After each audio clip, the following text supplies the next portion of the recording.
Hello there. Welcome to the stream. How do you like this jolly, chirpy circus music? With like a touch of techno to it as well. Yoshi's Story may have just had a theme and variation soundtrack, but boy, it went places with it. I like it a lot. I also like Yoshi's Story a lot. I might play that again someday. I actually tried streaming it from my N64 the other year, and it didn't go so well. It's one of those games where it can be either, like, stupidly easy or painfully difficult, depending on how you want to play. If you're trying to get all those melons, you're in for a lot of pain. That game is brutal and unforgiving if you're on a quest for melons. But yeah, it does suit Paper Mario pretty well. I will go ahead and load it right up. Got a fun place to go today.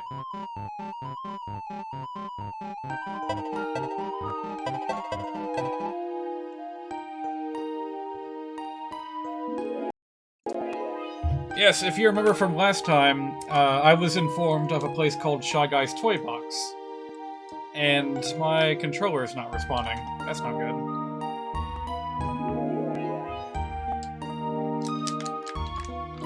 Hold on a second. What is going on here?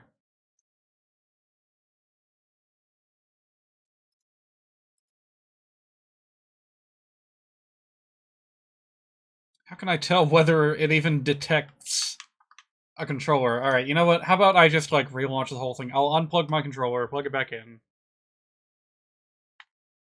Just to make absolutely sure there's no funny business.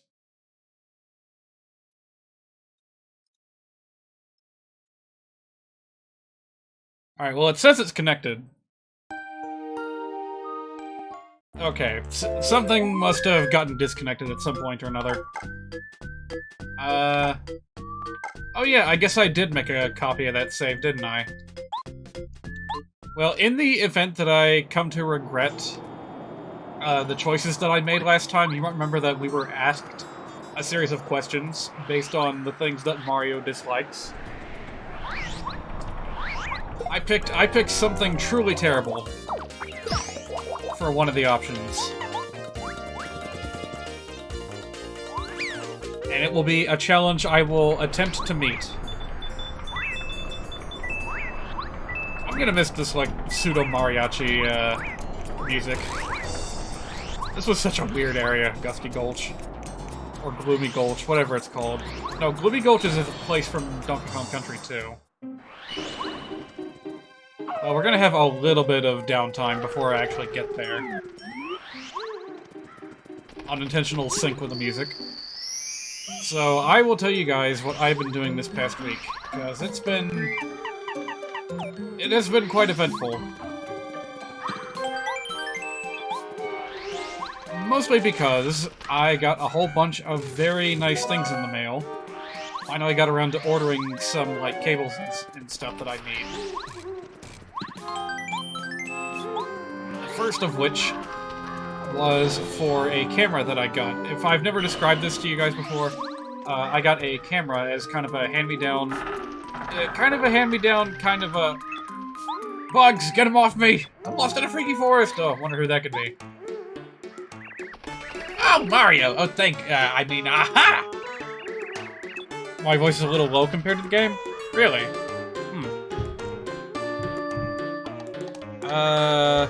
Try turning up the gain a little bit. I would not have guessed. Thank you for advising me. Boy, are you unlucky to run into me again. Who is this kid? What a dirty little urchin. He must be lost. Hey, shut up! Shut up! I'm not a lost child! I'm your worst nightmare! Here comes the pain! I actually didn't think that we'd be running into this so quickly. Uh-oh. Don't think I'm as vulnerable as I was before. I've hired some of Bowser's goons. Do you know what that means? It means you're in big trouble. I'm not done yet. Check this out. More power! Haha! Yeah, that's right. Let's see how you like the new improved Junior Troopa.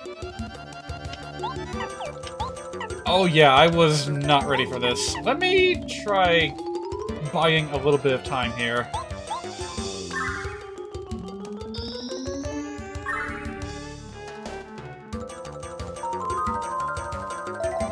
Oh, nice. I didn't think it would be that easy. Alright, Goombario, get your butt out here.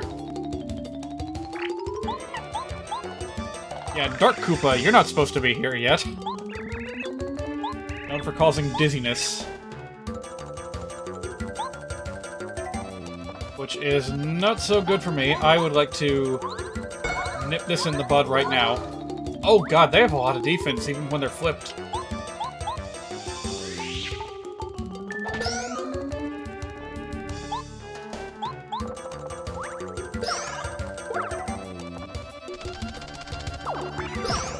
Alright, stay down for another turn. Oh, he didn't stay down! Oh!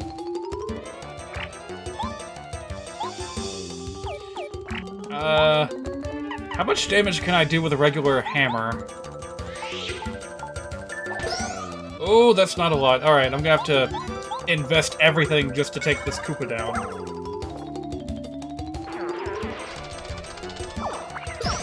Alright, I had to do a bit of impromptu strategizing, here. But now I can get back to what I was talking about. It's Junior Troopa. I can't get enough of this guy. That camera, it's a fairly decent camera, digital camera. Got it as both a, like, not a memento, well, kind of a memento. As far as my dad's concerned, it's a memento of, someone that he used to live with. What? Oh, no, no, no, no! Oh, you cheater! That is not good. Wow, I might actually die here, because, not a lot I can do about this. Goombario can't do enough damage to knock out Junior. Ouch. Yeah, wow. Didn't see that coming. Oh, hey, that's our first game over. I'll be better prepared this next time. And that's what I would have had to deal with if I tried to leave the forest immediately after getting the boots. Alright, let's see here. Yeah, there's gotta be something better that I can equip here. Well, Dizzy Attack, of course, I'm not gonna need. Sleep Stomp will probably help. Gee, I guess I don't have as many options as I thought. Hammer Throw is going to be a bit redundant with Power Jump. So I guess I will just tack on another HP plus just in case of emergency. And I will come in with Goombario so that I don't have to bother with switching. I do still want to get that Tattle information on Junior Troopa and the Dark Koopa. So we'll go ahead and get that taken care of. Right, I need to just focus, otherwise I'm never going to finish talking about this camera. So when I first got it, there was like nothing with it. There was kind of an additional lens or two, which I didn't really understand what the purpose of the lens was. For the most part, I think I'm just fine sticking to the regular, what is it, like 50mm lens? Yeah, the extra long lenses not only are, like, really difficult to, keep... Oh, jeez. They're difficult to keep steady.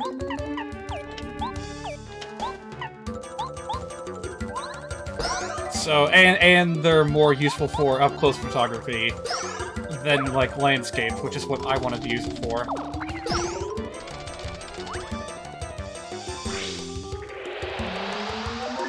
Too early. Well, at least it only lasts for 2 turns. Yeah, I'm gonna nip this Kooper in the bud.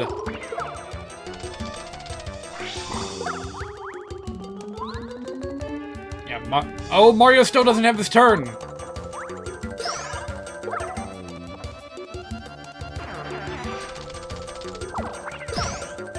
Holy moly! All right.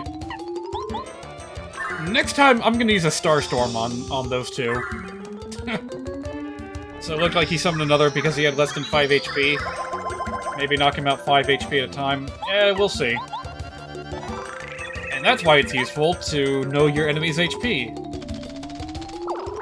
Just in case some crazy situation like that happens again. Alright, I'm gonna do a Power Jump and charge with Goombario a second time. By the way, Bo is absolutely the worst choice here. Because both Junior Troopa and the Dark Koopa now have, like, full defense, even when the Koopa is flipped. So, Bo with her, you know, 1 damage at a time smack attacks, that's not gonna be enough. That, however, will do the trick. Yeah, you've got the right idea. Don't give him a chance to summon help. No! Darn it, darn it, darn it! Okay, bye.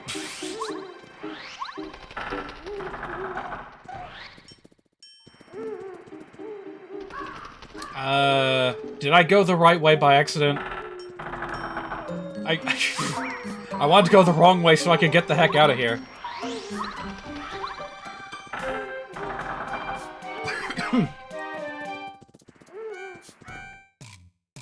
Oh! I made it out of the forest! I could kiss the ground! Yahoo! Junior Troopa. He's almost like a Pokemon rival in that he's, you know, kind of a bag of shit, but at the same time kind of endearing.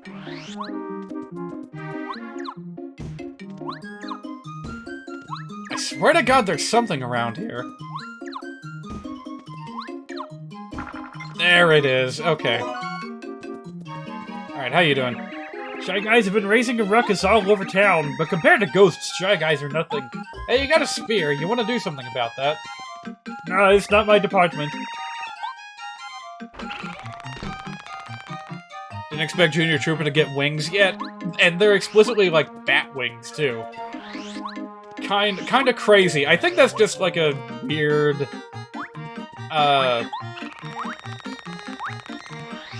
like one of those instances of developers not really thinking the design through 100%. Can't even take a nap with these Shy Guys around. Hey, you, get out of here. Yeah, they're just causing all kinds of trouble here in Toad Town. That's what we're dealing with today.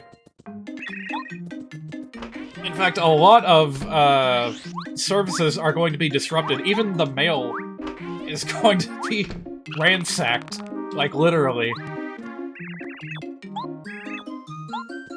Oh, speaking of which, I have been really slacking on delivering my mail. Let's see. Got something for these guys. Oh, yeah, I actually have one for the guard. I should have given it to him. Well, first, let me take stock of what's going on here. Whoa, Goombaria, what are you doing? Looks like he was trying to hop the fence. Town seems pretty active. It's none of your concern. Oh, I think you've got something good for me. Keep going around and around the red palm tree in the distant desert town. Something good will happen. Yes. It's time for us to get a very important upgrade. In fact, this might be a good opportunity to do some side questing in general. Because Shy Guy's Toy Box is actually located within Toad Town. So it's not like we're not gonna have to go very far to get to the dungeon of the day.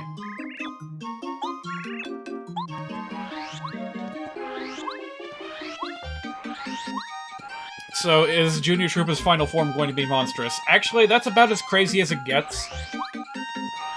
I think the only major addition he's going to have is, like, putting a spike on his head.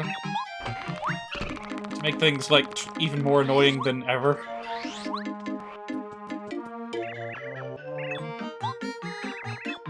Oh, this guy's not even letting me in! At least someone has some sense. Also, man, there's a lot of lag going on here. Or a lot of slowdown. Slowdown is not the same thing as lag.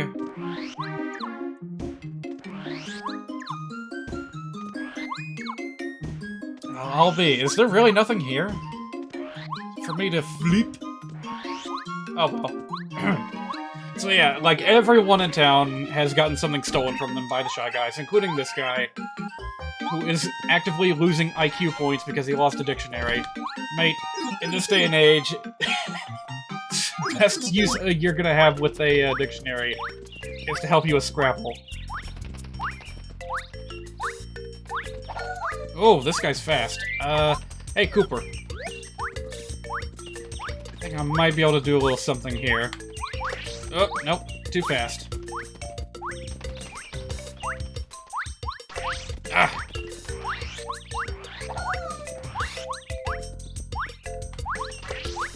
Oh, I don't think that works, actually. Get over here, you. It's just like the fuzzies, you just gotta know where they're gonna be. I'm a really great jumper, but my running really needs some work. Still, Shy Guys are nothing compared to that clog monster. What? Don't tell me you forgot about the clog monster. Remember with the clog cleaner? Sheesh, I guess not even you watched our super show. Never mind. I'm pretty sure that message was added in by the ROM hack team. There's no chance in hell Nintendo would ever officially acknowledge the super show. Yeah, while we're here, let's check out a little bit of mail. It's interesting how much development has happened with Toad Town. Really solidifies the place as a hub town. Yeah, that's how you know you've got a good hub town, is when it like evolves over the course of the game. I mean, it's not going to get all that crazy. About the most interesting thing that's going to happen from here is a new doorway is going to show up, but it's still fun. Relics are missing. Oh, sorry about that. That was actually me that took that relic. You should be careful if you meet any suspicious types. I must go. My planet needs me. Meanwhile... Oh wait, he actually did go into the ruins. Alright, well, good for you. Alright, so this is what I missed. I could have gone here as early as, like, immediately after getting the spin jump moves. And if I had come here before finishing Chapter 3, I would have seen Luigi writing in his diary here, and he would have gotten scared and ran away. So instead, we just get to check this out. By the way, if this looks familiar, they put in, like, something identical to this in A Hat in Time on the Hat Kid spaceship.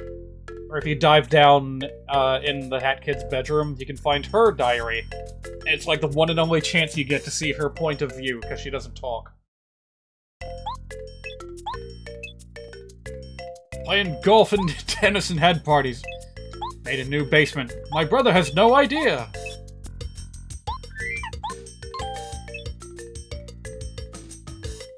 What's this? Far to the west of Totem lies an ancient tomb. Oh, this is new! Okay, I guess I should come back here and read these, because the ROM hack team may have actually included secret new messages. Book said that a powerful ruler was buried there after being tortured by the many traps and monsters. Legend has it the ultimate treasure is buried there with him. It sounds nice, but to tell you the truth, it sounds too scary for me! Maybe when Mario gets back, I'll see if he wants to check it out. Alone. So that must be the new Pit of 100 Trials, which is something that was in Paper Mario the Thousand Year Door and Super Paper Mario, but not in the first game.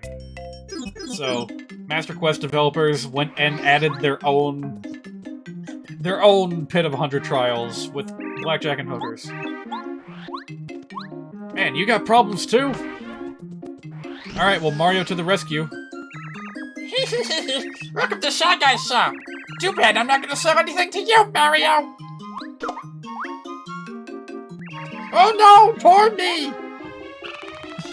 Actually, how do the Shy Guys talk in the Super Show? They have, like, a really nasal voice like this when they go and talk to King Koopa. I don't like that voice very much, so that's the last you're gonna hear of it from me. Yeah, you know what? I think I'll keep my pockets light for now.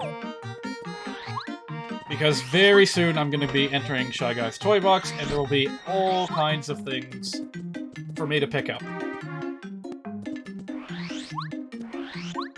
Gosh, so much to do, and I just said that I had to like backtrack and go talk to the gatekeeper.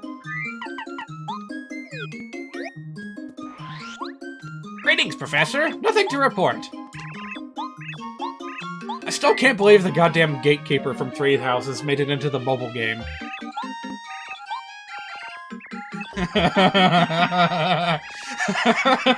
I'll creep up on you when you least expect, when you're sleeping.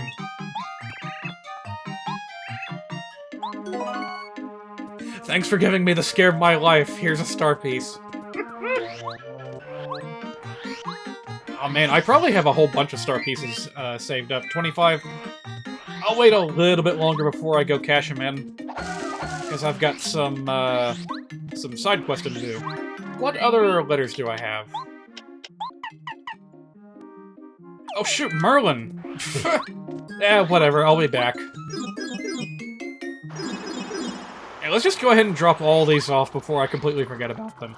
This is gonna be, like, mostly side questing today. I'm a little bit overdue for it. Let's see. Pretty sure I got something coming to, Goomba Village. Yep. There you go. Nico B talked to the Three Houses gatekeeper after every plot point and got really invested in his dialogue. I mean, he's one of the most interesting characters that's in, like, the Castletown Monastery.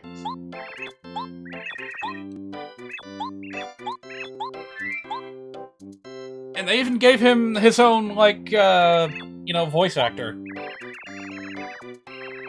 Whereas the other NPCs, you know, if they don't have a name, they don't get to talk. I think. Don't they?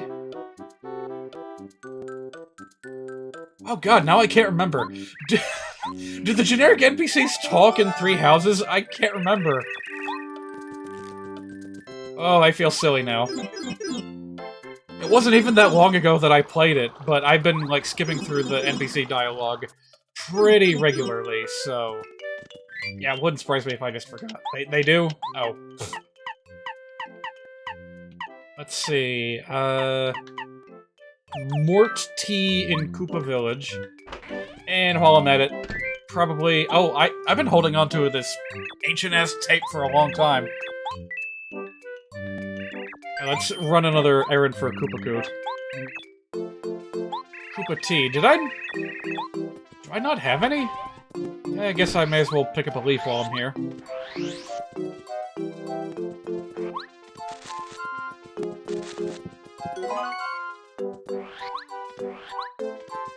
Yeah, let me check real quick, make sure I don't have any tea just sitting around in storage.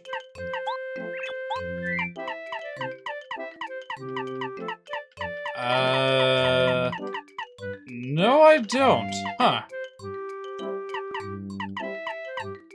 Well, while I'm here, I should probably go ahead and take something out. Yeah, I'll take out the, hot shroom.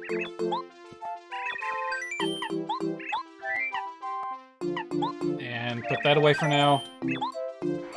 Unfortunately, I can't go back and make tea right now because they stole... The Shy Guys stole the frying pan from the cook, Tasty. Alright, which one of you schmoes is Mort Tea? Is it you?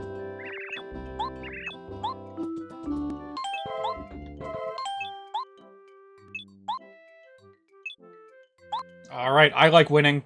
Anyone who takes a Koopa Leaf to the guy in the main gate of Toad Town gets a gift. Oh, nice.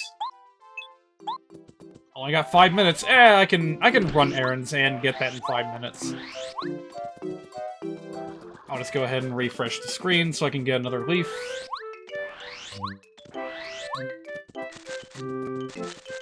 It's a fetch quest with a time limit.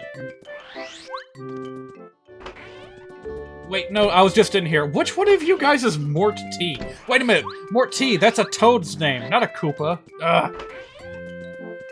It's gotta be you, right? Yeah, okay, you run the Toad house.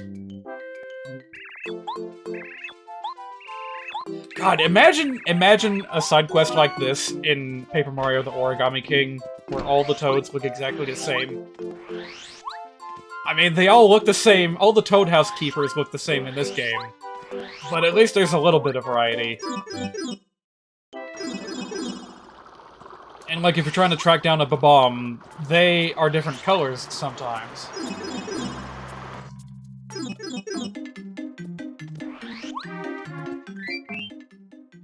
Seriously, look at these Toads!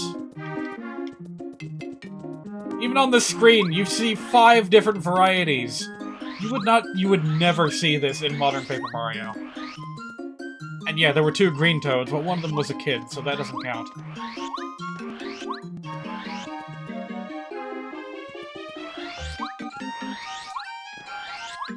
Whoa, hey, you're...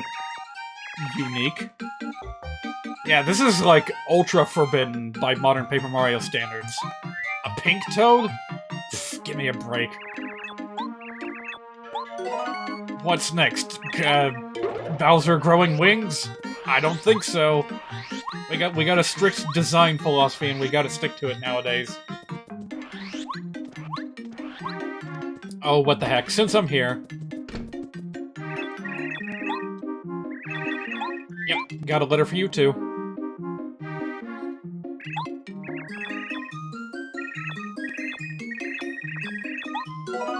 That reminds me, do I still have the charm active? It's been a while since it activated. Well, if it needs, isn't Toadette pink? Well, yeah, but that was a guy. That was a guy Toad. Hey, come to think of it, is Toadette still around? I feel like they retired Toadsworth a long time ago. I'm gonna look this up on the Mario wiki real quickie.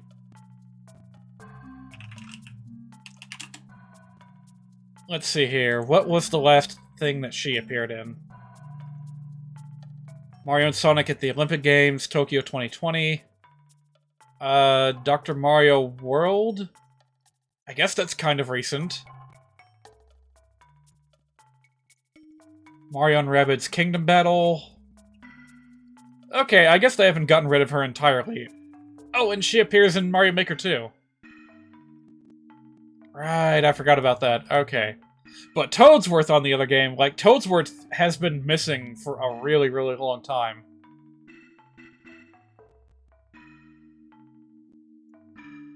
Let's see here. Mario and Luigi Dream Team? Was that the most recent thing he appeared in? He's got a spirit, I think, in Smash Ultimate, but that doesn't count. That so totally doesn't count. They made spirits for everything in Smash Ultimate. Not that I'm complaining. They gave Shantae a spirit in Smash Ultimate, and I was quite happy about that. The brief surge of fan art that we got of, like, Samus possessed by Shantae was pretty glorious, too. Excuse me, can I talk to you for a sec? What exactly are you doing, walking around that tree? You're making me dizzy. What? You're joking. You believe some crazy guy? Well, okay, I guess. If you spin jump 3 times inside Donlin's house, something good should happen to you. What? Haha, I just made that up. You'll probably go and give it a try, though, since you believe anything. It would be funny, though. I'm pretty sure that dialogue was different, too, originally.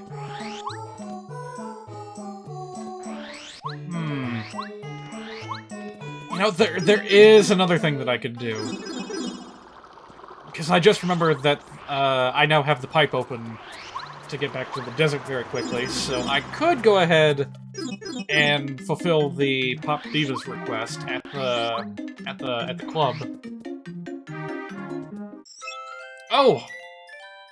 Well, hi, Twink. Almost forgot about you. Good to see you! We found out that you defeated Tubba Blubba! I knew you could do it. I just knew it.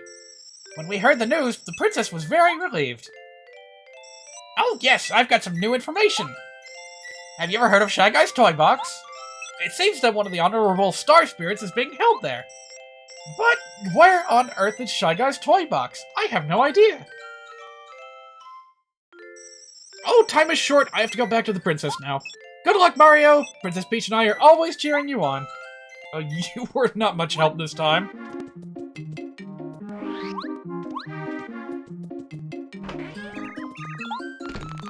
God damn, they're ransacking every single shop.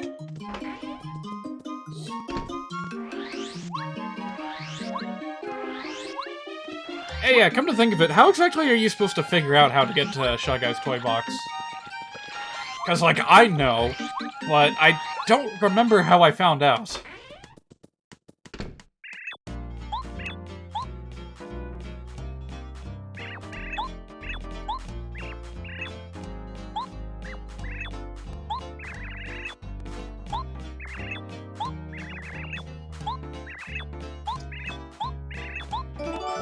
I'm kind of skimming past this dialogue because I'm not especially fond of this side quest. It doesn't give you anything useful.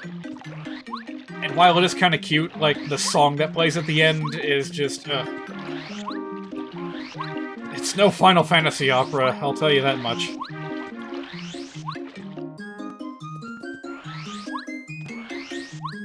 You know what, I bet this is about the point in the game where if you haven't asked the fortune teller for any advice, that would be where he would be able to point you in the right direction.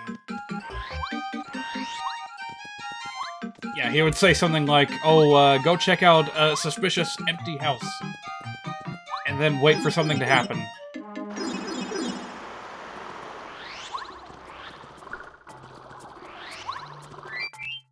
One more check to see what letters I have. Oh! Right, the toad in front of Peach's castle.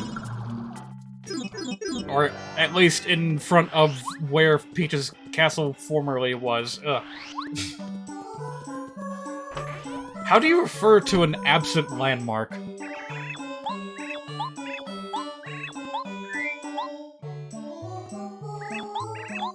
Because, like, you can refer to an absent person as, like, you know, the late Thomas Jefferson or whatever, but can't really say that about, I don't know, the Thomas Jefferson Memorial if it was destroyed or moved or something. The late Thomas Jefferson Memorial.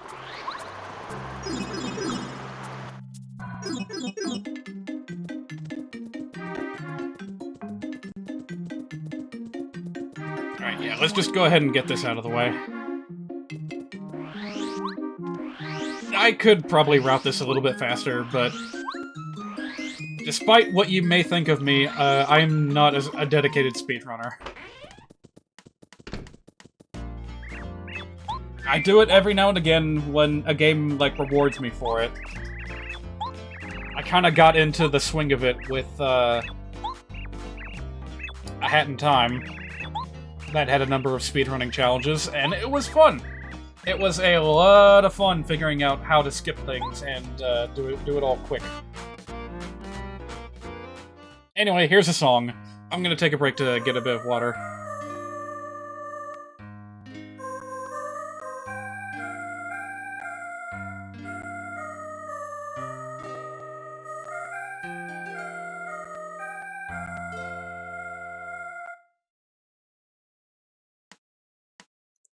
So yeah, 3 problems with this song. One, that's like a really cheap-sounding vocal synth.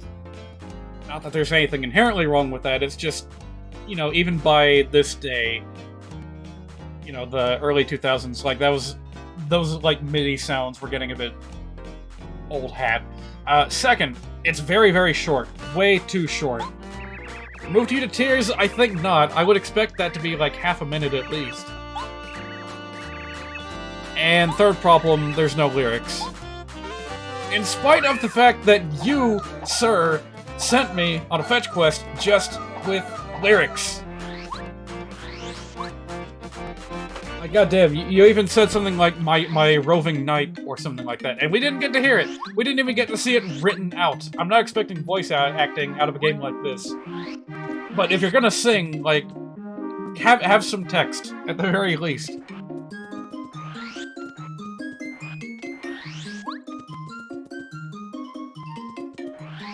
Alright, last thing for now. Oh, hang on a minute.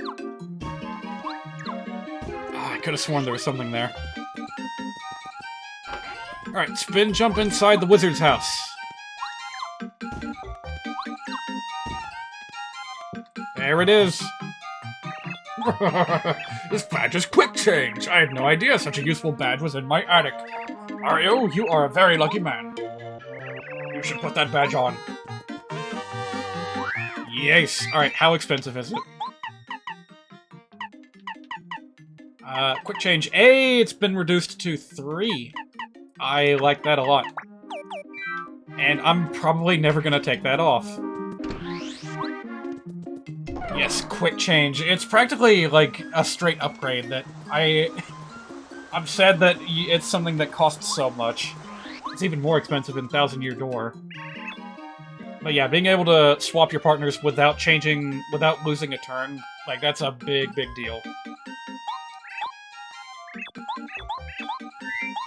Alright, who in the world is writing to this guy? Oh, right, this is part of a quest chain. Okay, never mind, I'm not doing that yet. I'm pretty sure that quest chain, like, can't actually be completed 100% until you've gotten all the way to Chapter 7. Or something like that. Or at the very least, Chapter 5. Like, this is a chain of letters that goes all around the friggin' world. All the way to Yoshi's Island, even. So, I am not ready to continue. Hey, you. I like that all the toads have this contemplative sprite from when they're concerned or deep in thought. Oh, what am I gonna do? Well, you know what? We enlisted the help of a bomb before. Might as well do it a second time. By the way, this is completely optional. You do not need to go around solving everyone's problems, because at the end of the chapter, the Shy Guys just go away anyway. So, you feel a little cheated out when you hear songs that just turn out to be la la la or techno music. Is it any different if you're listening to, like, a Vocaloid song, I wonder? But gosh, even Vocaloid performances, like, put more effort into their music than that.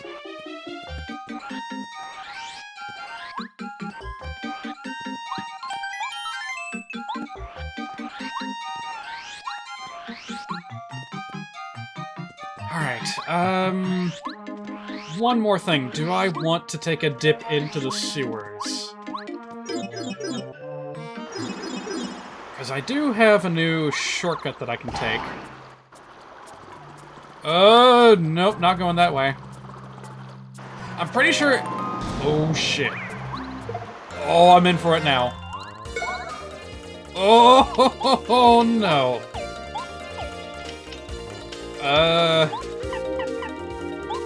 Yeah, this is an emergency situation. Time to show off Starstorm.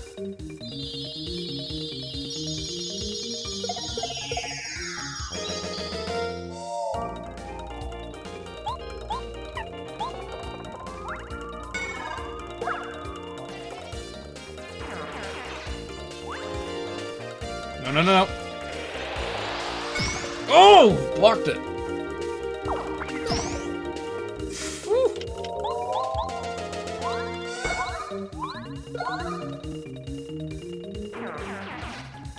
Never thought about that for Vocaloid music.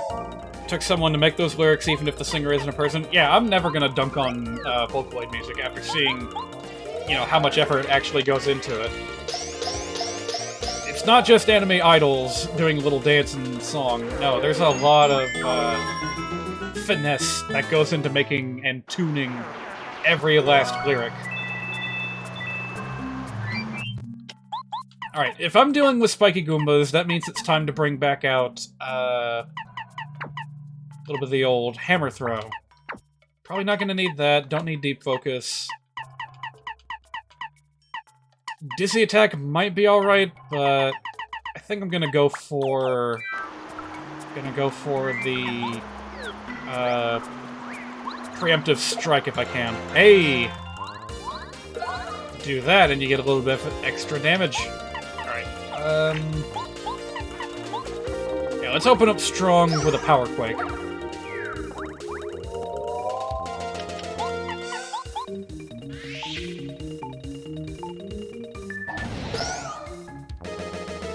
Oh, right. Damage is a little bit less than I would like it to be. Yeesh!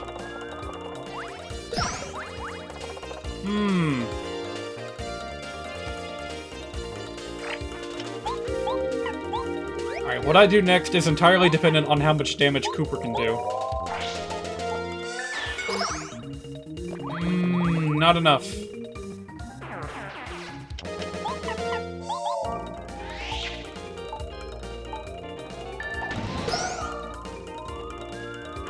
Well, it's a start.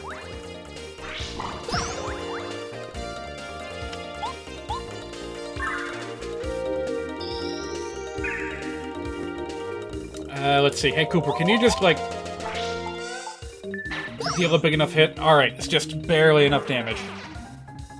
Ah, I do still have a charm active. Right, I meant to check on that. Okay, now the charm is worn off. This would be a good time to go and refresh it. Right after this. Oh boy.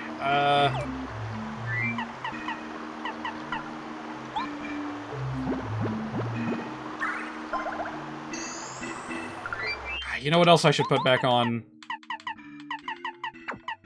Payoff. Oh. There we go. Oh, by the way, you do... Yeah, I'm getting ahead of myself.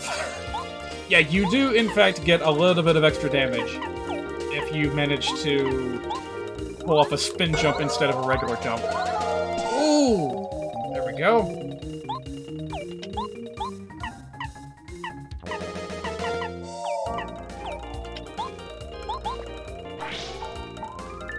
Right now, Cooper's got the best damage output, I think. Ah, too late. Oh no, am I about to die? I can't run away with my partner, so this is bad. Cooper, you're my last hope. What? Oh yeah, I'm dead. And they can chain their dizzy attacks to each other, so ouch. You'd suggest running from them? Well, unfortunately, that's a forced fight. The, Second game over. Second game over in a day, no less. Good thing I saved.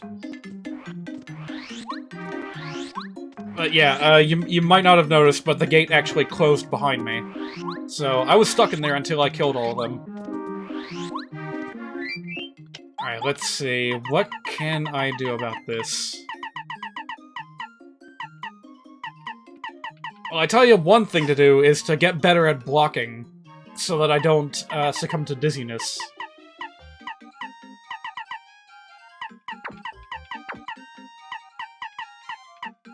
Hammer Throw is still probably a good choice. Power Quake, pretty good too. Sleep Stomp, eh. Maybe not Sleep Stomp.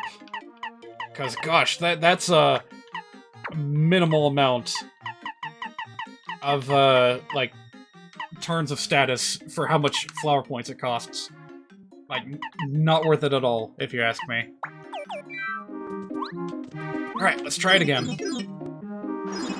Also, I think I now understand that the Dizzy status just does not work on Dizzy Koopas. It makes sense, of course, but yeah, still a bit of a shame.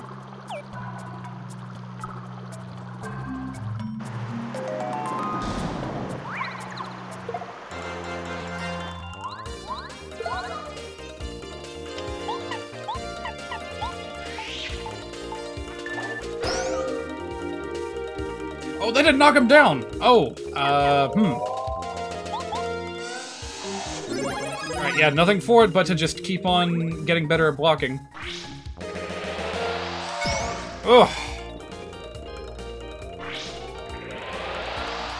Ah, I missed that one.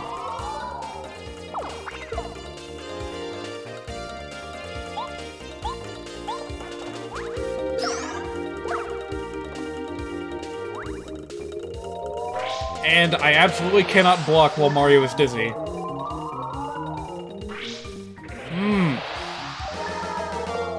Yes, this could be very bad.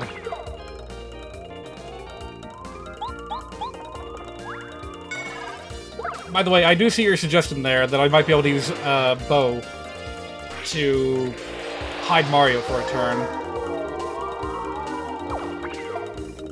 And my situation's looking a little desperate, so I guess I will give that a try.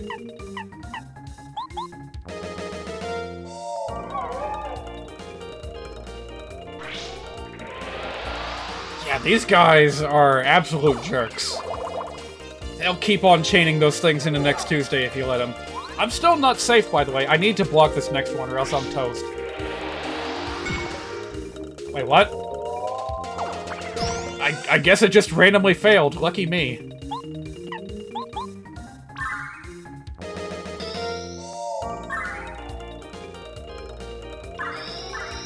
Wow, how about that? So even enemy status attacks, like, have a chance of failing. I didn't know that.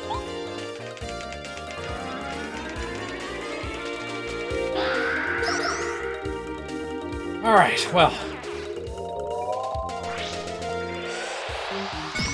Okay. Alright, now we're gravy.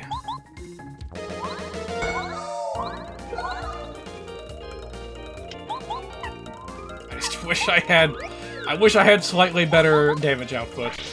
I mean, I guess I could use a bomb attack or something, but yeah, it's fine.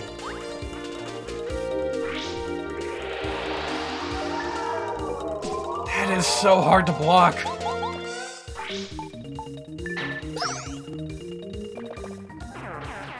Well, one down. 2 to go.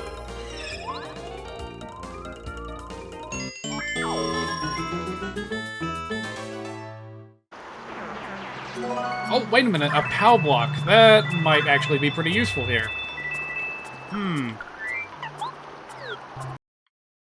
What?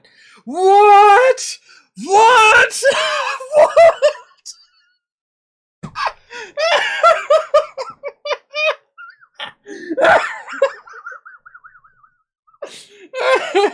Oh, wow. Wow!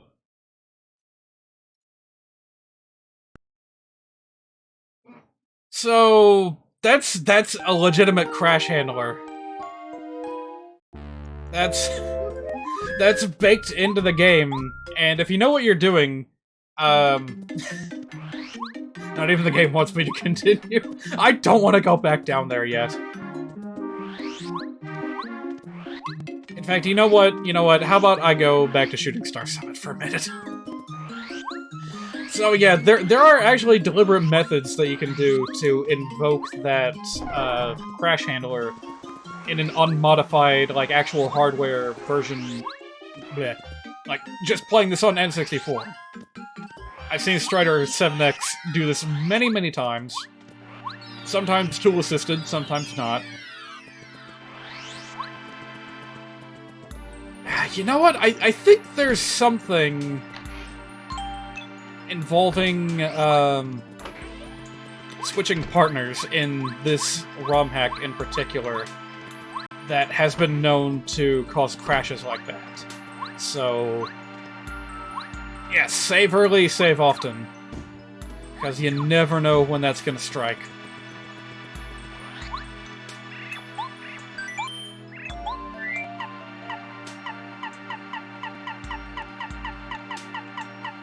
Where is the status immunity badge? It should be right here. It's not here.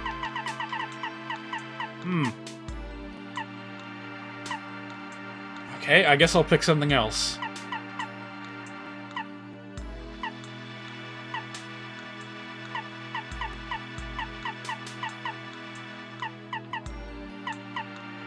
A lot of good choices here. But Zap Tap, I think, is a must-have.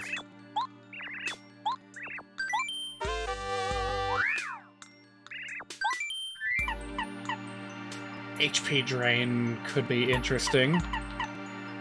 How much does this cost to equip? 3?! Oh, hell no.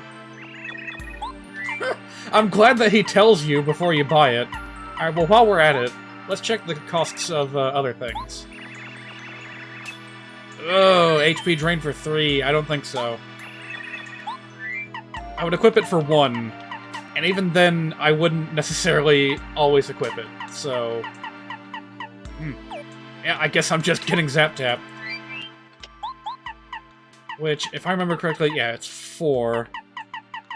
I don't really need the FP Plus just yet, so I think I'll go ahead and apply Zap Tap.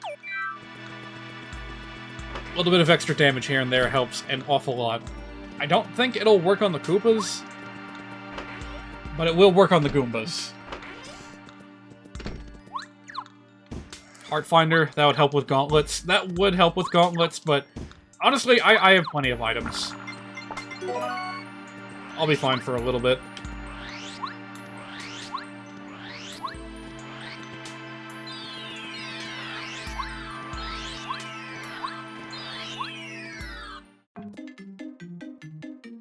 You know, one thing I never understood about the environments of this game, why are the hills, like the distant hills in this game, painted to look like polyhedrons, like Dungeons and Dragons dice?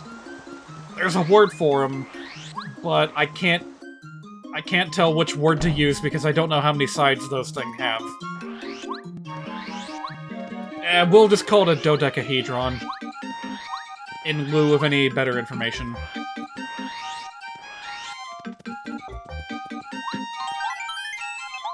Yeah, like, Mario kind of has a fixed design for distant hills and mountains.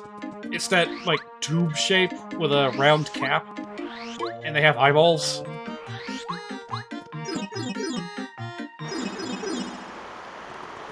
Alright, I actually do still have a choice here. If I keep going to the right, there's a mini-boss that I can fight, which might be slightly less trouble. I'll get this done eventually, I just need to keep going at it. I forgot to change my badges, ugh!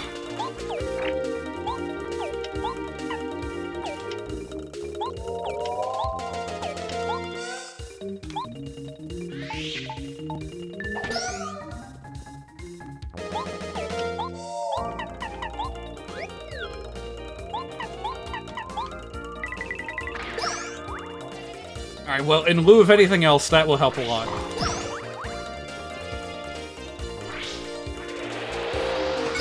Oh! Alright, I'm good for now. And you know what? I can just ignore that Goomba, because he's gonna knock himself out next turn. Alright, Yep, there we go.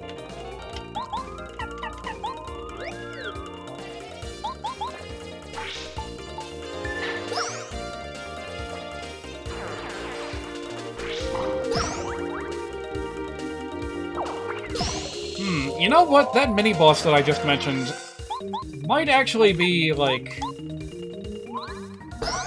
electricity-themed. And if it is, then this would have been the perfect time to get the Zap Tap badge.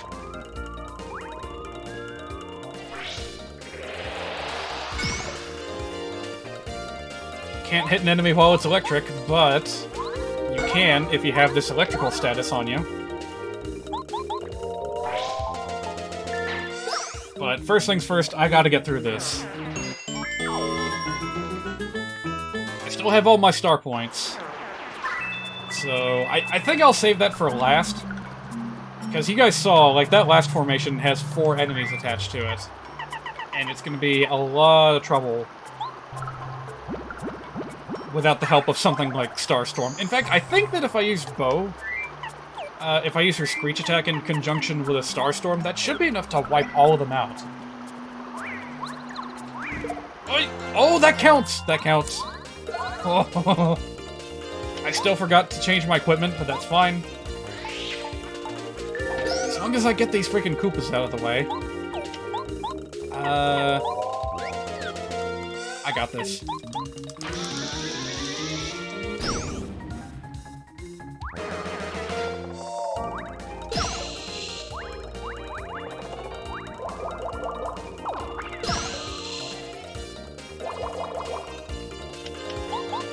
I'm already loving the extra passive damage. Alright, Bombette, you got enough damage to do this? Just barely enough. Perfect.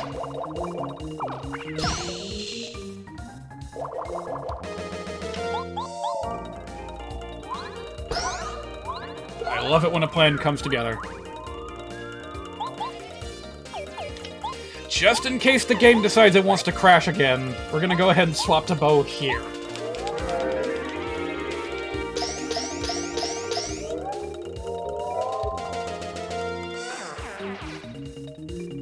Yeah, I do not trust this chamber. This chamber of sewage. It's out to get me. Harry Potter and the Chamber of Sewage. Hang on, isn't that actually where Harry Potter ended up in that book?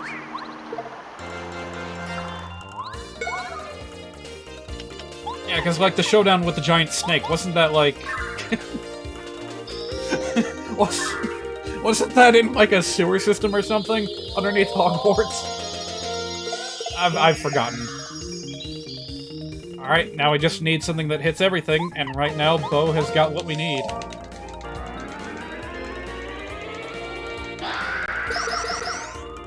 Excellent! And that's a hearty, like, 25 star points I got out of this room. And 2 POW blocks. I really don't need them, but I guess I'll try to find some use.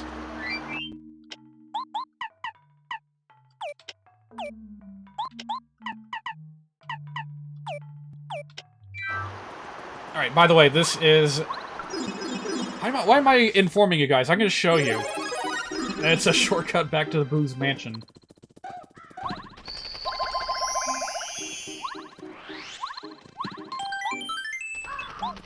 Just in case something crazy happens. I'm so paranoid now. Anything could go wrong at any minute. Oh, hello there. We have Boo's in here.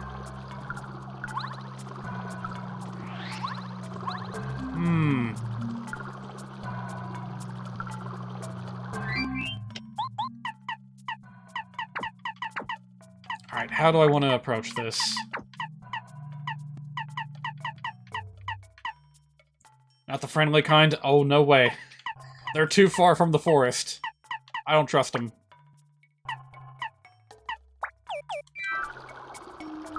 I don't even think I can get a first strike on them because of the whole invisibility thing. Yeah, that's what I thought. You know what I should have equipped? I should have equipped a charge badge.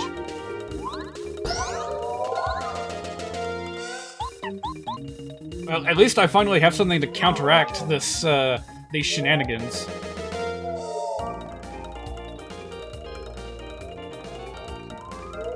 Hey! That thing went invisible again. What do you think you're doing, pal?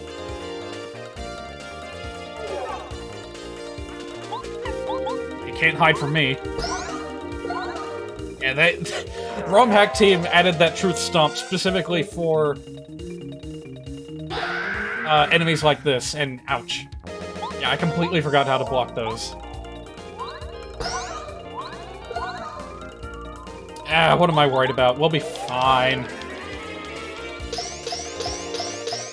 Like, even if I encounter a whole horde of, like, 4 of them, I will be fine. I have the tools necessary to come out on top. Compared to that, like, really painful situation I was in when I first got to the forest. How many of you are there? 2?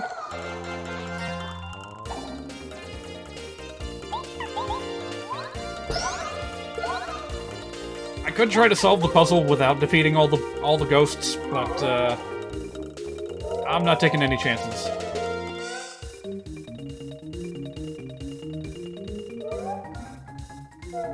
Okay, this is kind of a neat idea for an enemy attack because it's like really tricky to block. But boy, does it feel painful to wait this long for each and every attack.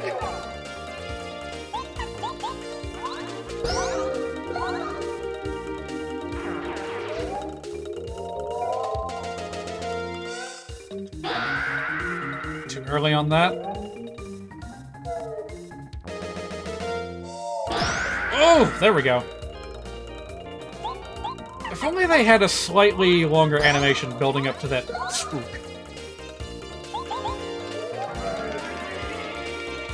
I suppose if I had, like, hyper-reactive spider senses, I could pull it off, but... my method is to just, like, count to 3. 2, 3... Well, that one I started a little bit too late.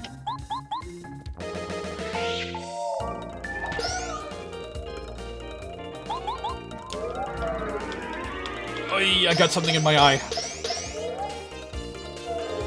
Phew, well, now that I've, like, bought a little bit of time, I can actually get around to talking about the other things I was wanting to talk about. Look at all that money! I'm gonna need it. I've already talked about the camera. I actually went out on a cold winter day to try and take a picture, like up on top of a mountain or something. I mean, I of course drive to the mountain. I don't hike the entire mountain, but... oh! Oops. Oops, I was a little bit too hasty. That does nothing for me.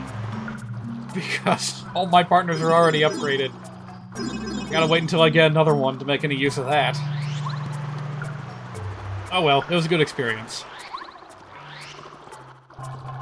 So yeah, I took a couple of pictures. They weren't very good. That was when I realized that I really need to get a tripod for this camera. Because otherwise, things are just going to be blurry and ugly, and I don't want that.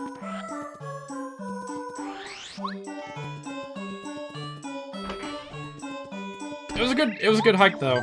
Like, there was still snow on the ground up there. And we just had another, like, really major, like, snowstorm in the northern parts of Tennessee. Northern, central. I'm towards the south, so... all I got was a bunch of cold rain. But there was snow on the mountain.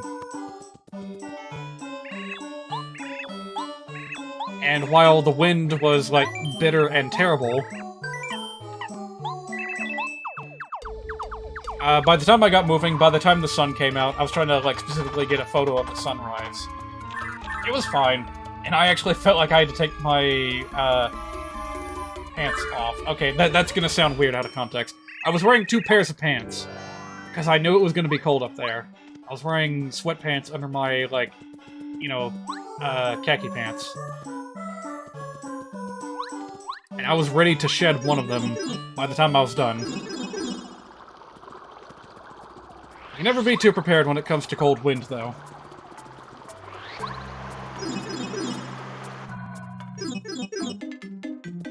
So that was one thing that I did. I'm glad I got that done before, like, it got really super duper cold. Creeping down to, like, the single-digit temperatures at night.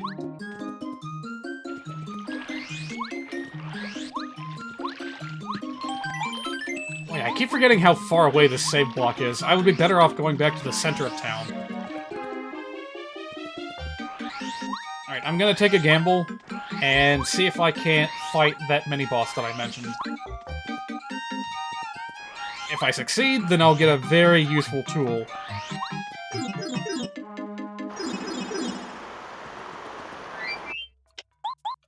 Alright, don't need this. Don't need this. Yeah. Nah, I don't really need those.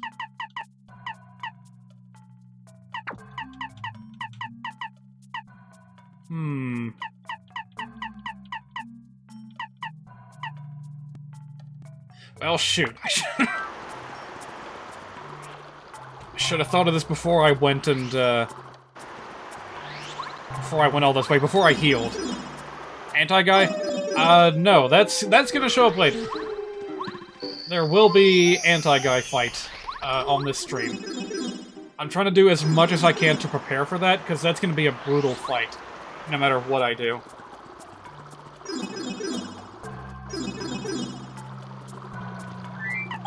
I guess I'll just go ahead and spoil this detail. There are a number of bloopers here in the sewers, and oh, what do you know, there was a safe block right here.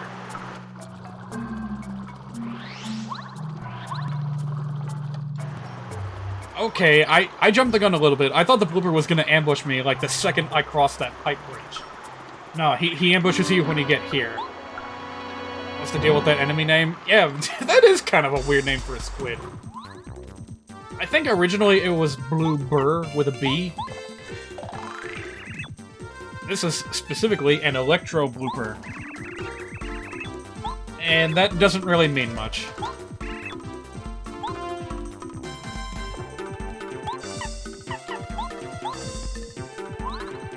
Yeah, honestly, my strategy is pretty simple. Just keep doing that.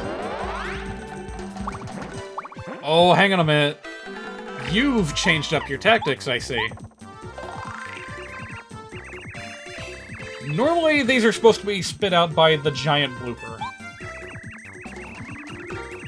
Oh, with anti-guy. Oh, okay. Well, to be fair, a lot of Mario enemy names are pretty silly. But anti-guy, well, let's check out what his name was in Japanese, because the Shy Guys in Japanese are called Heihos.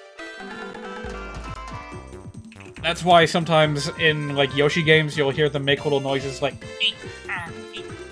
They're saying their name. In Japan, they're just called Black Shy Guys. So, or Black Heihos.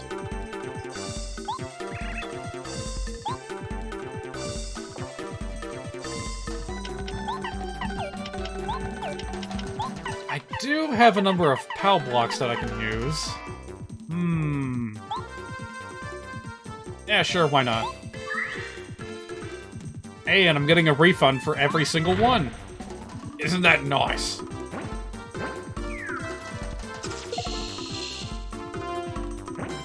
They didn't... Goombario said something about them sucking my life out. They don't do that, do they? Now that I'm, like, electric? Okay, good. Well, in that case, I just need to use one more POW block and I'm golden. I just have to make sure that I can tank all that damage a second time.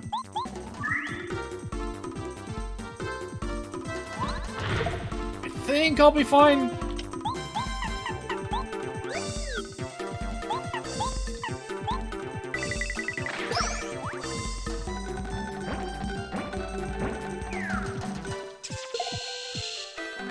Oh yeah, I don't even need to bother with the action command.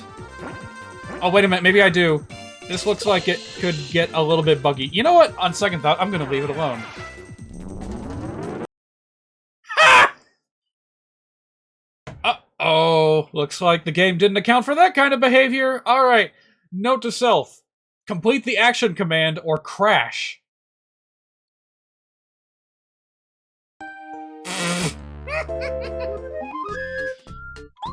Oh, that's brilliant. Alright. Enough fooling around. Let's see, is there anything I can do to make that fight go a little bit better? I think I'm pretty much set. If I just keep doing what I was doing and, you know, don't let the game crash, then I'll be fine.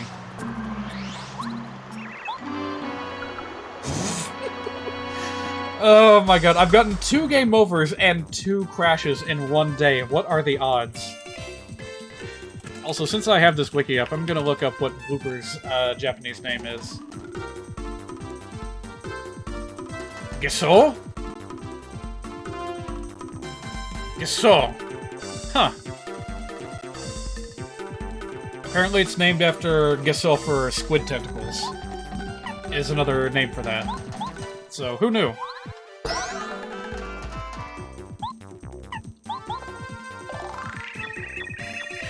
Alright, yeah, let's get this over with. Oh hey, he chose to do something different that turn. Alright, see you in a little while, Geonamic. I'm pretty sure I got this.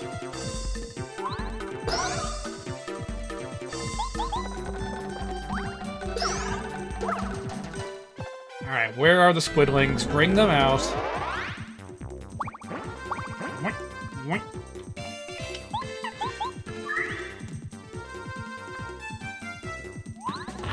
I don't know why... Oh, right. I kept Goombario out so I could tattle on the babies.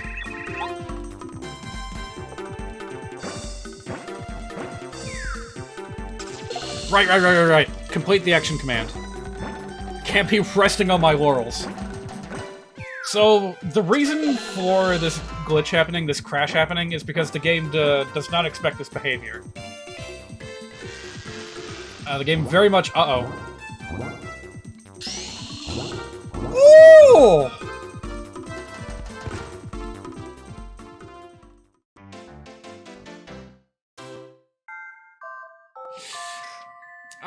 What normally happens in the base game is that the little bloopers take immediate damage and cease attacking if you're electrified. Whereas here, the code has been changed such that they inflict a base amount of damage in addition to receiving damage and, like, not perpetuating the attack. So, yeah, this is a bit of a problem. 14 damage, how am I gonna deal with that? I guess I need a bigger HP buffer, so, you know, BRB gonna heal again.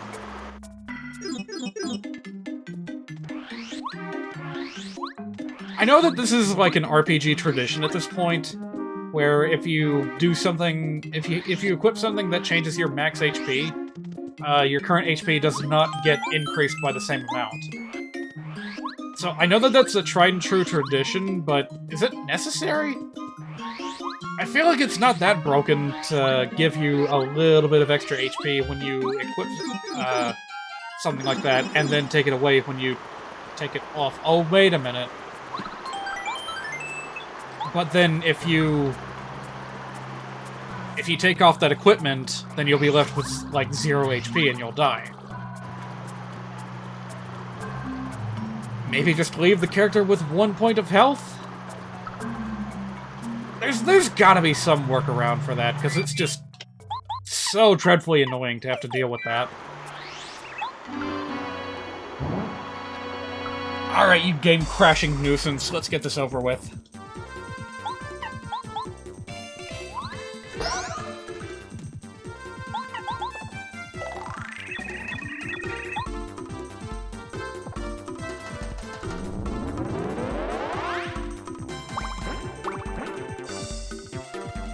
Hey, wait a minute. I didn't actually heal. Wait. What the hell did I do? I just went up to the surface to do something. So, am I an idiot? Did I go all the way up there and then do nothing? Oh my god.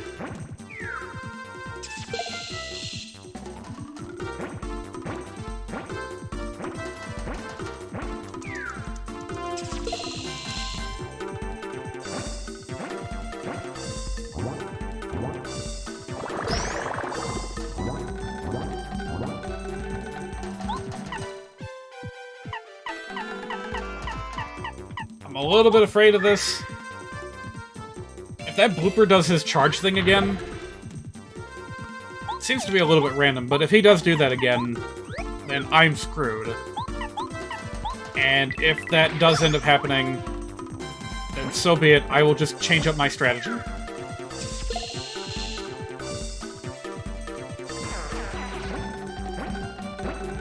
I have a feeling that this fight was tweaked. Like, specifically in order to discourage people from abusing Zap Tap. And wow, those things just came back right away, didn't they?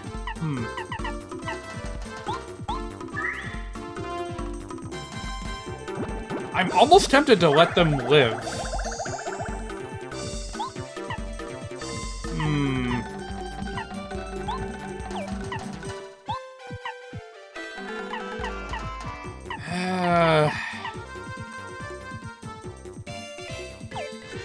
Gee, I don't know.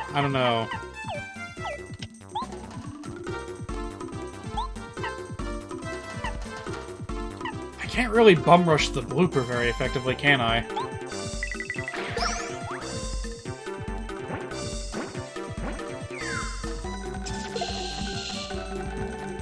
Alright, here's how I think this is gonna go. With all these anti-Zap Tap measures in play, I may just have to unequip it.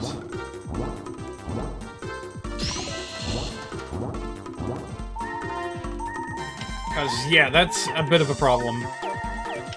God, I wish I had Power Bounce right now. Ooh, hello, what's this?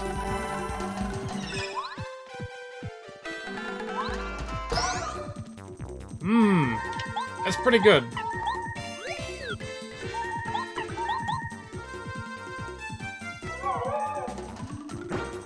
But, of course, after this, I'm going to have to... heal or do something.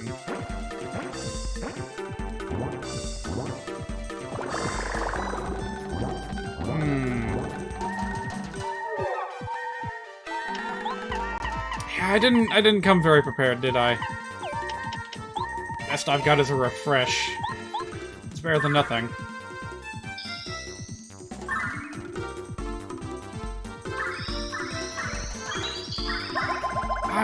I'll see how well I can survive, given the circumstances. But again, if this doesn't work out, I'm just gonna completely change my equipment and see what happens.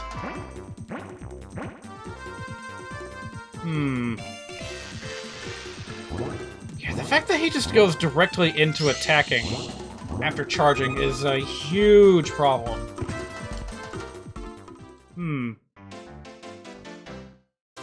Well, there's my third game over today. Once again, this is Master Quest Junior. It's even harder in regular Master Quest. I still managed to beat this boss on regular Master Quest, but how the hell did I do it? Are the anti-Zap Tap measures really that severe? Seems a bit excessive, doesn't it?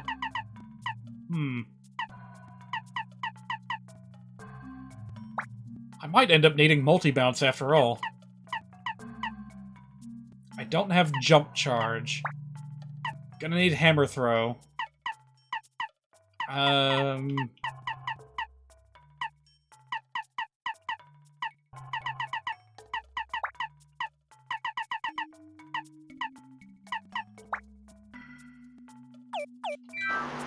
Alright. Wait. No. I'm not making this mistake again. God, how did I let that happen before? Not that those 5 points of HP would have saved me. Like, if that blooper's gonna do, you know, 14 plus points of damage, it's not really a lot I can do to stop it. God, like, under these conditions, this is arguably even worse than a single anti-guy. Ugh, can't talk. You know what would help? You know what would help a lot? A dizzy dial. Let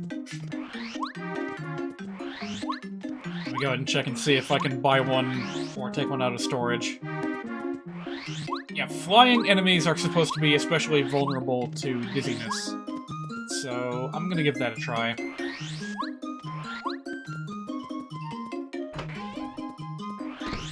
Why do you not have a dizzy dial? That's supposed to be like one of the things that this particular store carries. Oh, I'm out of room? Oh. In that case, I really don't need to hold on to this repel gel, so please take it off my hands.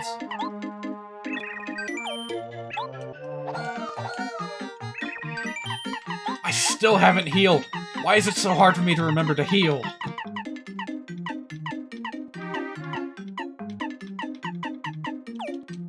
Alright, I need to go elsewhere to get that dizzy dial.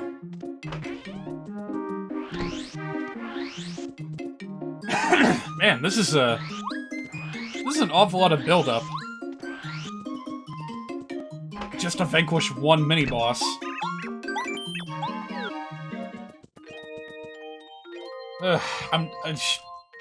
No wonder I never talk about myself on these streams, because I'm so occupied with talking about other things that I never find the time to talk about myself. Well, let me tell you guys what kept me busy yesterday and the day before. I've had these hard drives sitting around for a couple of months at least, and I haven't really been able to do anything with them. They are from old computers that belong to me and my family. One from my grandmother, one from my grandfather, and one from me about 18 years ago. Is that right? 18 years? Yeah, wow. Long time ago. So yeah, very, very old pieces of equipment. And I could not for the life of me figure out how to connect them to my PC. They just didn't fit, so I had to get a converter, an adapter, as it were.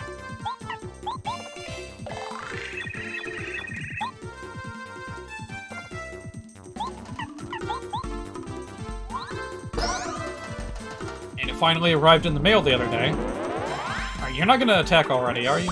Oh. Alright, whatever. Oh, but you know what? This is not going to be all that effective. Because the little ones are going to try to heal. So, that was a bit of a waste.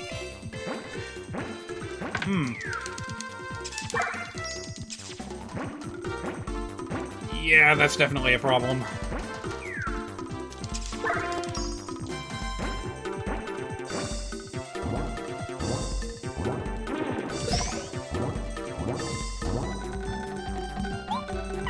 Still gonna do it anyway. Goombario can help me take out the other one.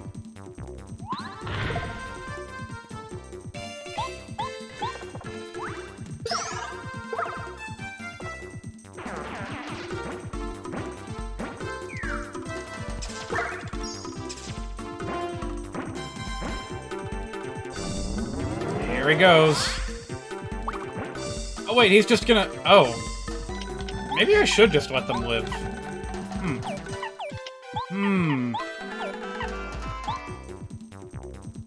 Or I could use a bit of... No. This is where I use the dizzy dial. I can incapacitate those blooper babies for a bit. Like, even that alone will help tremendously. Alright, now we can focus on dealing some damage.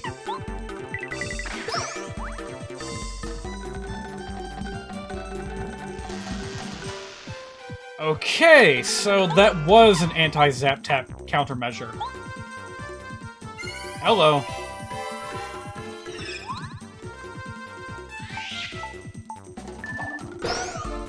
I don't know how to explain it. It's just like, when he's electrified, he's like magnetically drawn towards Mario, and he attacks immediately. I don't know.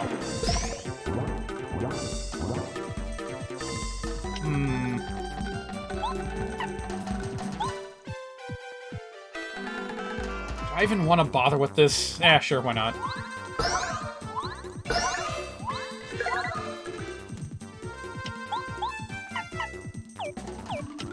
I can wait one more turn on this. And then we gotta get back to business. You just had to go and do that, didn't you? And I'm out of... Oh, I am out of stuff. Oy.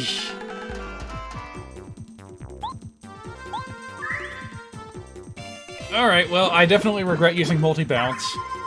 If he hadn't have charged, I would have been able to get around this, but... Oh well.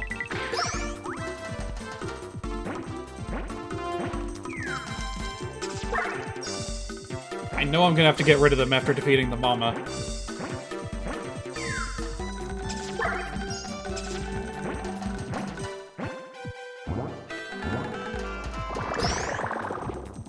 Mamma mia, that's a lot of damage. I currently have a +2 on all my damage. So I could do a bit of this, followed by Out of Sight, but...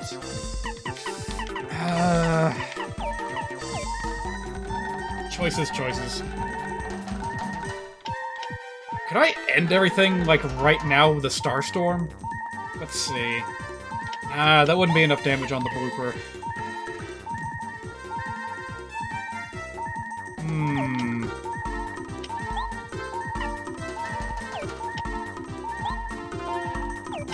I really want to go ahead and launch an attack just to take advantage of my temporary,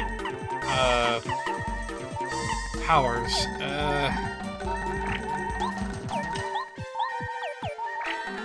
Ugh, this is a bit of a pickle.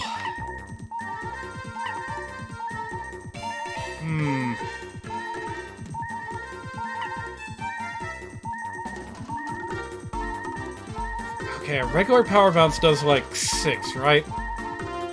Plus Mega Rush, that's gonna be like... it's still not gonna be enough. What about Hammer Throw? That's a little bit of extra damage, isn't it? Here goes. I don't think it's gonna be enough. I've really boiled things down to an all-or-nothing situation, haven't I?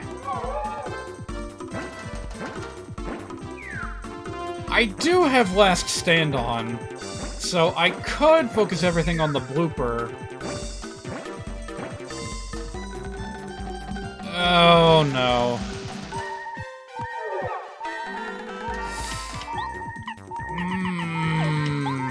I'm out of flower points, I'm out of HP, I'm out of everything. I think the only thing that could work is Lullaby. Oh wait, this thing says attack power 7. Does it still do 7 points of damage? Because if so, then that's exactly how much I need. For some reason, I thought it got nerfed to do 6. Okay, wow, that was a close call. Just barely came out on top with that one. And my reward... Shrink Stomp. Which is going to be... pretty much mandatory for fighting Anti-Guy.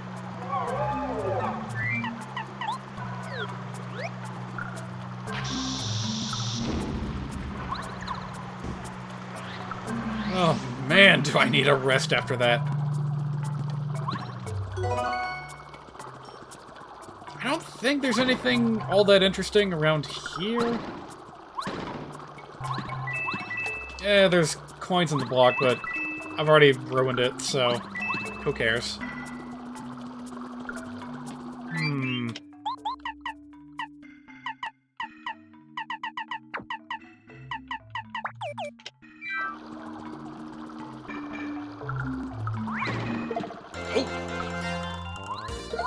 to use Dizzy Attack. Oh, this is bad. What the hell am I doing? I should just, like, run. Go ahead and get out of here. Forget the block. But there could be anything in there. There could even be a nothing in there. Ugh.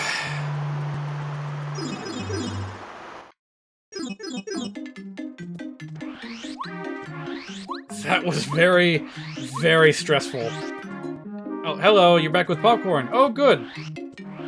Fresh popcorn is always nice. I can't eat it in my current state because it's a twofold problem of I can't like bite into the kernels because of my braces, and like the little shells have a tendency to get stuck in my braces. But that's neither here nor there. If you can enjoy popcorn, then more power to you.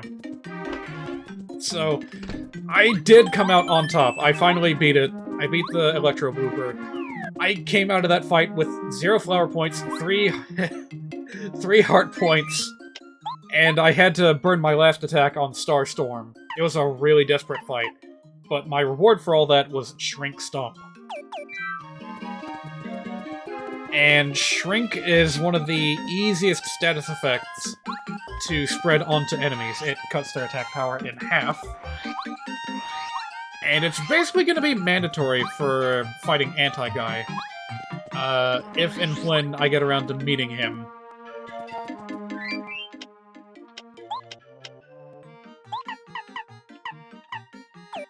I got another letter for a Koopa? I'll worry about that later. I kind of picked up some junk along the way, so I'm gonna go ahead and put some of it away. Wait, you're not even gonna do business with me until I get your friggin' key back. Wait, no, that's not true. I bought the Dizzy Dial. Huh? Alright, whatever. I'm fine to just keep going.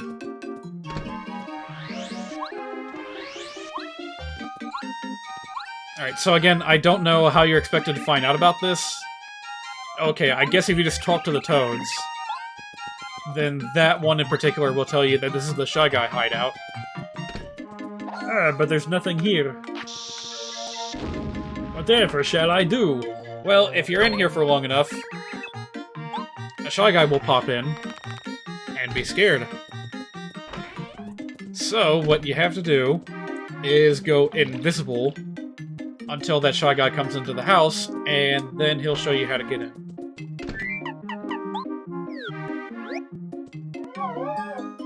And now we wait.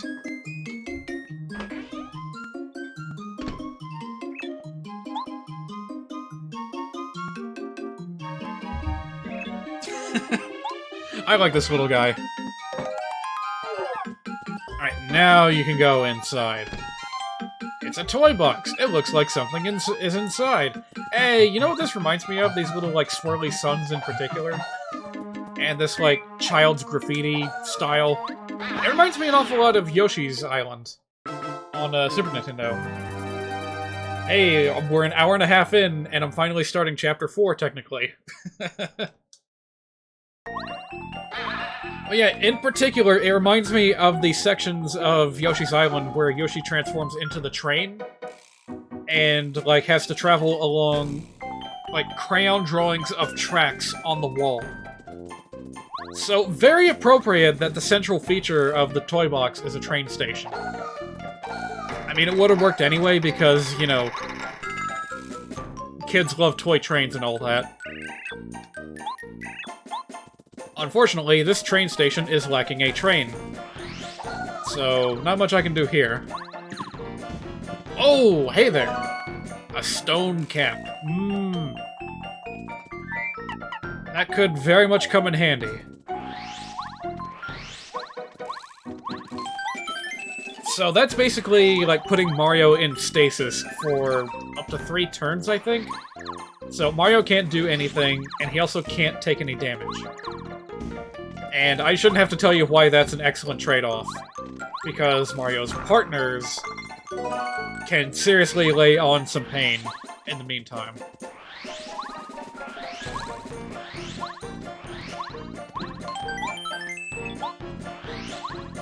By the way, this music is really something else. It's like deliberately offbeat in a few places. It's perfect.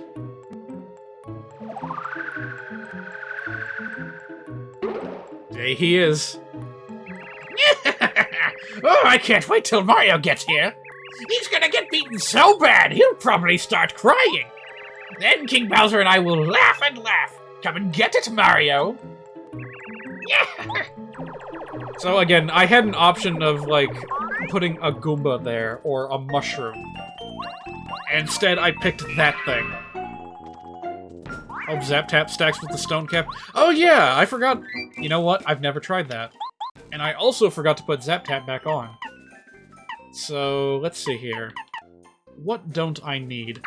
Probably Hammer Throw. You know what? I'll take Hammer Throw over Power Stomp for now. I'm in dire need of some more badge points right about now.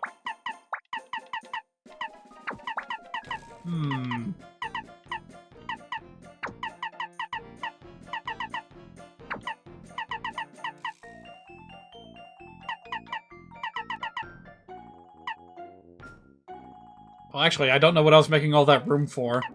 I don't really need all that much. I know there's gonna be flying enemies in here, so multi-bounce might come in handy.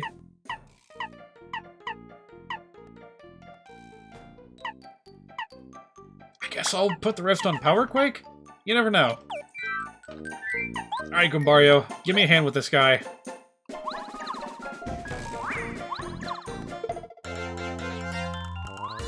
Oh, that's what I was trying to make room for, is Zap Tap. Oh god, I'm an idiot.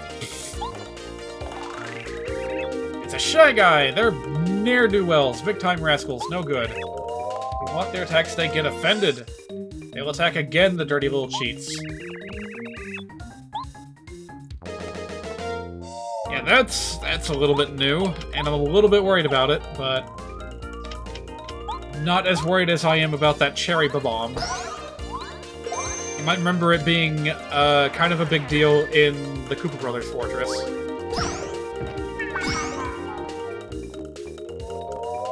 I blocked way too early there. Hey Goombario, you want to take one for the team?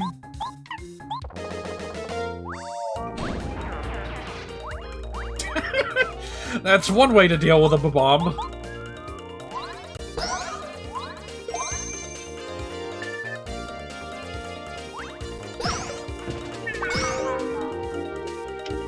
Alright, that is definitely something new with Paper Mario Master Quest, is their follow-up attack behavior.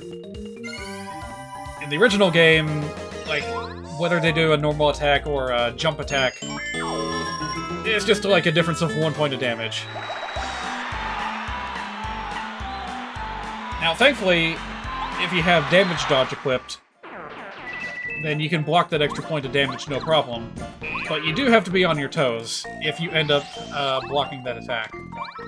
And of course, Anti-Guy is probably going to try to do that as well, and that could be a big problem. You know, in that circumstance, would it just be better to just not block the attack? I don't know. It's going to be quite the trial to figure out. Alright, well now that I have a little bit of leeway in my equipment, let's go ahead and put Zap Tap on. Zap Tap might be enough to cancel out the Shy Guy's follow-up attacks.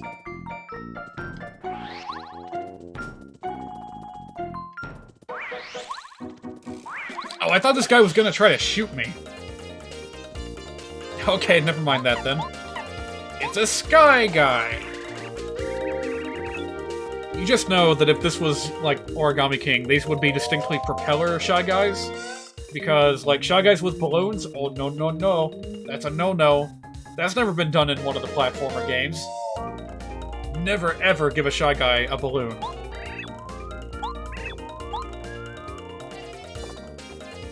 Alright, so their gimmick is that they hurt a lot more than your standard Shy Guy.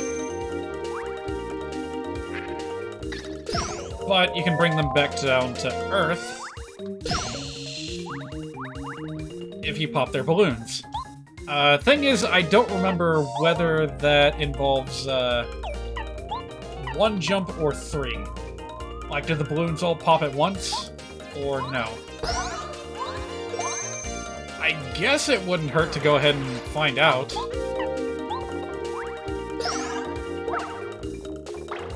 Okay, they do all pop at once. That's good.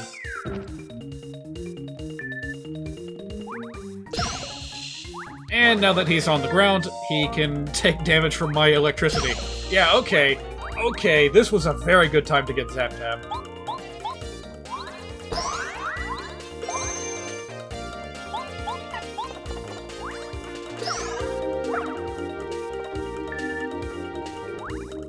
Boy, oh boy, that passive damage adds up quick.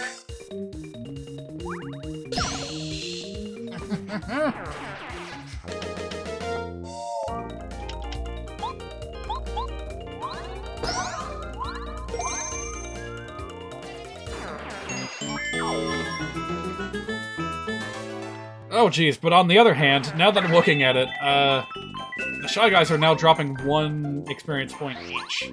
So... yeah, I probably shouldn't bother unless it's, like, absolutely necessary. Volt Shroom, cool. Volt Shrooms are, like, completely worthless now that I... oh, hey!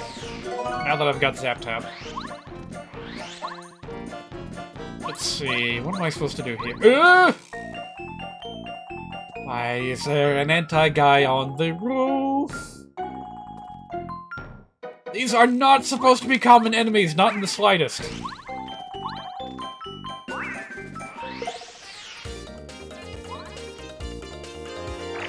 Okay, but they are affected by Dizzy Attack. That's helpful.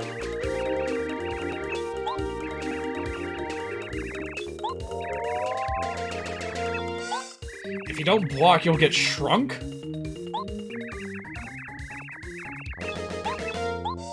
Oh, that's not good. Run away! Oh wow, that that runaway meter like started at 100. That's never happened before. I guess the hack developers were being a little bit merciful. In the event that you get into a fight with one of these guys, you can just run away basically for free. Or not? I guess that only happens if they're dizzy? Boy, there's a lot going on here.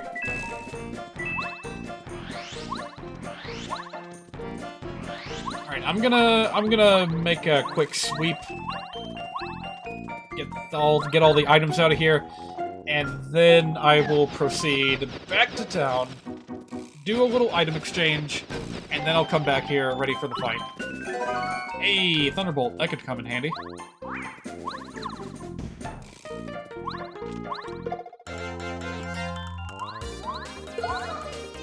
Alrighty, let's see here. I do have Power Quake, so if Fairy Carry here can inflict 1 point of damage on that Cherry Babong, I'm set. Perfect.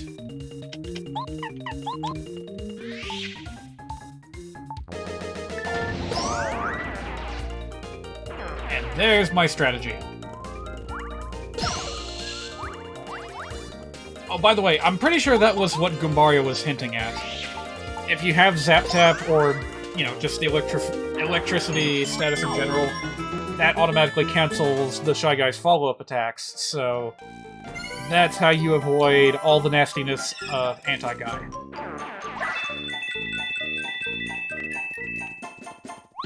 I can't believe I almost got tricked into, like, permanently unequipping Zap Tap because of that friggin' blooper.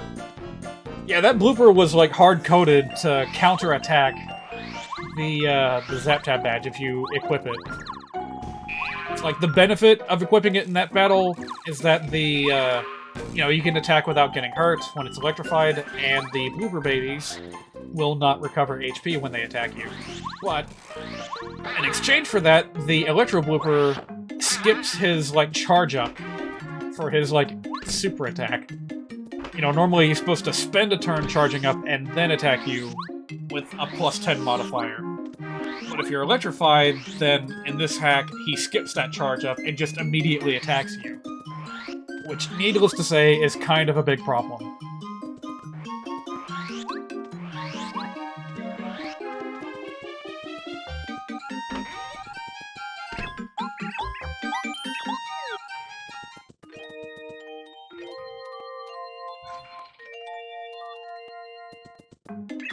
Alright, let's go ahead and prepare. For Anti-Guy, Shrink Stomp. Power Jump, maybe? It's cheap, it's effective. This might help. Mega Rush if I get into such a pinch. Refund, and that's pretty much it. The only other thing that I would put on is, like, HP Plus, which honestly, let's be real here. HP Plus would probably help a lot here. So, how about, never mind that. We'll just go with HP Plus and go right back to bed.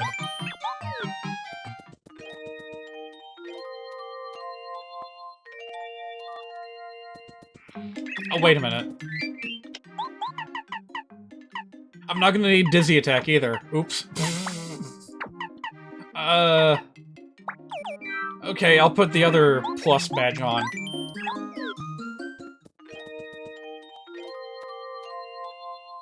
I absolutely do not want to run out in the middle of that fight. I also don't want to spend too much on items. Like, yeah, there's a lot that I could do to make this fight easy because of the items that I have in storage, but I'm trying to save them for, like, late-game emergencies because they come in limited supply.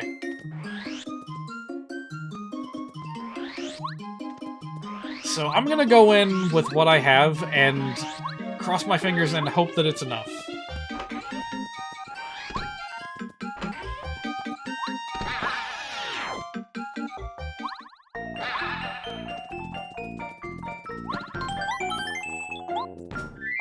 Alright, I don't need to bother with Goombario. Actually, you know what? Since I've already done the tattle on Anti-Guy, I don't really need quick change, do I? Alright, I guess I can put these back on. And...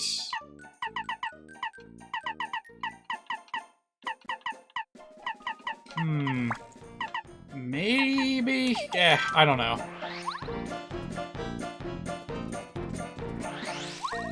Let's try to get there without engaging in any battles. I slipped. Also, I finally put two and two together in my head. Much easier way to deal with those cherry bombs with just one turn instead of two. Or rather, one action instead of two. Just use Paracarry. That shell shot deals 6 points of damage. The bomb, 4 HP, 2 points of defense. That's enough to knock it out in one hit. So what the hell am I afraid of?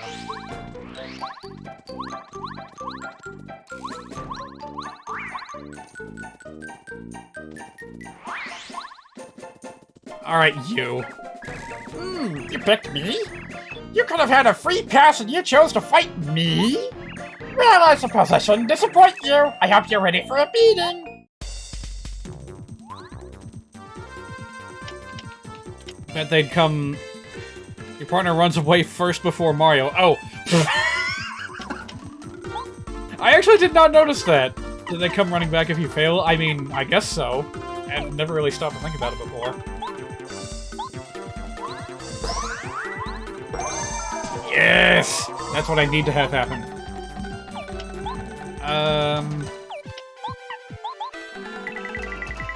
Oh, but that makes his targeting reticule, like, super duper small.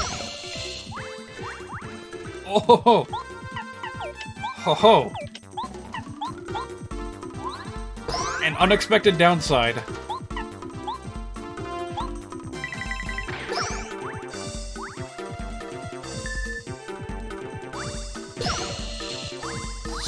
Yeah, that's a lot of damage.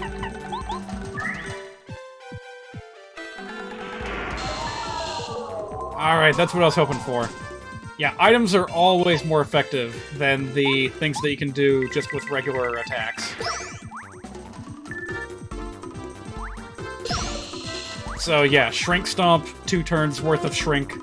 Other thing, use an item instead. That's 4 turns worth of shrink, baby. Wow! This went a lot better than I expected. Look at that!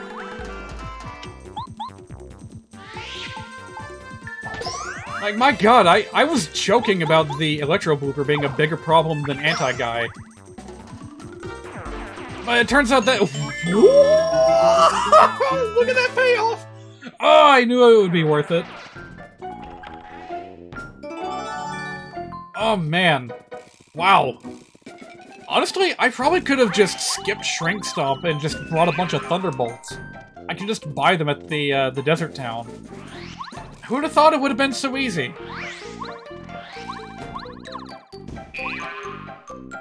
But you can't rely on it 100% though, because they, you know, status ailments, they always have a chance of failing. And if my strategy had failed at any point during that fight, well, it would have been bad.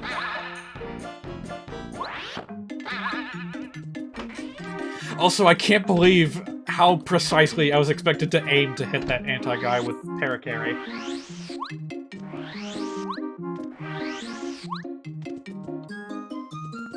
Nowhere else in this game will you find a trade-off, like a negative trade-off, for, inflicting status on an enemy like that.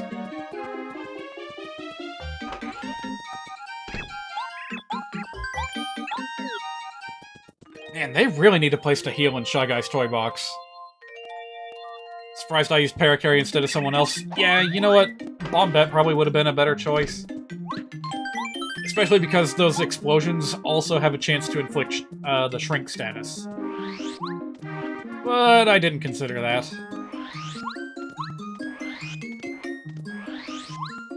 Alright, I just got the Storeroom Key, but I'm not sure if I want to use it yet. Yeah, let's, I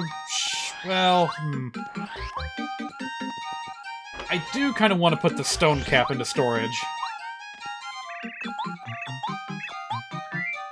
There you go. Yeah, it'll help a little bit to go ahead and get this shop opened up. I've also been given free reign to take whatever I want from the storeroom. Now, I'm gonna save most of this for later, but I will go ahead and take that toy train.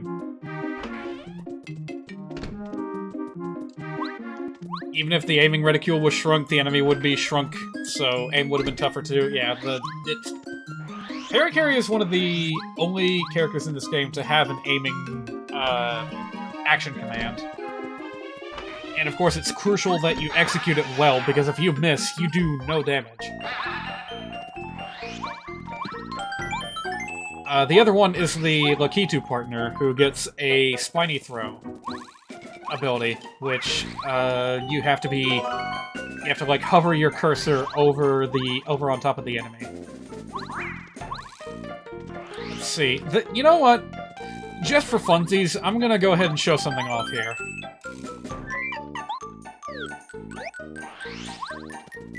It necessitates another save because it's very, very hazardous to my health, but hey, look at this guy! Look at this guy! Now, you might be thinking, oh, I've already defeated an anti-guy with these. What's another one, you know, gonna do? It's a guard named Anti-Guy. He's all by himself, and he looks totally weak. Like a crane game? Oh, no, it's like, you know, move your mouse cursor over the thing and press the button. Minus pressing the button. It just happens after a certain period of time, and you have to make sure that your cursor overlaps with the enemy. That's all it is. You never know, appearances can be looks deceiving when Koopas are involved. Oh, what do you want? Get away from that treasure chest, pal. It's ours, see? Don't mess with us! Fighto! You wanna fight? Are you nuts? You don't wanna mess with us! Are you sure you wanna fight? By the way, he's saying us. In the original game, it's singular. That's a very important change. What? Well, alright, I do love a challenge! Here it comes, pal! You can blame Sid Biscuit for what happens next! Sin Biscuit. So, you thought one anti-guy was bad. How about a crack team of 5 of them?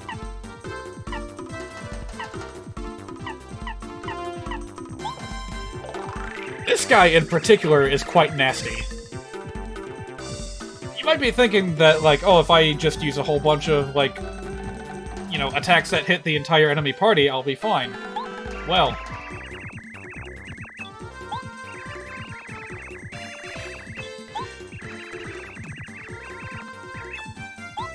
Darn it, Goombario didn't say anything. Alright, fine, I'll demonstrate. Here's what happens when you use a star attack on this enemy team. This applies to Starstorm as well as the Shooting Star item.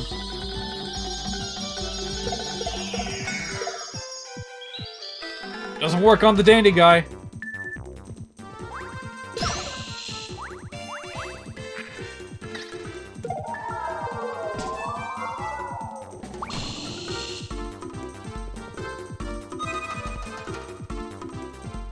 So yeah, that's Oh, by the way, 4th game over for today.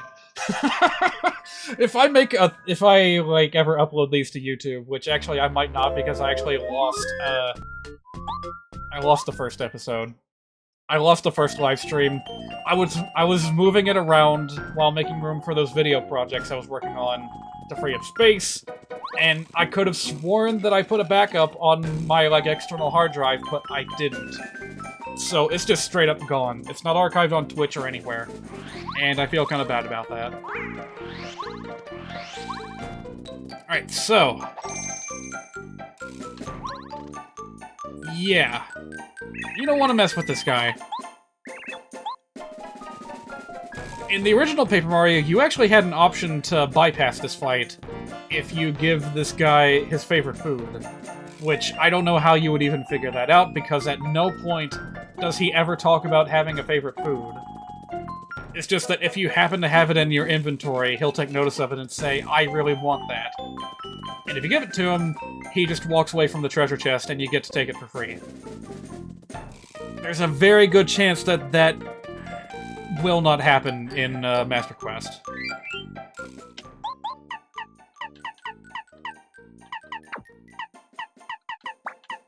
Let's see, I want my Dizzy attack back, and... yeah, let's put Quick Change back on. And yeah, that was 15 damage you just saw out of that fire guy. Kind of a big deal. You do later get a badge that helps protect you, like 2 badges actually, that help protect you against fire-based enemies. But, of course, for 15 points of damage, like, you're gonna want a lot more than that.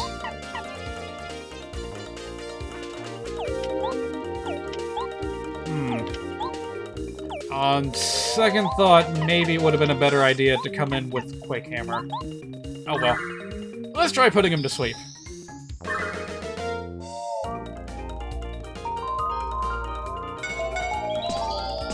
I got one of them, I guess. Better than nothing. They shake their booties to call in reinforcements. Oh, well, speak of the devil. Here they come.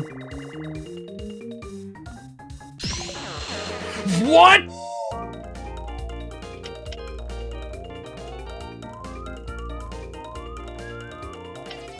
Is that supposed to happen?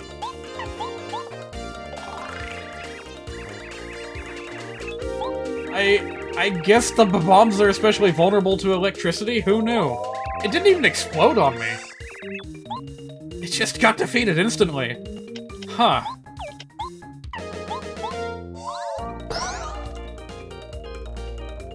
Ooh, this'll help.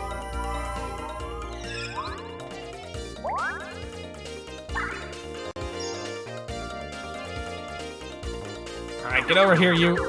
He's calling for more reinforcements. Did he, like, detect that I had a lot of defense, and that's why he chose not to attack? Yeah, who knows. That's a lot of dudes. Definitely a lot of dudes. What can I do about this? I would very much appreciate a quick solution, so let's try a power bomb. Ooh, 4 turns of shrink. That's surprisingly good. Don't do that.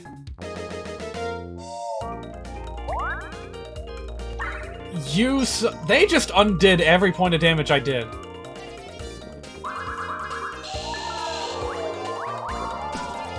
And now I can't run.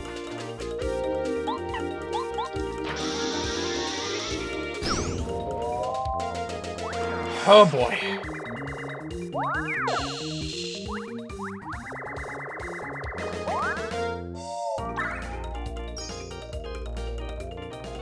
Don't do it.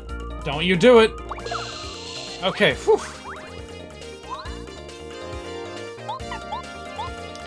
I'll blow each and every one of you up if I have to.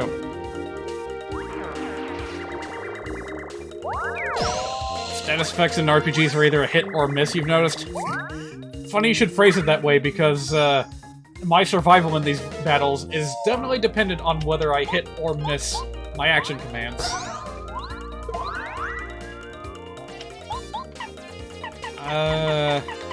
Shoot, I guess Paracarry's my best bet right now.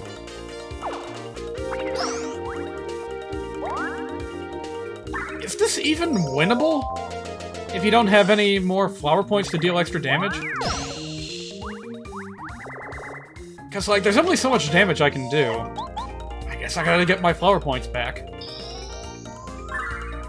Otherwise I'm gonna be here forever.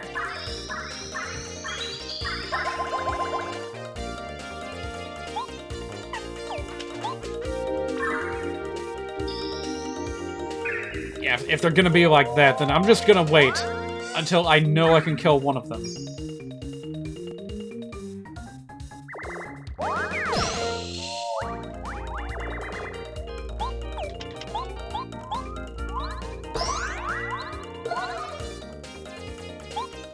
Well, no! Urgh, I meant to use Shell Shot. Ugh. What the hell am I doing? I don't know, maybe if I'm lucky, the Shy Guys will have limited special attack points. Ugh.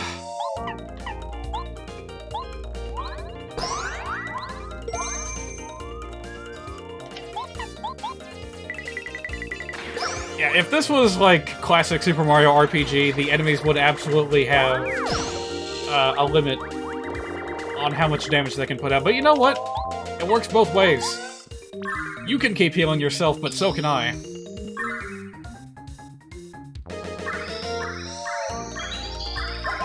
I could just keep on doing this until I'm back up to full. And there's not a dang thing they can do about it. If we have limits, they should too. I agree. I do indeed agree. That's... One more time.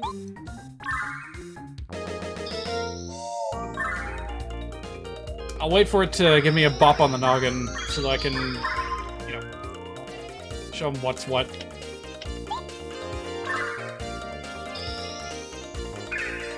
So what was that other thing you said? Status ailments in RPG are either a hit or a miss. And who is it that has an entire video on that? Design Doc, I think it is?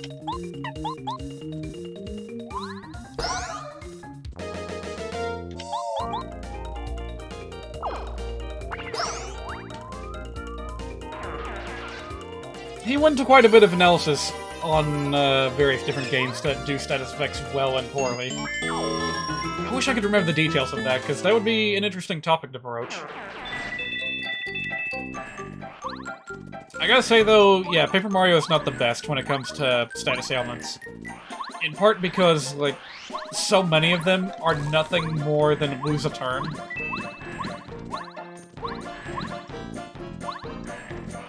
You know, getting dizzy, getting paralyzed, going to sleep, getting, like, stopped. All those do the exact same thing. The only difference is how effective they are against certain enemies. This is new.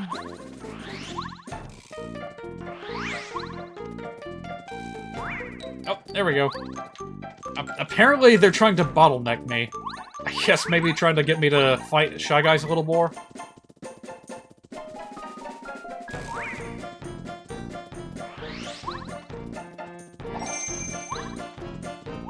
Yeah, like this entire like block city that you see here was not in the original Paper Mario.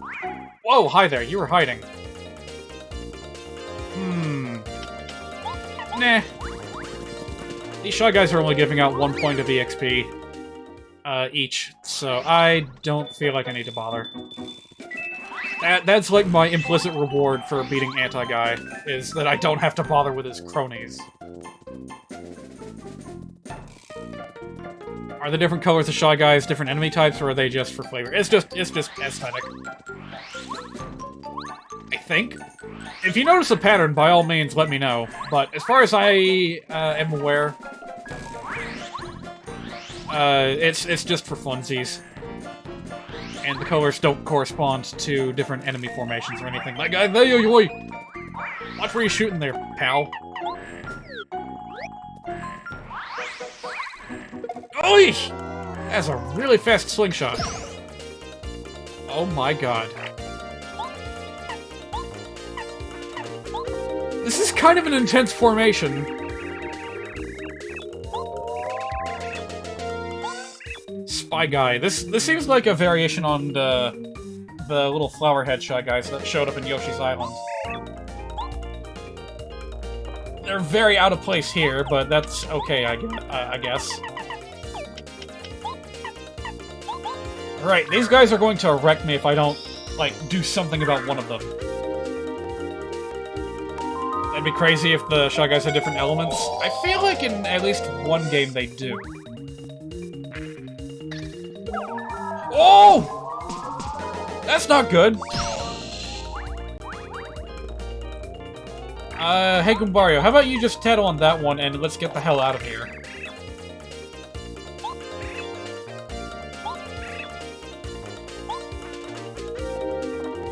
Yikes.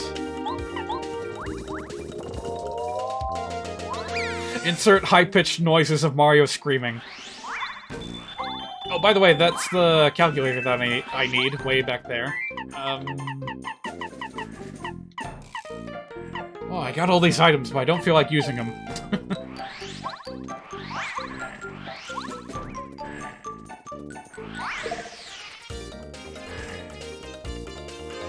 Yeah, let me think about this. Is there... Actually, I take that back. I can't think of any Mario game where Shy Guys had that capability of bearing different elements depending on their color. I think it's always just been for the sake of color. Maybe in a Mario sports game they'll have alternate stats, but like elements, nah. Alright, that turned out a little bit better than I expected. I really do not understand why the bombs just instantly vanish when I touch them with electricity.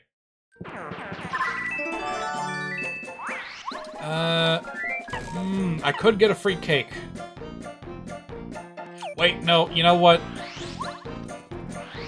But they're so expensive in the shop. Maybe just one. It's not even free cake. I need to take care of getting the chef her frying pan back before I can bother with cake.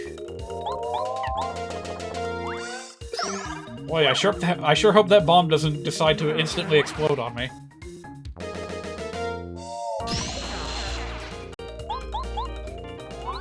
You're making this so easy.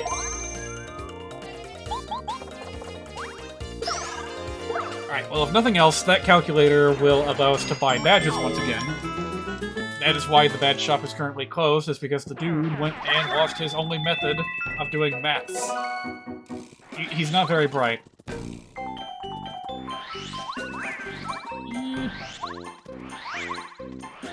But of course, the real thing that I needed to get from this first area of the toy box was the train, which I have not done anything with now that I think about it. I should go ahead and do that.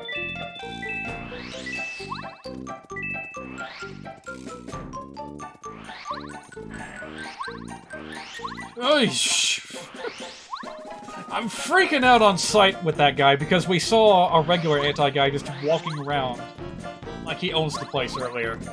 Like, are they gonna show up elsewhere? Look, we can't very well ride on the tiny little toy train. That'd be impossible.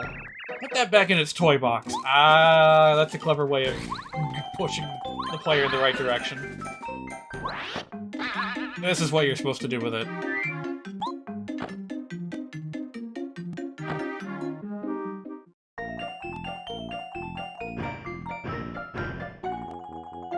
Don't ask how. It just works.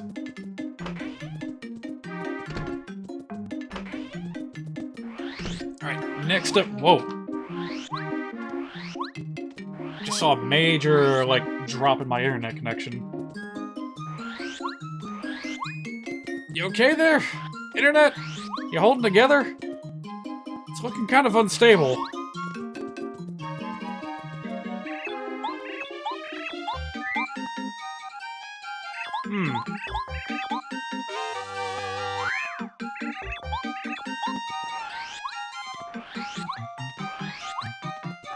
Okay, looks like it's stabilizing now, but ugh.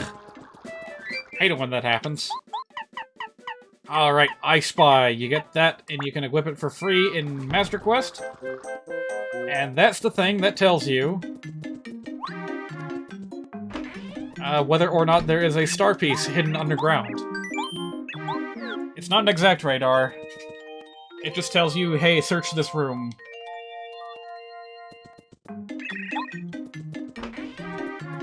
Yeah, I'm definitely experiencing some instability. Let me check on this real quick. Make sure it's not something, like, really problematic.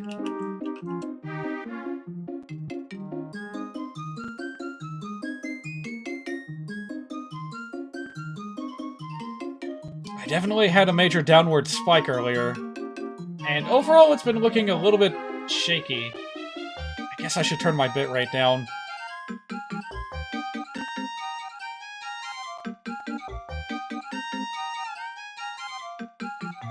Huh. Yeah, I'll tweak it down from 5,000, or rather from 6,000 down to 5,000. I don't know if that's going to take place immediately or not. Actually, if it does take place immediately, I would like to know. Because if that's a setting that I can tweak on the fly, then I should absolutely do that more often. Internet slowed down to shit? Just drop your quality down to 1500 bits per second. Or something.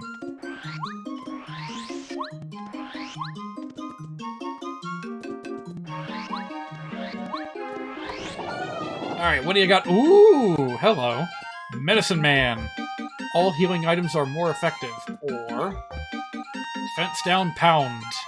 Ah, both of these look pretty good.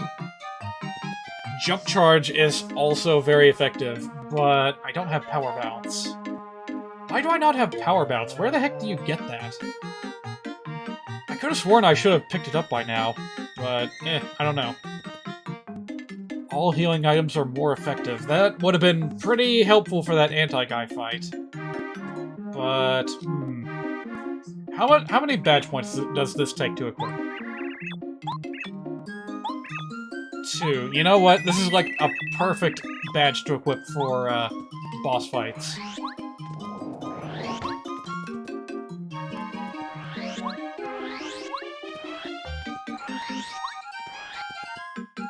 Alright, and I picked up a cake mix. I should go ahead and drop that off. My storage inventory is getting kind of full, but that's okay, because very soon I will unlock the ability to cook multiple items at the same time, and it'll be great.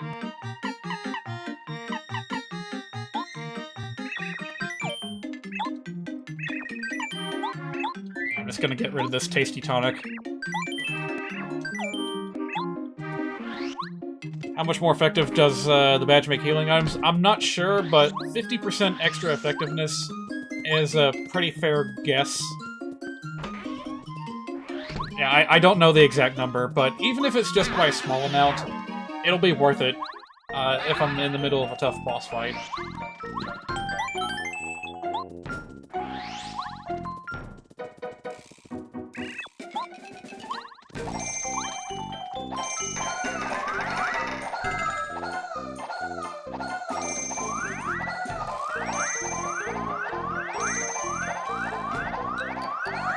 There's no reason for that. I was just practicing my button inputs. It's like a minor trick that you can, like, do hammer swings faster if you press the button at the right time. There's absolutely no purpose behind that. It's just like a quirk of how the hammer swing works, and it's fun to do.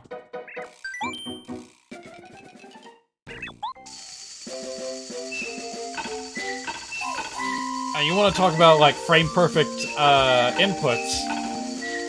There's a way to make Mario's basic jump attack slightly faster if you press the A button at the right time. And again, no one's quite sure why it behaves this way, it just does. There's a lot of strange behaviors in the mechanics of Paper Mario. Where the heck is that hidden panel? You know what? It might be down that way. And if it is, well, I'll get back to it eventually. I got a mailbag. I'll drop it off later. Alright, what did I put here? Thunder Rage.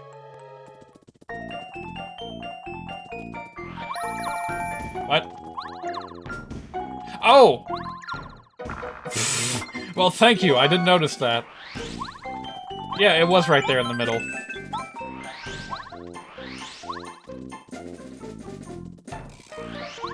Alright, so I have some vague memories of, in Paper Mario Master Quest, like, if you pick something easy for one of these, like, traps that Kami Koopa lays for you, then at some point it will, like, come back to bite you, and, like, the hardest option will show up anyway. But I don't remember the details. And for all I know, it could be just something I'm completely making up in my head. So, I guess we're about to find out. But hey, if I can handle an anti-guy, I can handle pretty much anything that the game's gonna throw at me at this point.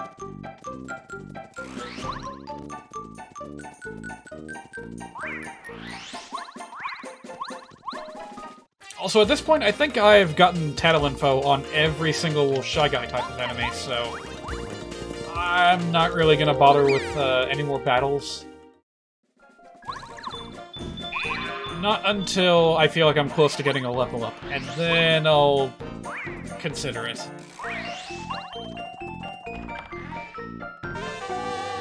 Defense Plus! A very, very significant badge. But also a fairly expensive one. 4 badge points for that stat boost is, not inconsiderable.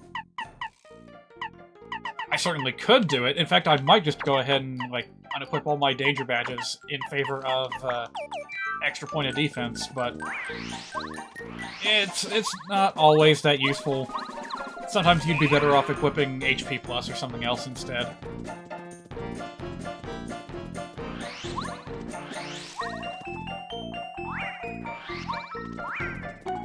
It's a little trick with this area. You can't get through until one of the Shy Guys opens the door for you.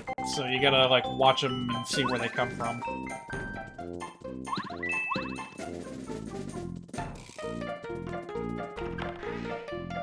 It's funny how the slingshot Shy Guys are, diving at me. Right. I thought they shot with their slingshots, too. It's like someone holding a gun runs at you to do a bop. Ain't that the truth? Alright, I don't know if I'm gonna have to fight anything, so fingers crossed.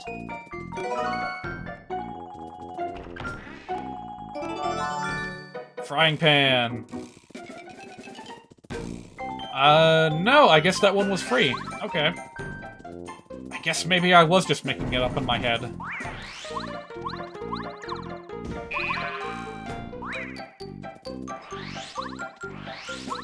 Yeah, what a cruel twist that would be if you picked the Goomba for the first one, or the mushroom, and the anti-guy just bum rushes you anyway.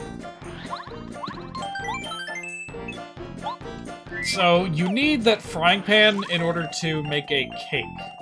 However, I already have a cake in my inventory. It's been sitting there for a while. I have not really felt the need to use it. So I'm gonna go ahead and check and see if I can just go ahead and... Oi! See if I can get by without having to use it. I mean, without having to, like, go back to all the way to Toad Town.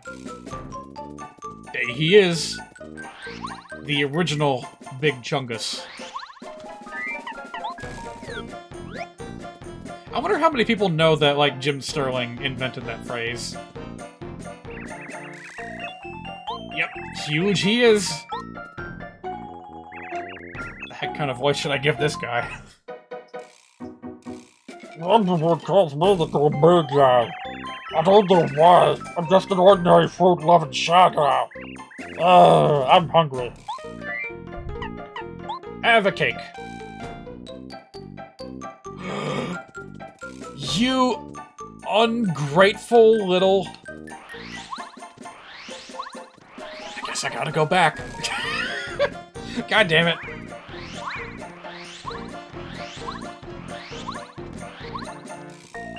Ordinarily, he's supposed to play an animation where he chews up the food that you give him and spits it out because it's not, you know... It's not... His palate is too refined for such low trash. Yeah, I think maybe there's an event flag that gets raised after you give the frying pan to the chef. And if that hasn't been triggered yet, then you can't, like, nothing happens. It's like the correct item, but the event flag hasn't been set yet, so... Gotta go take care of that real quick. Heard you can bake cake in a frying pan IRL, but you've never done it.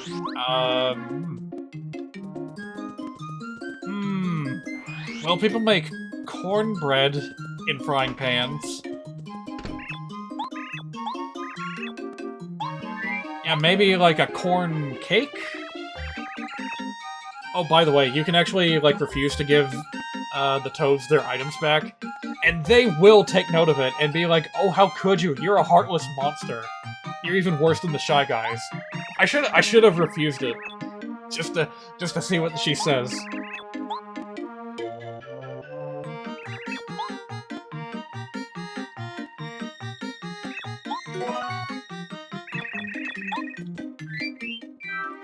Since I'm here, is there anything else that I want to make really quick? Nah. I'll be back.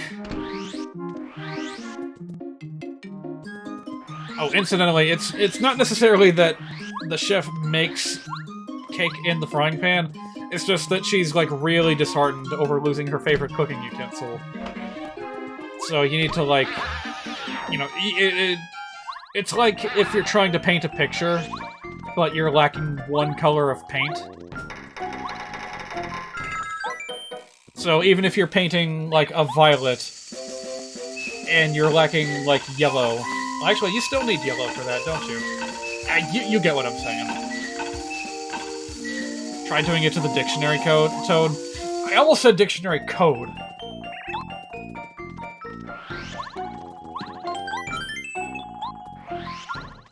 Code Toads. That'd be a pretty catchy name for a group of NPCs in a Mario RPG.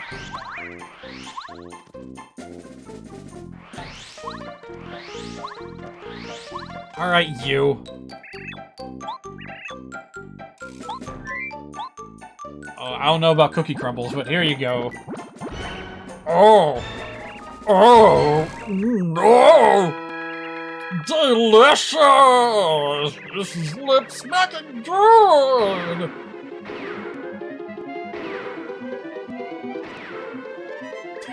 Yum!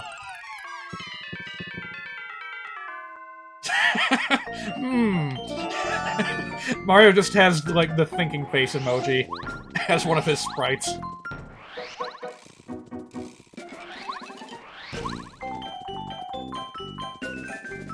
Whoop.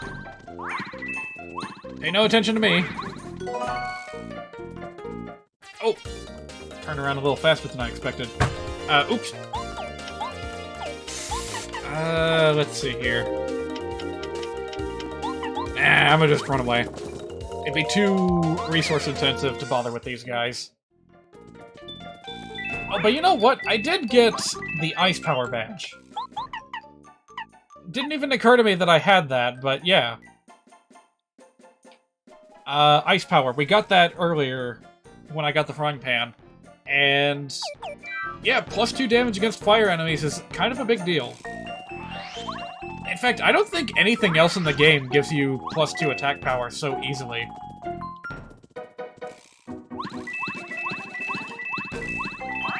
Oop! I almost got away with it.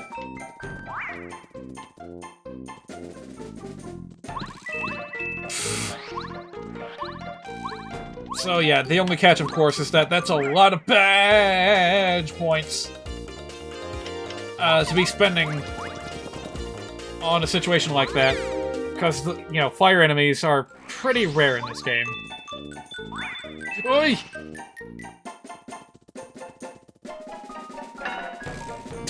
Donk! I recognize, like, I know that that's a stock sound effect, but I immediately associate that with Homestar Runner. Like, old school Homestar Runner.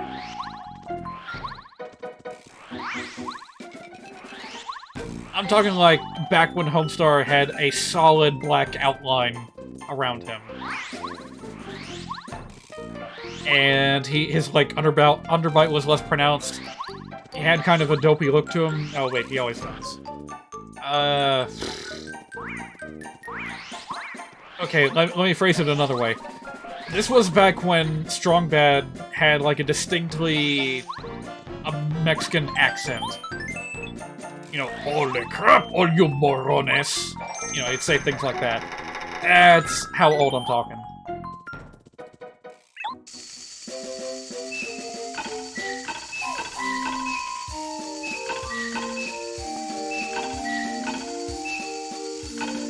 Alright, don't got much more to go.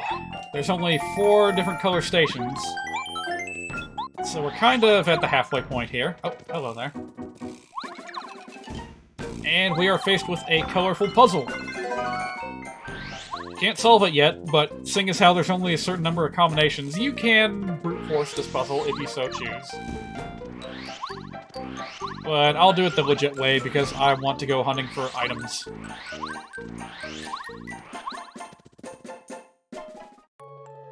Oh yeah, and I've got another battle to do.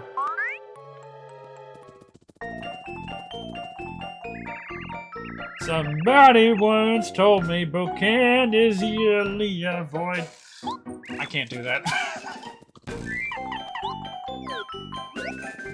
God, can you imagine someone doing like a Let's Play and substituting... No, not substituting. Like, every time that dialogue plays, they sing it to the tune of a popular song. Hello there. And they sing so fast. That was a funny little animation. I am lacking in group attacks. Hey, Cooper, give me a hand here.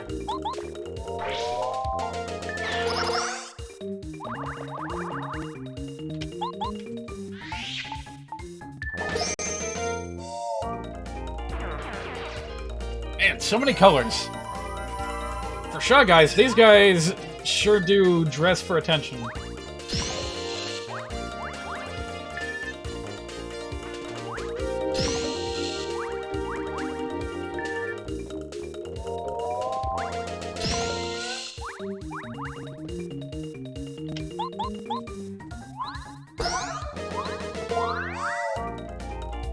I'm like quivering in anticipation for the upcoming Koopa Troll fight. If he's by himself, like he is in the original Paper Mario, then it'll be a breeze. But there's a pretty good chance that this hack is going to do something to make it a little extra spicy. Like maybe there will be 3 of them or something.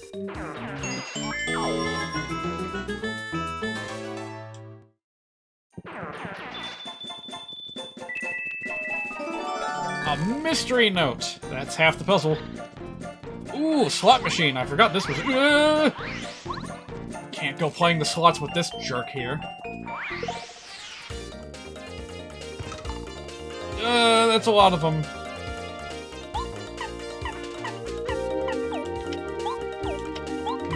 What to do, what to do? Well, obviously that guy floating around up there is a big problem. So let's get him out of the way first.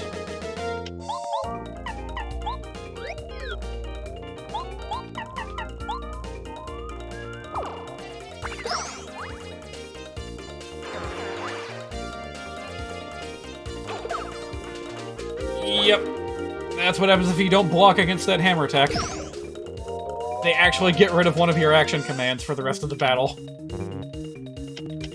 What a bizarre ability. Oh shoot, they have points of defense. Carry, help.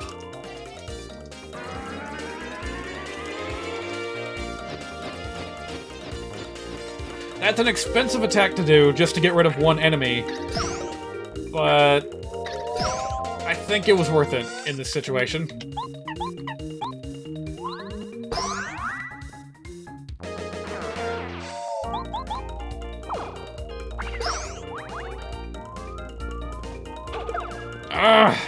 And of course, if you let it happen twice, then you can't do anything. So that kind of sucks. That is not a common ability, by the way. I think, aside from these spy guys, the only other enemy in the game that can do that to you is Bowser. So why that's a feature, I will never understand. I had to make him unique somehow. Alright, well, let's try to make back some of our resources by playing the slot machine game.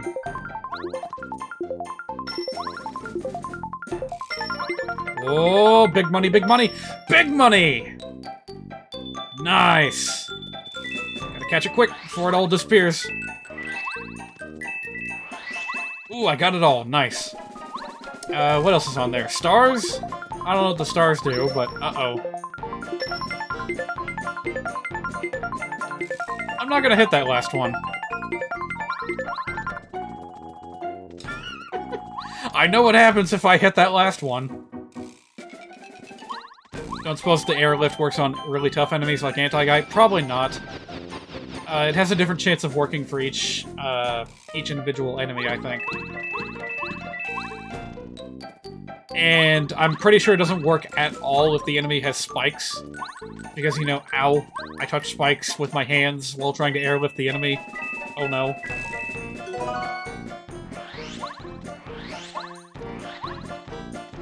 But it would be pretty hilarious if that was possible, even in the slightest. You know what, though? The Anti-Guy probably counts as a, you know, as a boss enemy. Just, you know, based on how the base game would have treated him.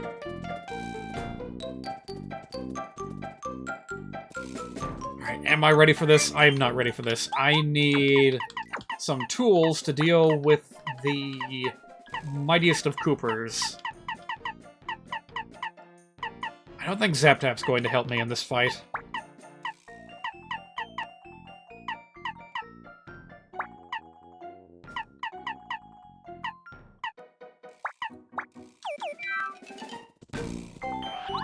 Alright, here goes. Yes, I thought you'd come. Now I get to defeat you and win admiration from King Bowser. I'm gonna be famous! Oh yeah, that's another thing. Like, if you pick an enemy, they'll all have a little line of dialogue for you. Whenever you get to meeting them. Alright, so it turns out he is indeed by himself.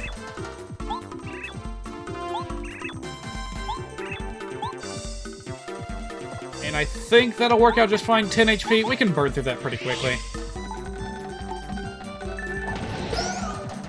Especially since I have a piercing attack, like Quake Hammer. Also, that's a really fast attack.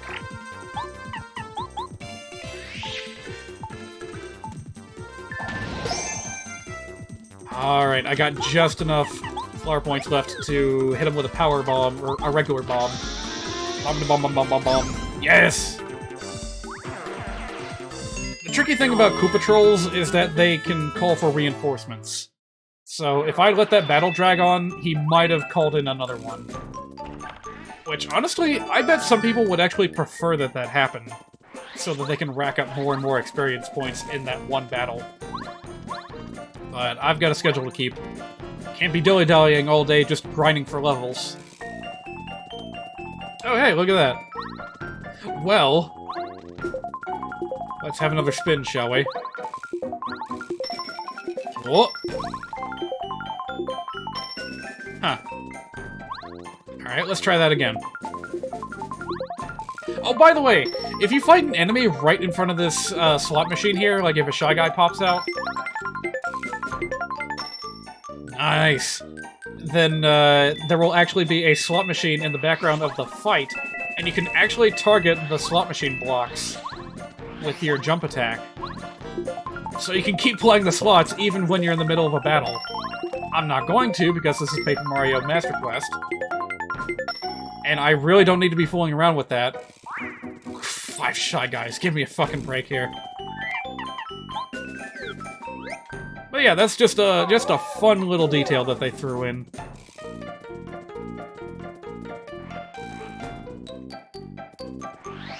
Let's see, is there... Can I go left here? Nope. Alright, back to the beginning.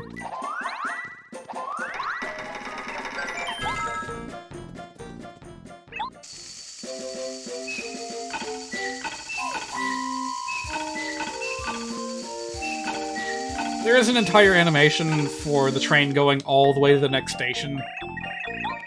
But, I mean, you saw the first second of it. The rest of it pretty much plays out exactly the same, so... Oh, don't mind me skipping them. Skip. Man, I still haven't found that, that thing. Oh, yes I did, the cookbook. That's what we got from, Gourmet Guy. Alright. Now is finally time to do some cooking.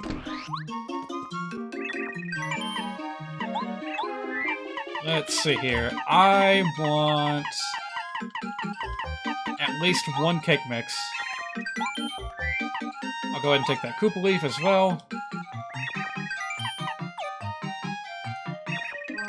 You don't mind skipping it all? Oh, yeah, I figured as much.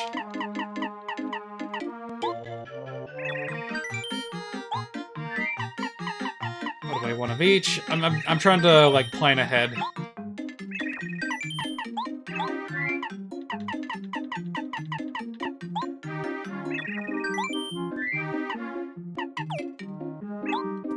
Alright, I will be back very shortly. Oh, right, I also got the mailbag. Can't forget to drop that off. Yeah, I've got a lot to do in town.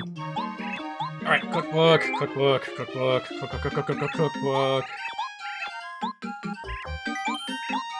Let's see here. First things first. Give me a lemon mixed with a cake mix. Unfortunately, this does not lead to a lemon meringue pie, as I would prefer it. But rather we get a lemon candy. A nice little healing item. Not the best. Also, I'm gonna need a quick batch of Koopa tea. Need to get that for the old man.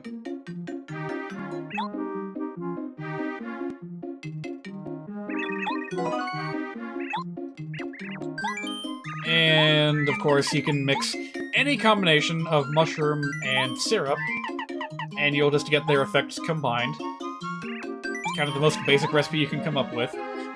Even though, in theory, this should taste pretty awful.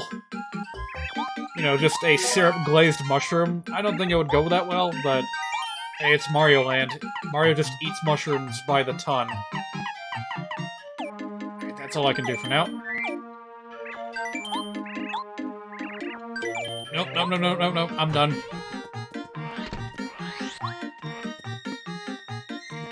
Oh yeah, let's also check and see if there's any new badges available. What? Spike Shield is here? Really? Huh. Well, that's, how many badge points? 3, no. No, since Master Quest, like, provided such a huge buff to Hammer Throw, I kind of feel like I don't need, Spike Shield anymore.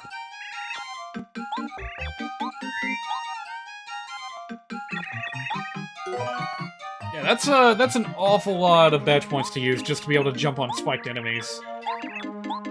Yeah, while we're here, we can catch up on the NPC's mail. Sorry, no, these are playable characters. What the hell am I saying?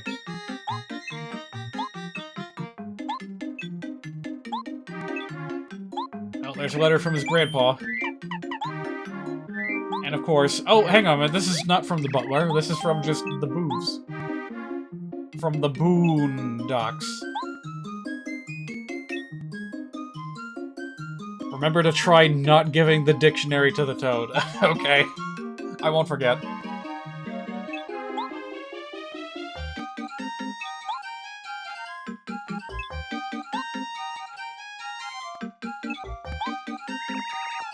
Man, these freaking boos are like the friendliest out of any Mario game ever.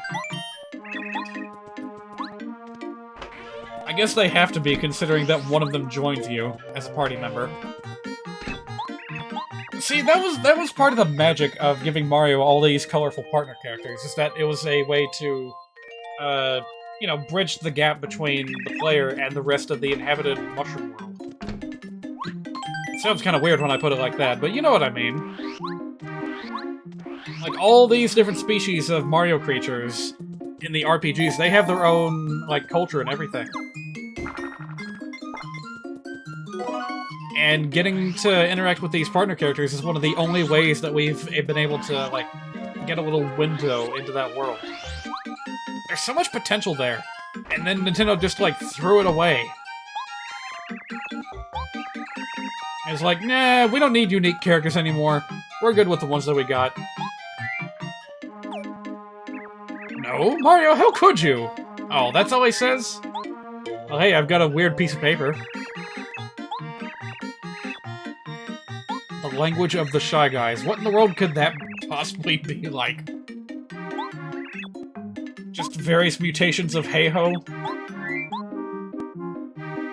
Well, that was disappointing. But yeah, he basically did say what I expected him to say. Oh.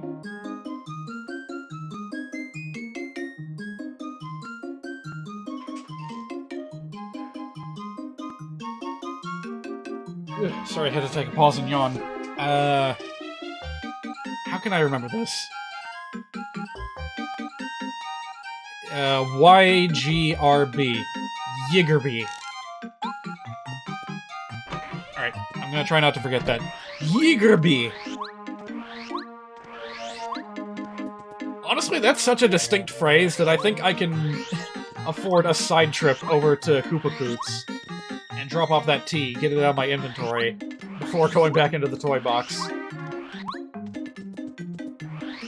Yigerby.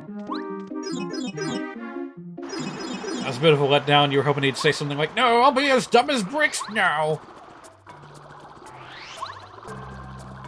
God, if only. Yeah, they kind of wasted potential for a Brainiac kind of character. I expected him to be a little bit more obnoxious than, this polite... ooh, 3 star pieces. This polite gentleman toad that he turned out to be.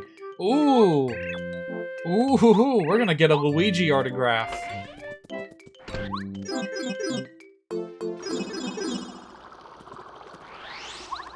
I'm gonna go ahead and do that. I know I should go ahead and get on with the rest of the toy box, but... Come on, man. We can all spare a little bit of time for Luigi, can't we? God, can you imagine, like, if Super Mario Bros. 2 hadn't happened the way that it did? Would Luigi have diverged into becoming his own character the way he did? Like, Yeah, there was a slight bit of difference in the Japanese Mario too, but... You know, Doki Doki Panic, the reskin... Okay, you know what? I have to look this up real quick.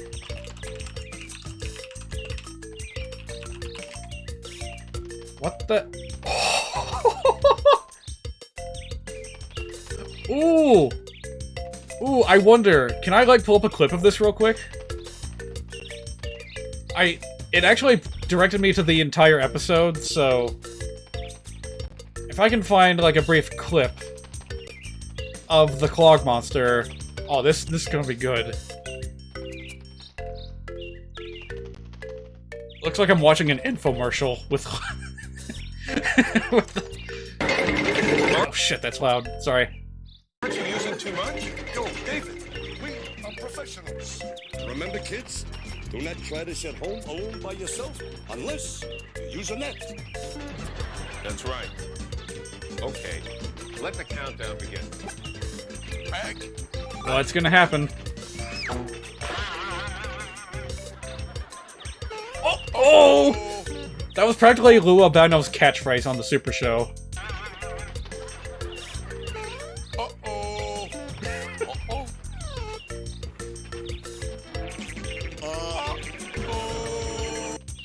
Alright, pretty sure Clog Monster's not gonna show up until after the cartoon, so let's skip ahead a bit. What the hell was this cartoon episode about? I see Koopa in front of, like, the Parthenon. Whoa, who the... Whoa, look at this guy! Oh my god, is that Zeus? Fire, but you have something Koopa doesn't. Us. Wow, yeah, the Super Show was freaking weird, man. Maybe it's some interpretation of Hercules? What, are they having a freaking Rocky montage? Yeah, I think that's exactly what's happening. So what, it's the Olympic Games? Mario and Zeus at the Olympic Games. Even back in this day, Toad had the worst voice. Alright, where the hell is the Clog Monster? I was promised a Clog Monster. Oh my god, there it is.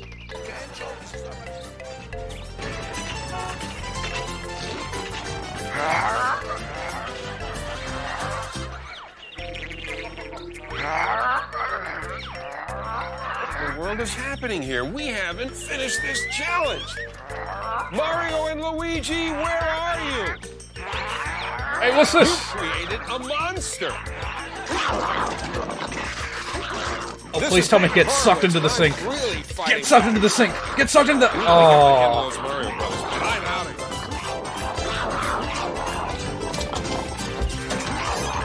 I love these transitions, by the way, between scenes. Just a close-up of Mario's cartoon face. Yeah, whatever works. We'll fight back with the Mario Brothers after these exciting scenes from The Legend of Zelda.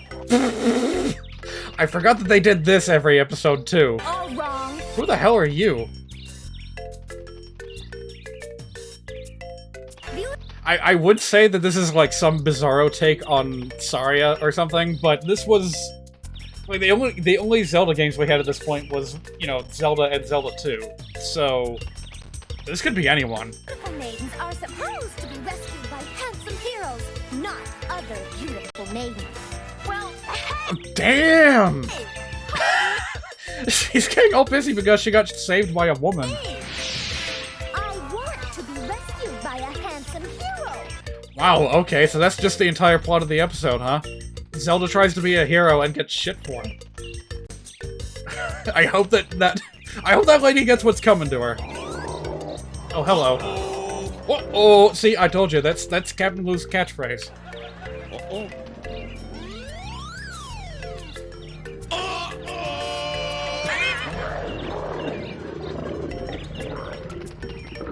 Well, now we understand the mystery of the Clog Monsters. Wait, it's still going? We'll be right back, just in time for commercials. I mean, the end credits. Let's do the Mario all together now. I just want him to do the pose. Do the pose. What kind of pose is that for Super Mario to end the show on? I don't understand it, but it's so iconic. You think of the Super Show and you think of that. Captain Blue doing, like, a star pose. Hey, you know what? Maybe that's the joke. Is that Mario is, like, a superstar. So he makes it... Nah, that's too clever. That's way too clever for the Super Show. Not that they didn't have good jokes every now and again, but, like, a lot of it was pretty slapstick and improv. Actually, you know what? I think, like, 80% of the Super Show's live-action segments were, in fact, improv. Yeah, they didn't really operate off of a script, Danny Wells and Captain Blue.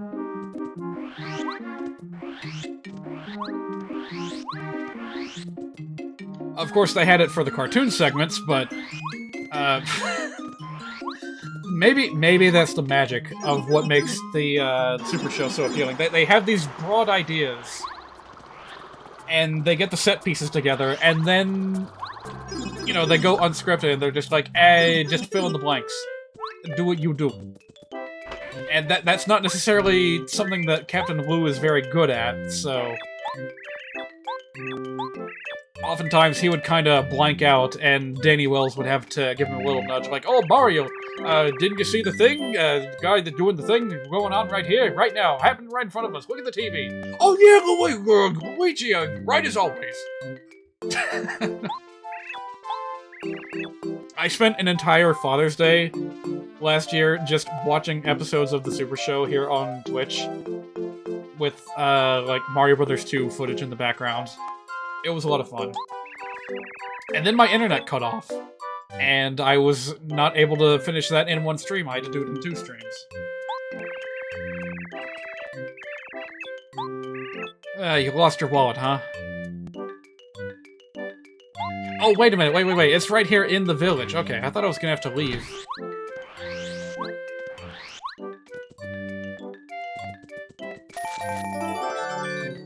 Oh, and there's a star piece in here.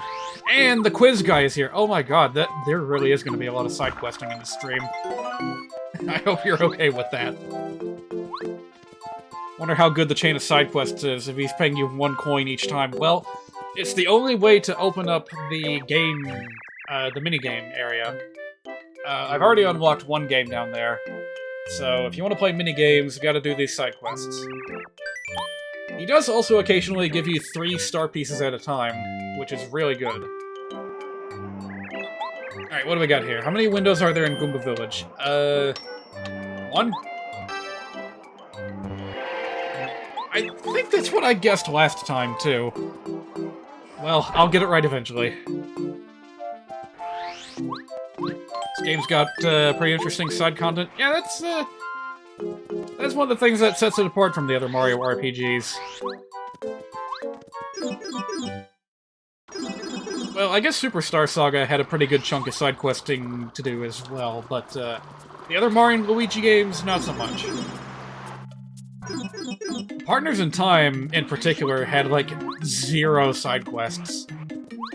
There was one thing that you could do to access a hidden badge shop or something, but beyond that, there was, like, nothing to do outside the beaten path.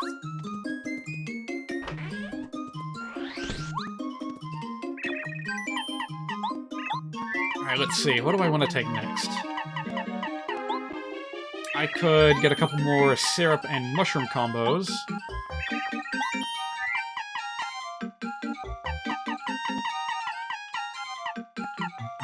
And there's a whole bunch of things that I could make with cake mix right now. I could also make an apple pie. Oh my god. So many things that I can do with cake mix, but it would take a lot of money. So for now... yeah, for now, I'll just take one of these and make a cake with it.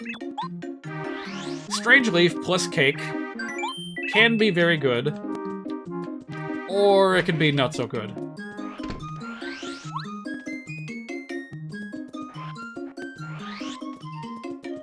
And the exact stats of these food items might have been changed in the ROM hack, so only one way to find out.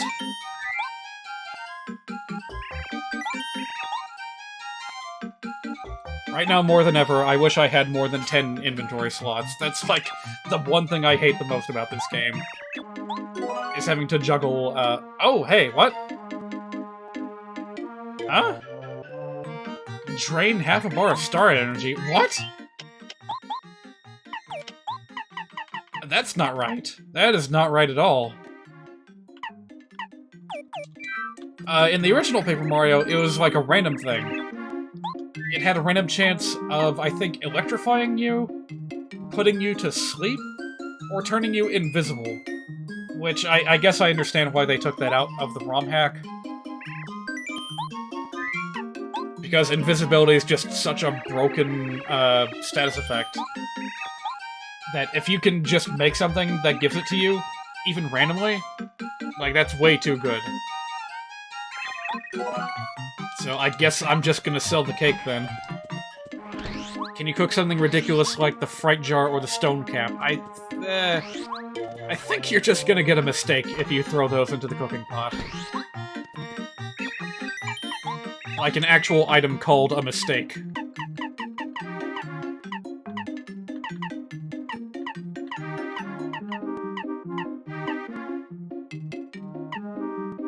I'll put this way, and then I will sell the cake. And 10 coins, that's just a refund for the cake mix that I bought. Alright, 2 more cake items to make up for that failure. Let's see, I will take a Volt Shroom and an apple.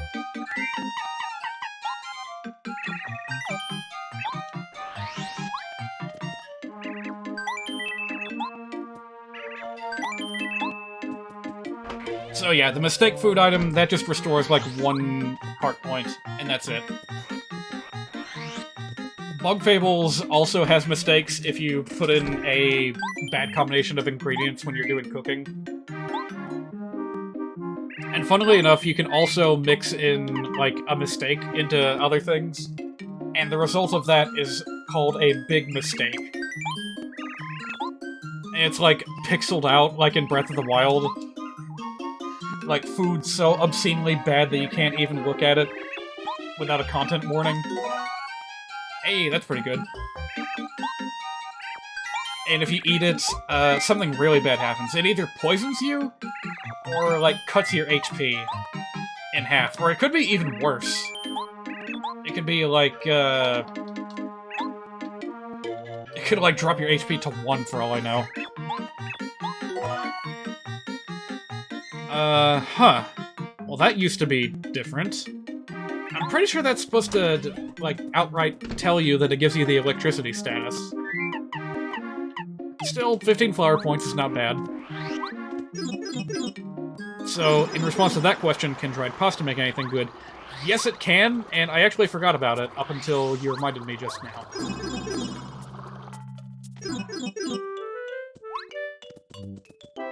So, cooking dried pasta by itself, of course, will give you spaghetti. A very cheap and easy ingredient to mix with it is the Koopa Leaf. Tasty tonic. Well, shoot, now I wish I hadn't sold it. How do you get a tasty tonic? He says that most shops sell one, but, not the shops I've been to. Yeah, there's not one here. I'm gonna go ahead and put that away.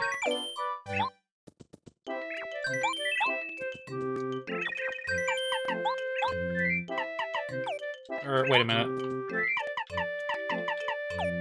Okay, we're gonna hold that thought, because what we need right now is some Koopa Leaves. There we go.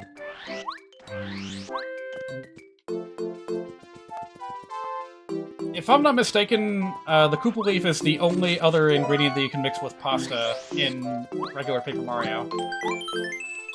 I do remember in 1000 Year Door, you can mix it even more with, like, hot sauce and squid ink, or blooper ink, or whatever. Which is on the surface, a very disgusting thing to do, but... Actually, you know what? No, I take that back. I've actually tried squid ink on, like, a pizza before, and it was actually delicious. It's surprisingly salty. Well, maybe it's not that surprising, considering that it, you know, comes from the sea. But yeah, try squid ink if you see it at, like, a restaurant. Alright, I need to put some stuff away, then I can take out the pasta and make a double dose of the Koopa pasta.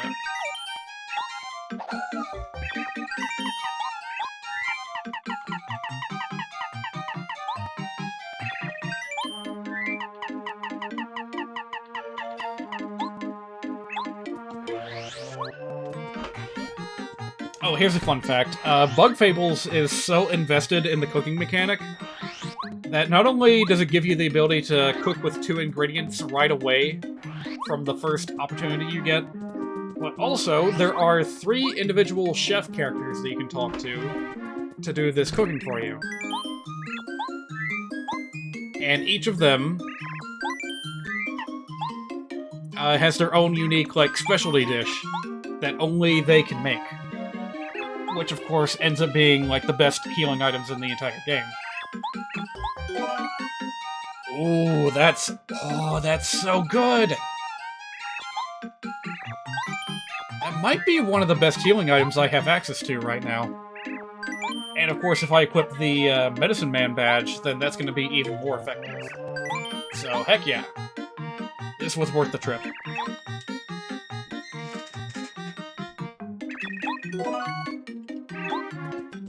Now, not only do each of the chef characters have their own specialty dish, they even have their own music.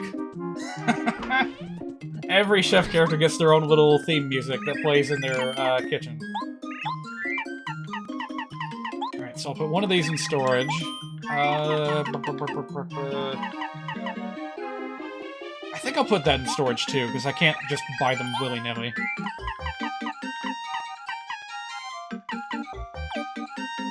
Alright, I think I'm gonna do one more round of cooking and that'll be it. Oh, you know what I've completely forgot about? There's items in here, too. That I can cook if I so chose. Yeah, potato! Let's try that.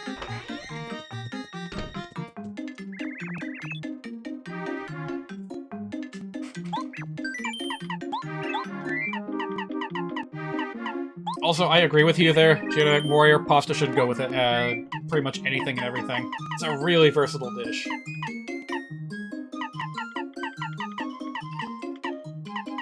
I guess I can also go ahead and make the lime candy while I'm at it.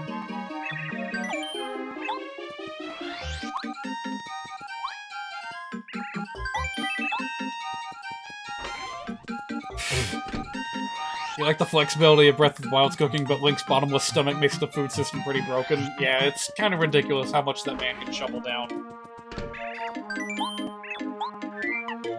I guess that's part of why a lot of games have a cooldown on food items, because, like, realistically, no one can shovel down that much food in such a short period of time.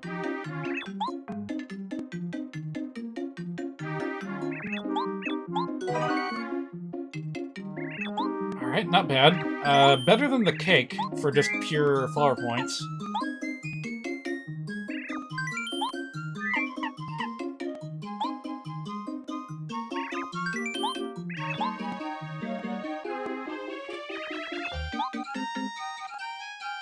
Dried fruit. Does that make anything good? I think it does, but I can't remember exactly what. And I don't want to waste it.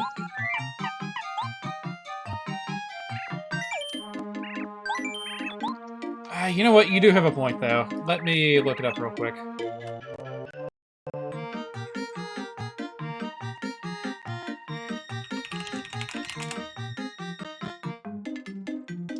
One thing that this game desperately lacks is a recipe book.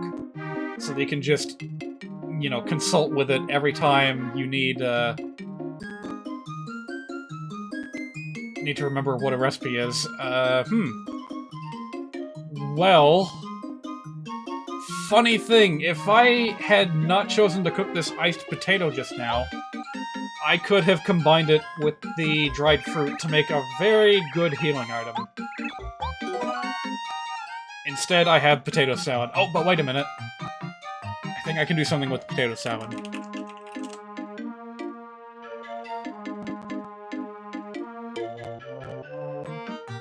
Oh. Who knew that the potato had such potential? It's a shame I can't buy it right now. It's gonna be in a future shop, I think.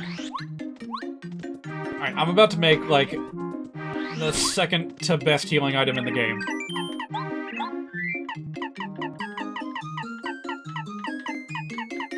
Here's a steak that I cooked a really long time ago. We're gonna take that. And also gonna drop off things that we don't need.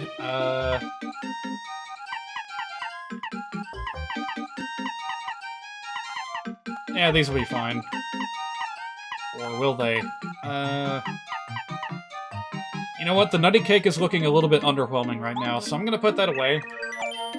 I'll pick it back up later, because I know ahead of time that Koopa Koot is eventually going to want one.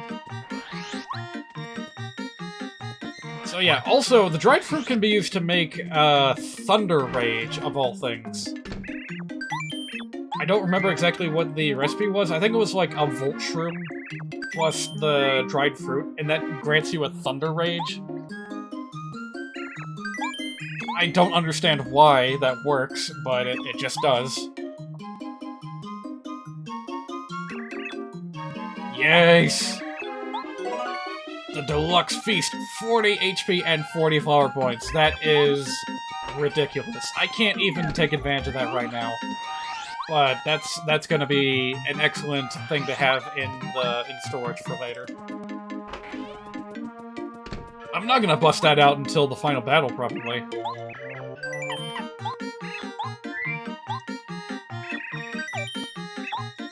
Alright, I am done with this for now. Let me just make sure I have plenty of items before I go back in the toy box. I'll go ahead and take that snowman doll. It's a good little attacking item. If I find myself cornered with a bunch of those fire guys, I'll know what to do. The other item, by the way, is like a super drink that gives you 2 turns on your next turn. And they are also very limited in supply, so I'm just gonna leave it right there. It'll be there when I need it. Oh yeah, I forgot about the Volt Shroom. Yeah, I'll go ahead and take it. And if I have any more, like, attacking items that I don't need, like this, I'll go ahead and take them.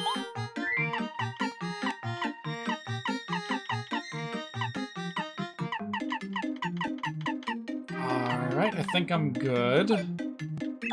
Not really gonna need any of the other things until time comes for me to fight the boss of the chapter.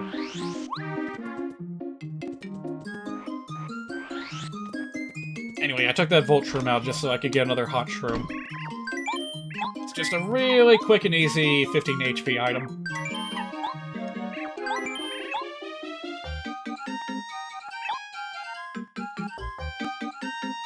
Why, I've gone the entire stream without finishing the topic that I wanted to bring up at the beginning. About the hard drives that I was digging into from, like, 2004. Now might be my last chance to talk about it. I was really busy with it because that has a lot of memories packed away into it. Not just pictures and music, but I'm talking, like, art and music that I made when I was a wee little teenager. So that was really something, going back over all that. The music in particular, I was afraid had been, like, lost.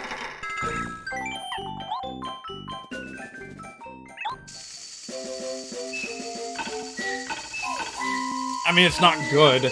I'm not gonna share it with anyone right away, but, you know, it's just, I felt like a little piece of me was missing.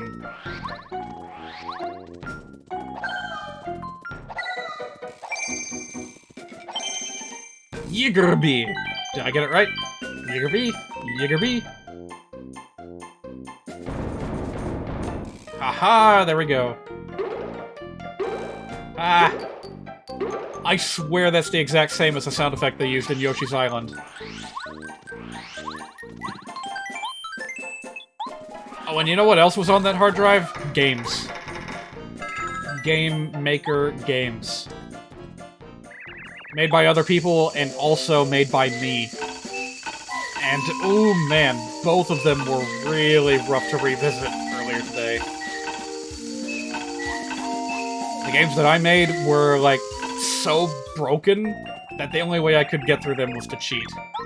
I made a Dr. Mario fan game that's, you know, a basic Mario platformer, but with Dr. Mario and he can shoot pills. And I apparently never figured out how to determine which direction the player is facing. And just gave up and made it a basic feature of the game that Dr. Mario would shoot pills in random directions, left or right, at any given moment. And you had to just, like, find good positions to situate yourself in so that you could, like, bounce things off of walls. Because you couldn't control which direction the pills were going to go. What was I thinking? I wasn't thinking. I was experimenting. I was trying. And that's the best you can say for,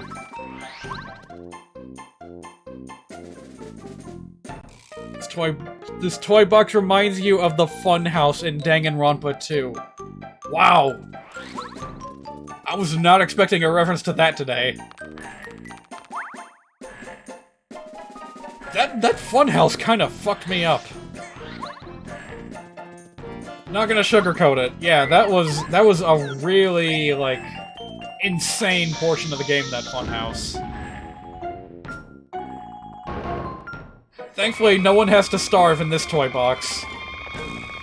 No one has to play Russian roulette just to make progress. There's no crazy elevator trick. Oh my god.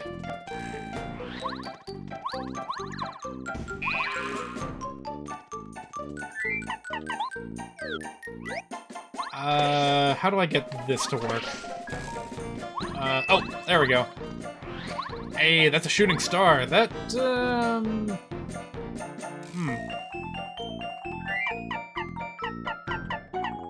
Nah, I'll leave it for now. Pick it up on my way back. Or something. Hey, it's a sleepy sheep. It's been a while since I got one of those. Oof. The darkness is entirely too dark. Yeah, no kidding, Goombario.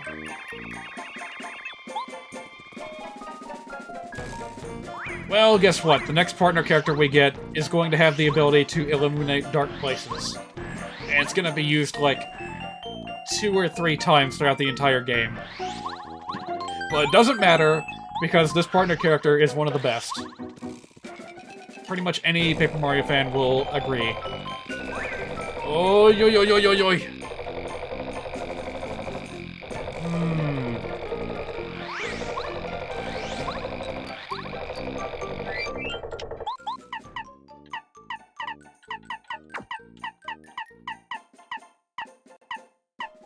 You know what? Sure, I'll play your game. A little bit of ice power, a little bit of multi-bounce.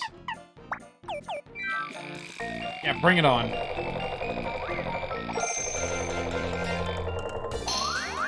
Ooh!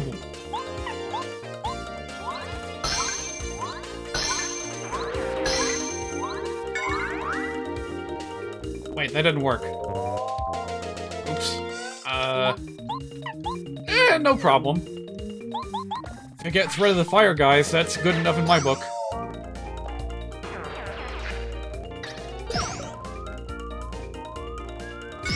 Oh, I forgot to put Zap Tap back on. Oops.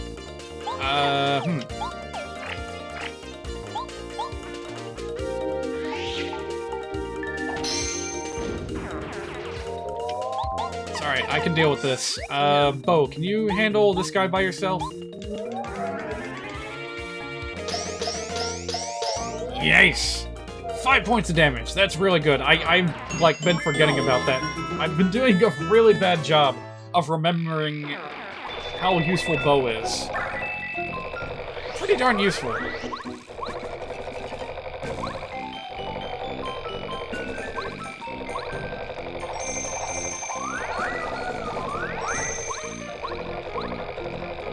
You weren't expecting the funhouse shenanigans in Danganronpa? I mean, that's kind of the game's thing, isn't it? Really messed up psychological,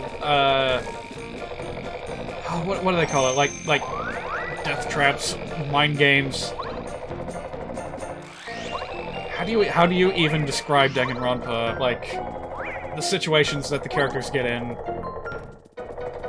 To someone who has never experienced it before. I guess killing game really is the only way to describe it.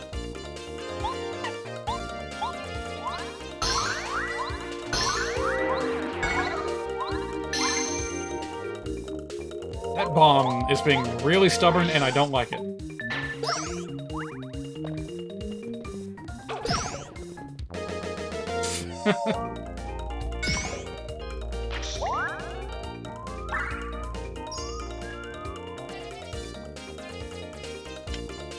Bo was playing with the platform wheel while hovering around it. I didn't notice!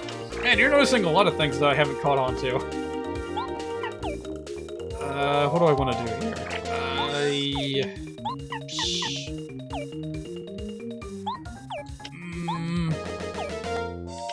Oh boy.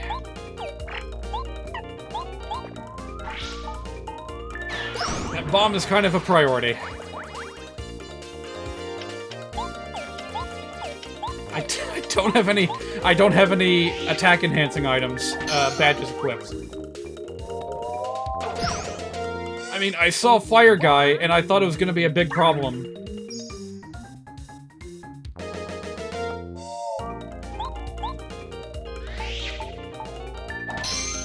Yeah, that...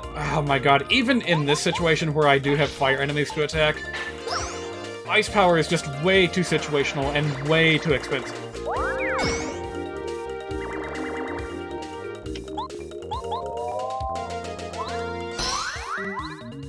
What's the cheapest way that I can get rid of this thing? Shell shot. I think that's my only shot. Haha. She went behind it and around while I was trying to reach the top block. Wow. Yeah, the partner AI can do funny things sometimes.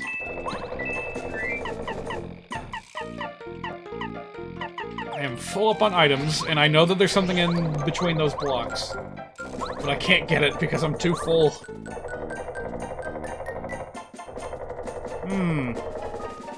Sure would be nice if I had another partner character right about now. So yeah, there is a very specific situation later on where that does come in handy. The whole, like, extra damage on fire enemies. Like, I mean, Chapter 5 takes place partially inside of a volcano, so... you know, it makes sense there.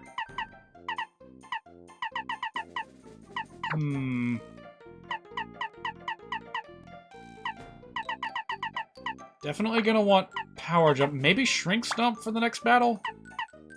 And,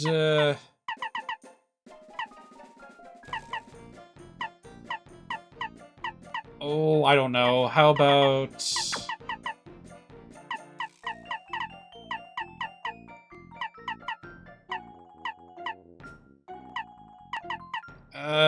Medicine Man. Sure, why not?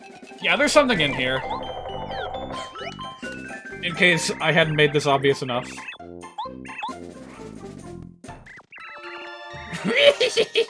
Someone has come! Someone is here in the dark! Oh god, this is so horrible. Who could it be? It's Mario! I apologize so hard for what's happening right now. Looks like you're mine, Mario! I won't let you go anywhere! Oh no, this is gonna happen all throughout this entire battle.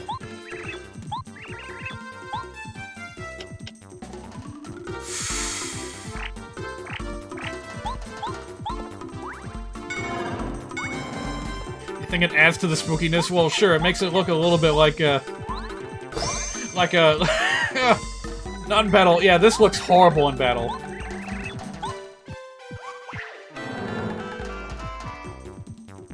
Alright, you know what? I think this is awful enough to justify a quick restart. So here's what I'm gonna do. We're gonna go ahead and change the where's the visual settings? Yeah, we're gonna go from Angry Lion to Glide.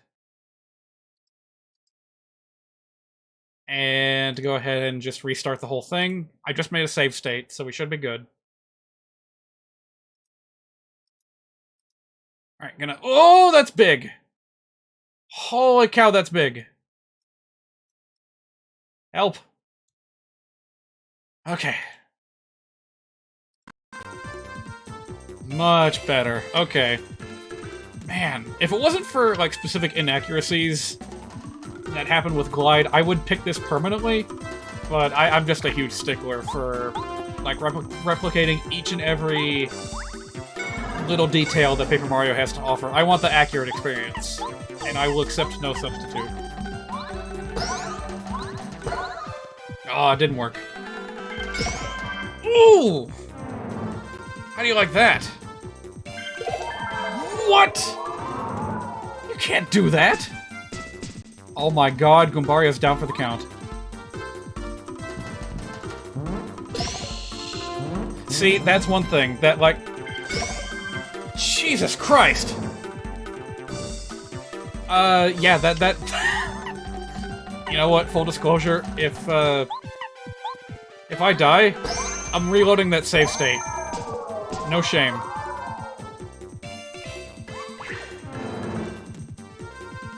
Hey, if I call upon the power of refresh, will my partner get cured of his, incapacitation?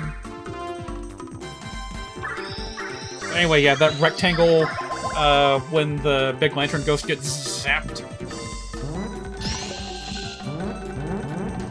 It's not supposed to... You son of a gun! You're not supposed to do that while your light's out.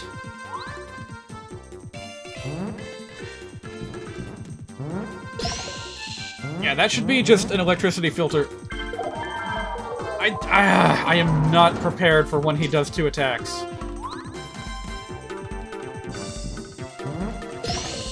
At least I got Zap Tap damage.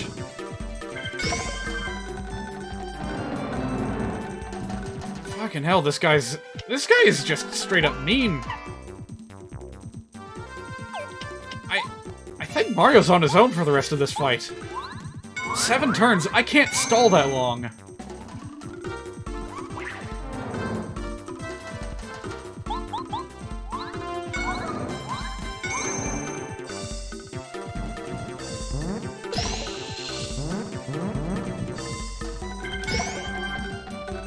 I am so sorry, Goombario. This is gonna be a Mario solo fight. I never even got to tattle on the Big Lantern Ghost. So I don't know how much HP he's got.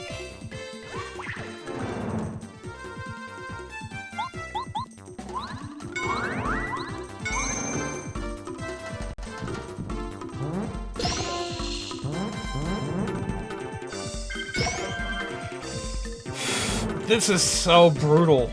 If you mess up once, your partner is pretty much done. But even so, like, as long as I keep walking, he can't really do that much damage to me. So this is kind of gonna be a stall fest here. Let's see who can last the longest. I'm pretty sure I've got the advantage because I have refresh on, like, a constant charge. So, you know, come at me, bro. Oh, shoot, I forgot about that. That's something they changed in the ROM hack. Originally, refresh would just do 5 heart points and 5 flower points, no matter how often you used it. But in Master Quest, they changed it so that it starts at 7 and 7, and then drops by 2 every time you use it. So, like, once you've used it 3 times, it's pretty much worthless. Also, hey, I won! And I get an EXP boost!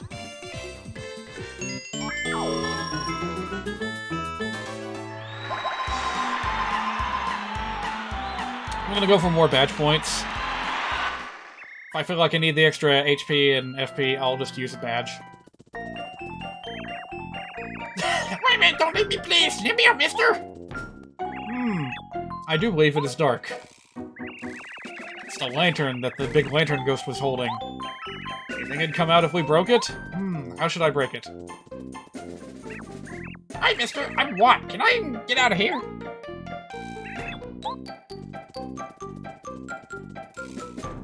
I'm gonna do something really mean. Oh, look at that! Even, like, the menu is a little bit messed up and,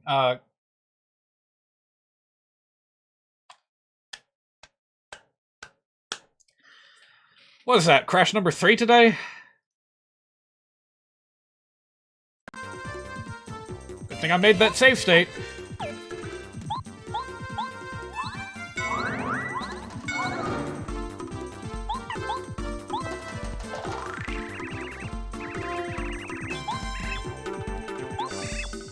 Alright, so the trick to this whole Lantern Ghost fight is that you're supposed to block twice when he does that flash attack.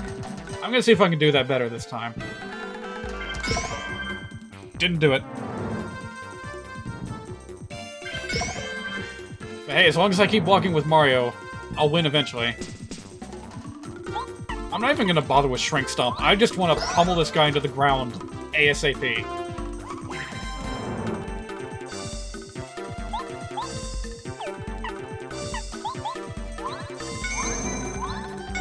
I didn't swap partners, swap partners after the... Oi, oi, oi, oi, oi! Bad times.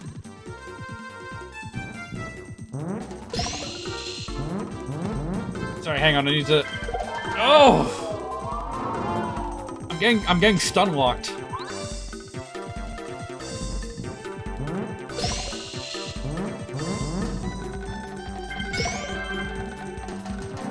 Alright, I'll hold on to that thought until after I'm done with this fight.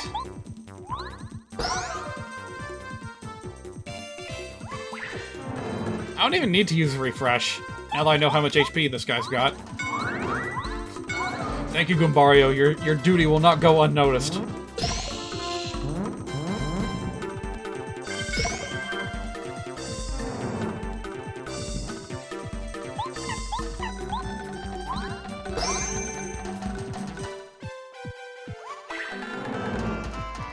By the way, the Lantern Ghost, kind of a deep cut for a Mario game. Because, like, they only appeared in Yoshi's Island, last I checked.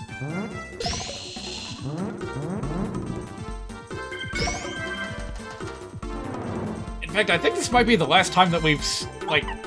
Has a Lantern Ghost appeared in a Mario game since this? It's such an obscure enemy. They're just weird little Shy Guy-looking dudes from Yoshi's Island that popped up in dark areas. And it was basically just fodder for Yoshi's eggs.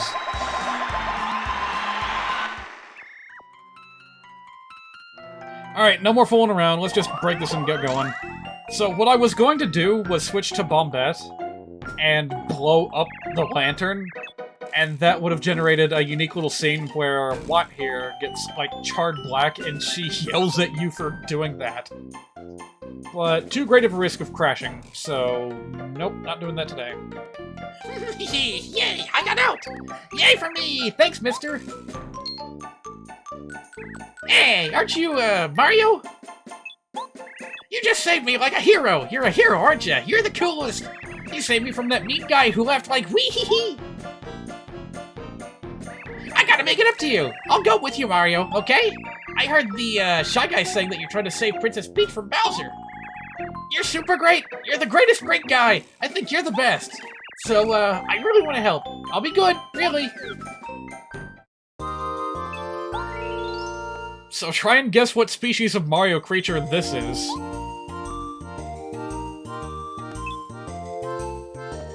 Yes, I was trying to swap partners when the crash happened. And again, that's kinda a thing with Paper Mario Promo. Sorry, Master Quest. Alright, I'm gonna go ahead and make another save state here, because this is a very hazardous area. So, that's what Watt does. The son from Super Mario 3? Nope. They're the little electrical sparks from Super Mario World. Little Sparkies, they were called. They didn't show up very often, so I don't blame you for not recognizing them. There was the little Sparky, and then there was a big version called a Hothead. Ooh, look at that. Ouch.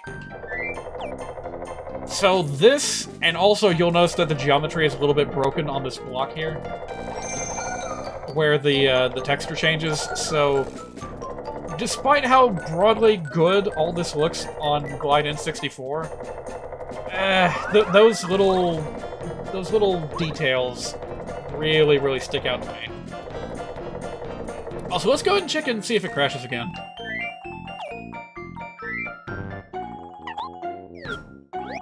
Huh.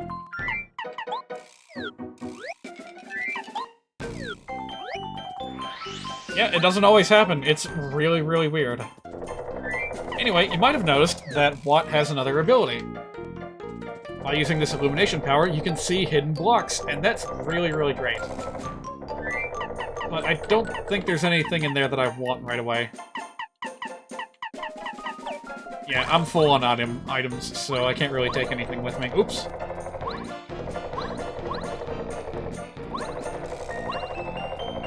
The body looks like a sun, so that's why you guessed that. It's a fair guess. Angry Sun would have been a great character to put into one of the RPG games. I don't think it would have been a good boss fight, because, like, how do you deal with a floating sun? Well, I guess that you would just use your hammer, wouldn't you? But it's always flying! Whatever, that's a question for another day. So, right, what? Her basic attack is a very, very good one, because it completely pierces enemy defenses. You know, the electricity element notwithstanding. That is also cool. She can attack electrified enemies without fear, but those are really, really rare, so it doesn't really come into play, like, ever. But piercing defense is a big, big deal.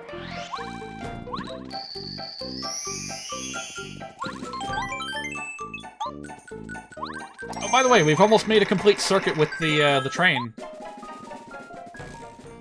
We've just got one more thing to do.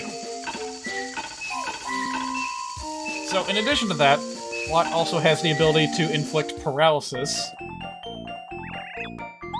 which is one of the very few weaknesses that the anti-guys have, besides Shrink. Even then, it's not a very high success chance, but it's cool that it's there. You know, it's more effective than, like, dizziness or sleep. We should have pulled that lever a long time ago. Also, since we've got another dark room to go through, I'm gonna leave, I'm gonna let Glide N64 handle the graphics for the rest of this stream. But once I'm done, I'm gonna switch it back to Angry Lion for enhanced accuracy.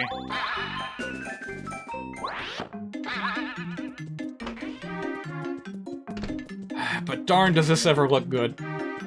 Like, if ever... That's the ultimate goal for N64 emulation, is, like, not just getting everything 100% accurate, but enhancing it, so that we can have, like, nice, clean, scaled-up graphics like this.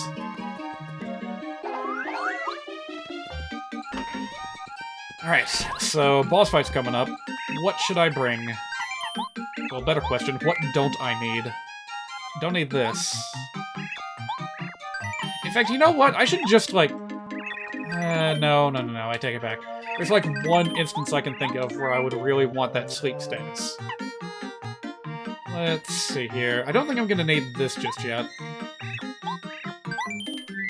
Snowman doll, that'll be more useful later. So we've got 2 good healing items, a good mixed item, well, a so-so mixed item. Bit of this, bit of that. 2 hot shrooms. And I can hold 3 more. Actually, I'll put away that dizzy dial, too. I guarantee you it's not going to be all that useful.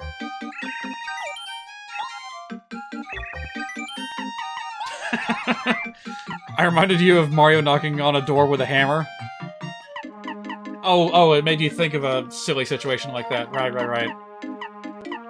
I guess I'll take the life shroom just in case. It's always nice to have a little bit of insurance.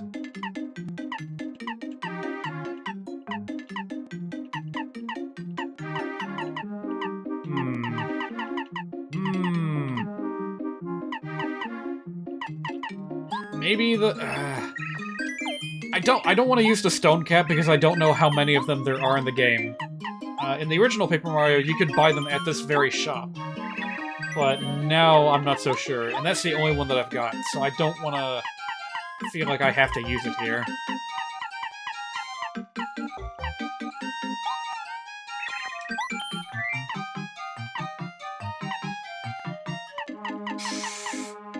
You know what, I'll take this anyway, just in case there's, like, some kind of crazy reinforcements that I have to deal with. So that'll be, like, my contingency plan, just in case the boss does something unexpected. But for the most part, I think I'm pretty much set. I just need to figure out what badges to equip.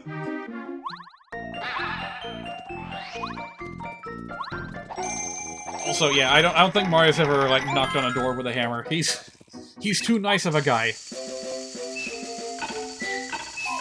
Not that that can stop a, you know, crazy player from doing that.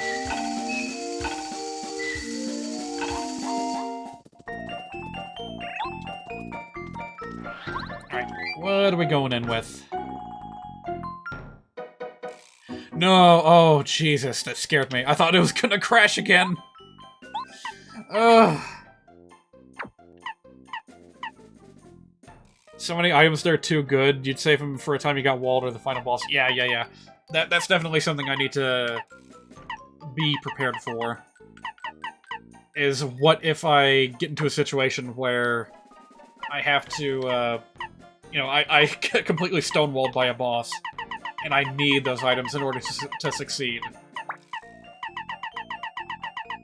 Let me see here.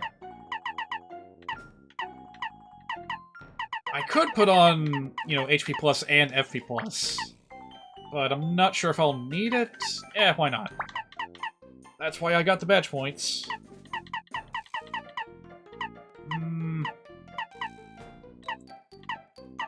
If I'm taking Hammer Throw, I don't really need Power Jump. Multi-bounce might be useful, maybe? If I need to hit many things, I feel like Power Quake would be a better choice, though. I'm trying to remember what all I need to be prepared for. I know for a fact that we're gonna go through several waves of enemies.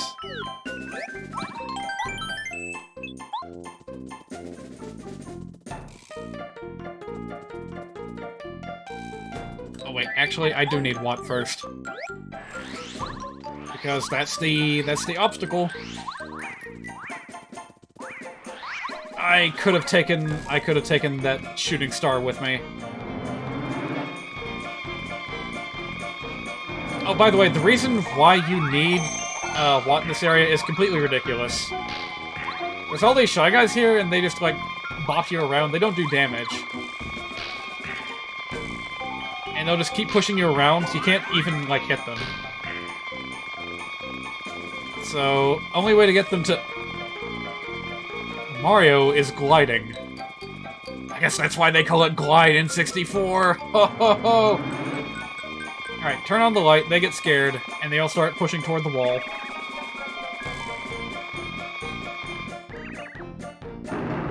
And that's how you open it. Kind of a silly way to break a wall.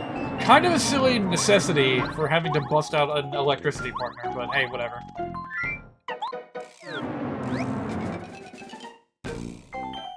Also, gonna make some literal save states here, in case something crazy happens. So, you came, did you? That Koopa.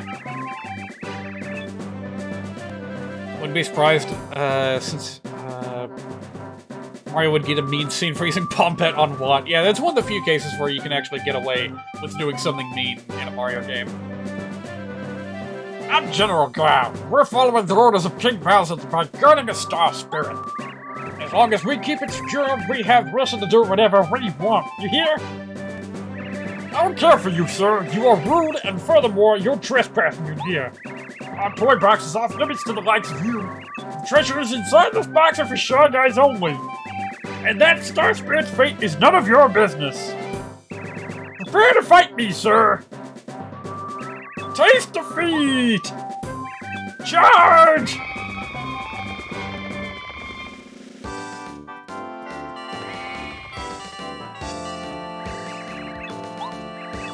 So yeah, here's the gimmick for this fight.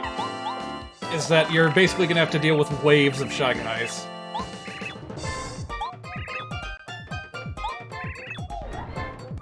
Tons of damage, huh?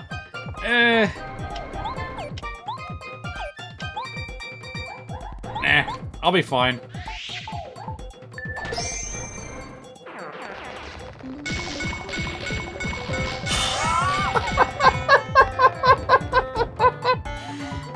That would have been really difficult to block, but I happened to bring Defense Plus into this fight, so they just... Oh, man. That was great. That was just great.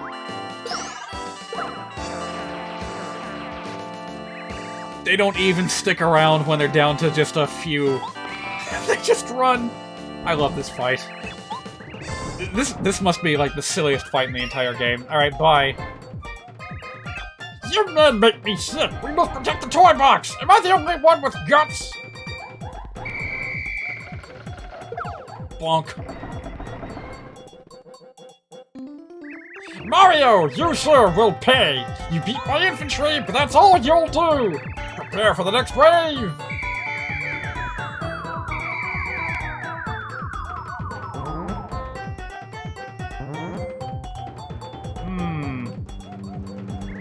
Go! Attack stilt, guys! Fight, fight, fight! Oh, hang on a minute. Can I actually hit both of them? Oh, how about that? I guess they are still technically on the ground. How much HP do they have? Alright, good. It's like, I want to see what Goombario has to say about each of them, but I don't want to take 2 attacks in a row. Shy Guys on Stilts, that was the name of a level in Yoshi's Island. All these callbacks to Yoshi's Island, I didn't expect this. You're hoping it was a huge number of Shy Guys? Oh. Nope, they get counted as one massive horde.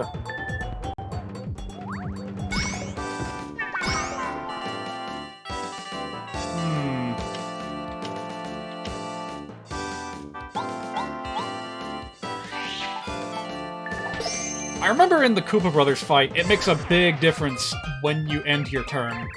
But I don't know if that's the case here.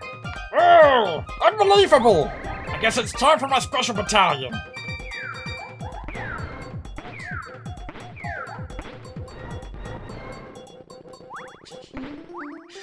Reminds me a little bit of the special formation that your party does in Deltarune.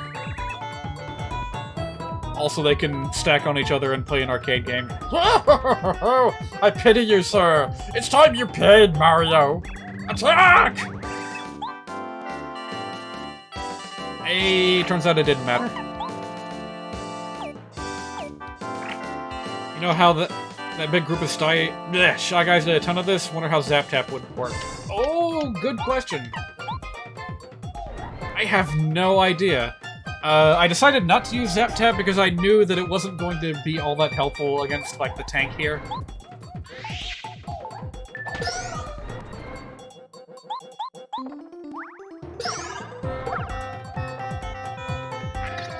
Ooh!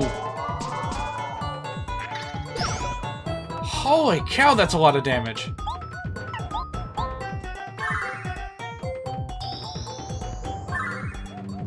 I sure hope Goombario can finish the job.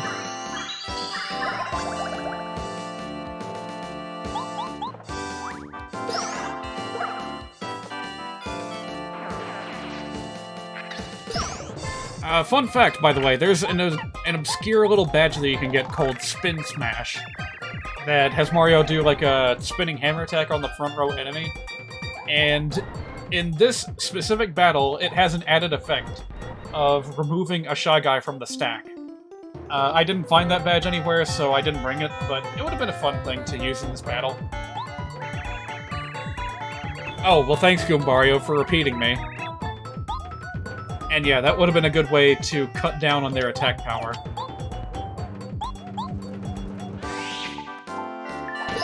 But I didn't bring it. It'll be fine. I got plenty of mushrooms.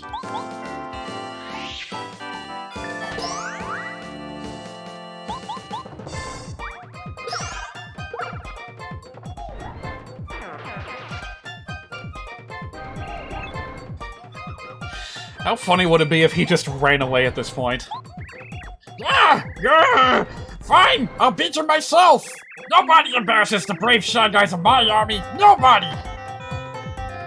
And there's his gimmick. Is that he likes to hide in his tank and beef up his defenses. It's a very tanky tank.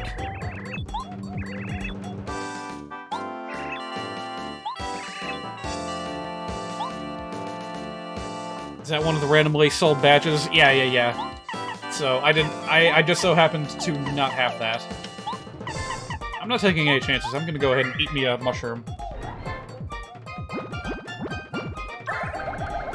By the way, if you're curious, that guy's name is Ralph.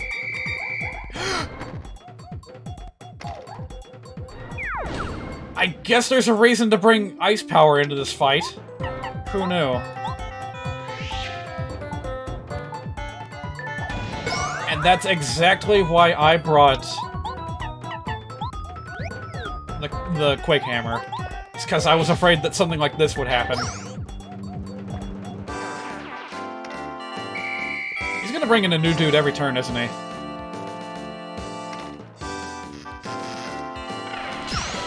Ugh. I don't have enough flower points for a Star Storm. I think I'm just gonna try to tank that attack and focus a little bit on the light bulb. Ooh, thank you.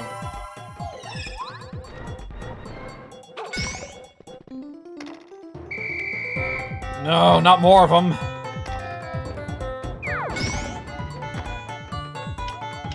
Oh, this is bad.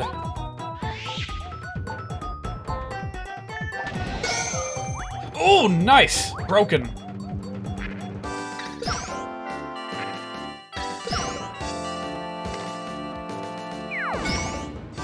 Alright, the smart thing to do in this situation would be to try and incapacitate the little guys for a little bit, and that's exactly why I have Thunder Rage. I can shrink them. Yes! Oh, that hurt! Where'd you learn to fight? You must be cheating! Alright, that'll keep him off my back for a bit. Now it's time for Watt to shine.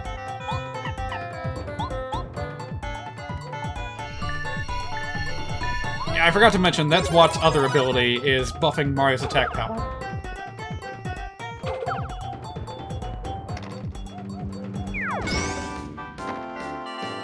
And needless to say, that's about to come very much in handy.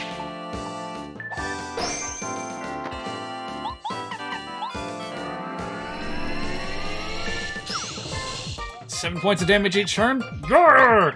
My high-tech tank defenses don't seem to stand up to that electrical attack! Quit doing that! It's too powerful! You're breaking the rules of war!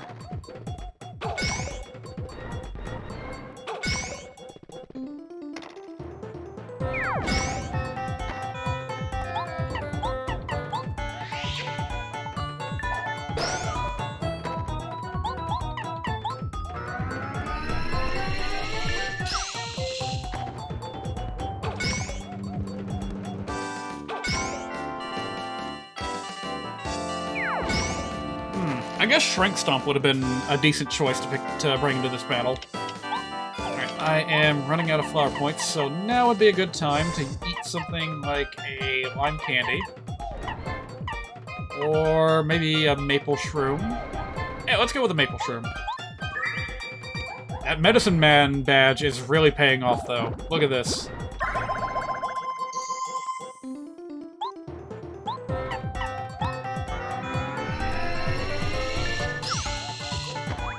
This is gonna take a while, but I'll get it done eventually.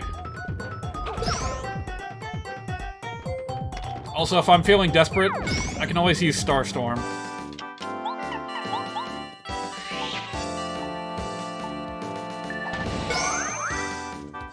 Hey, wait a minute.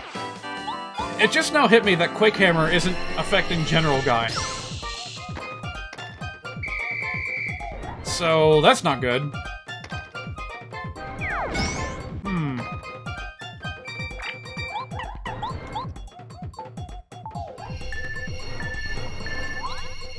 50% boost to healing. Yeah, that is enough. That is definitely enough.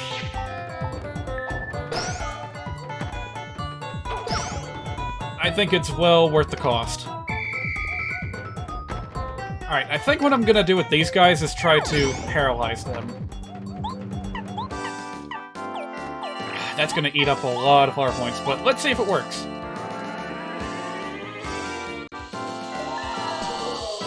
It does, and it kinda sucks.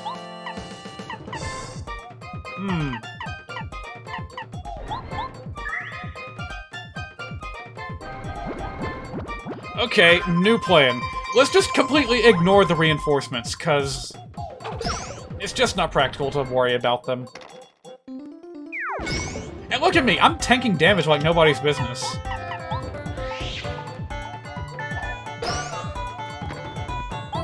I got this.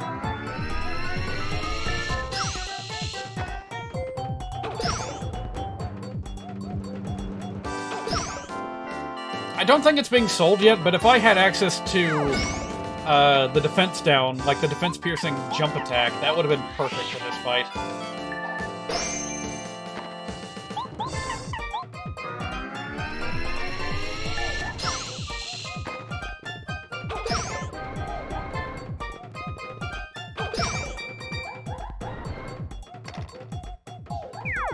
I gotta say, this was a really basic but really effective method for increasing the difficulty of this fight. That's pretty much the only difference between this and, you know, how it was in normal Paper Mario, is the reinforcements. And it makes a lot of sense to— uh-oh. That's not so great, because I kinda need items right about now. It's fine, he's just about done.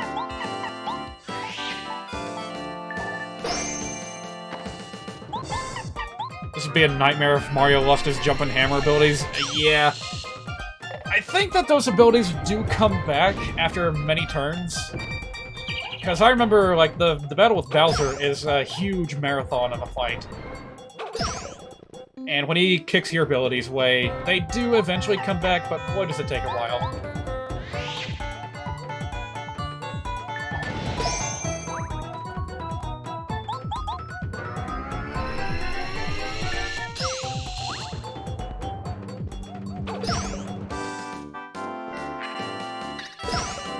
I am not in the mood for these games, so— hey, there it is! Alright, you know what? That's not too bad of a— that's not too many turns to wait. Oops. I let go too early, but that's okay. Look at all those juicy star points. Good fight, good fight. Got it on my first try. I feel proud of that.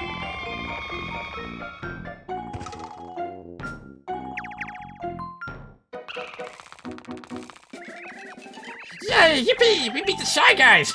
You weren't so tough, you silly old Shy Guys. I beat them up, didn't I, Mario? You sure did. Yeah, defense piercing, like, right now, actually, I think in the entire game, Watt and Bo are the only ones that can do that. And Bo has to pay a huge price to do that. Watt gets to do it for free with every basic attack, and that is why her basic attack is the weakest out of all Mario's partners.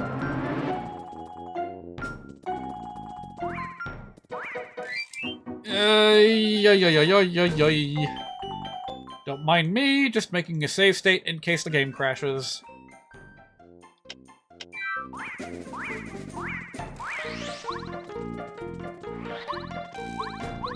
I wanted to go ahead and backtrack to pick this up.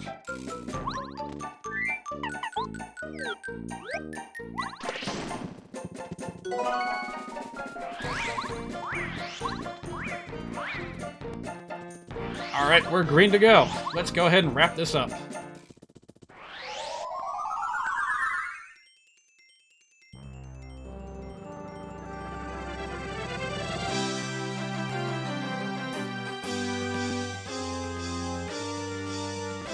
We got the Sailor Star! Have the characters of Sailor Moon ever been known as Sailor Stars? No, they're named after planets. Why would they be called stars? That would make a good name for, like, a rival faction to the Sailor Senshi, though. Sailor Stars. And they're all named after, like, you know, stars in solar systems beyond ours. To save the fourth star spirit, Muscular, Mario, and Jeem disbanded the gang of Shy Guy Toughs. They weren't so tough. Slowly, it seems as if the life force is returning to the once bleak night sky, but the stars won't truly shine until the star rod is wrested from Bowser's evil grasp. 3 star spirits still await rescue. Where in the world are they being held? I think this just about marks the halfway point for Paper Mario. Got 3 more chapters and a finale left to go.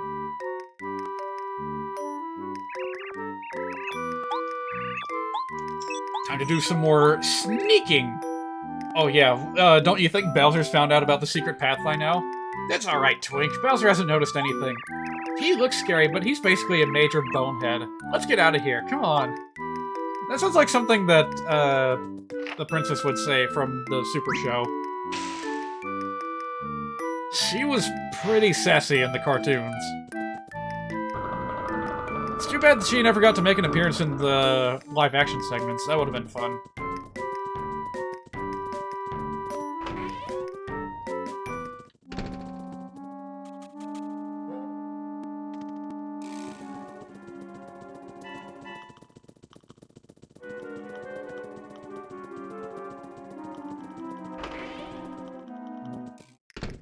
Guess who? Who are you?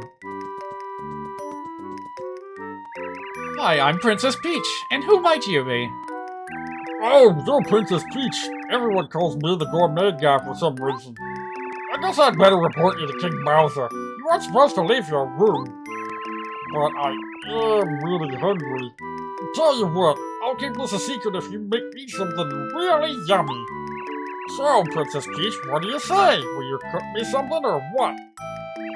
I'd love to cook for you, Mr. Gourmet Guy, but I have no ingredients and no utensils. Wow, that's no problem. There's a kitchen 1 floor below us. It's 5-star. You can go cook there. Yeah, you'll need this. This key will open the door that leads downstairs. I'll get to the kitchen. So I'll just sit here and wait for my yummy meal, okay? Oh yeah, I forgot. There are plenty of guards downstairs. Be careful.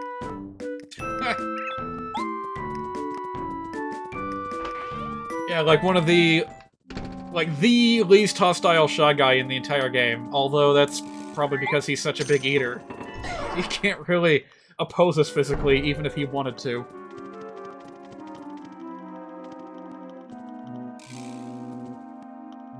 Man, so many subtle changes to the lighting. Like, if you pay really close attention to, you know, the sprite of Princess Peach, while the light's going around, you can see very subtle changes in color.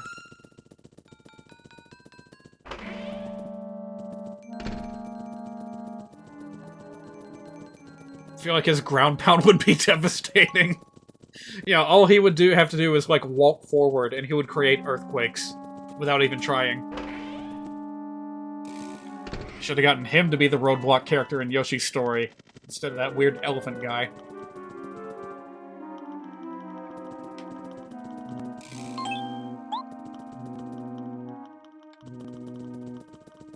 Alright, before I get to the kitchen, there's one optional little thing that we can do. Which, by the way, isn't that just freaking wild? That not only do you have things that you can do as Princess Peach, there's things that you can do extra as Princess Peach that are not necessary, but will help Mario in his adventure. That seems so unheard of in today's Paper Mario environment. That's where Power Bounce was? Wow! That's kind of a big deal. So, if you don't know about Power Bounce, it's like the single biggest like damage combo badge in the entire game. It doesn't really work all that well unless you pair it with something that charges up Mario's attack power.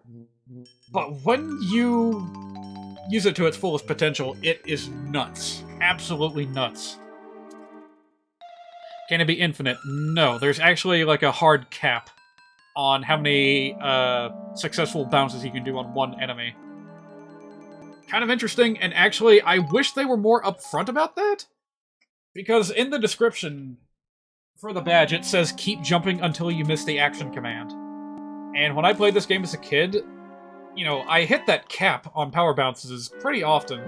So, I internalized that. I felt guilty about that.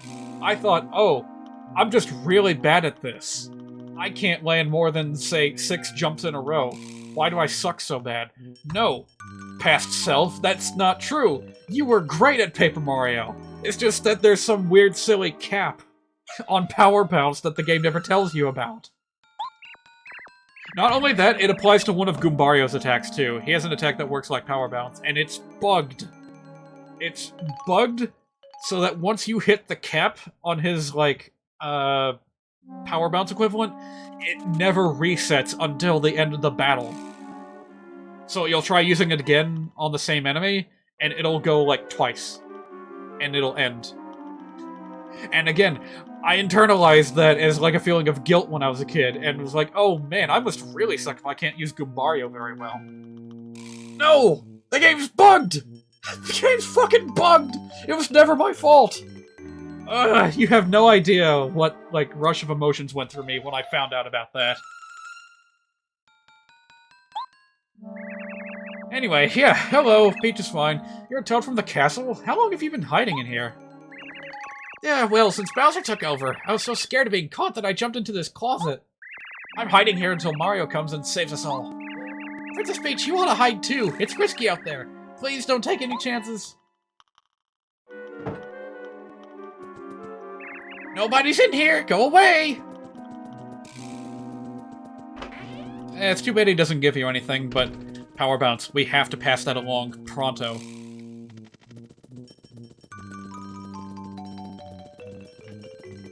I'm reflecting on some really difficult battles that I endured in Master Quest, regular Master Quest. And I think part of why they were so friggin' difficult is because I didn't use Power Bounce to its fullest effect. Like, it just wasn't part of my strategy. Hey!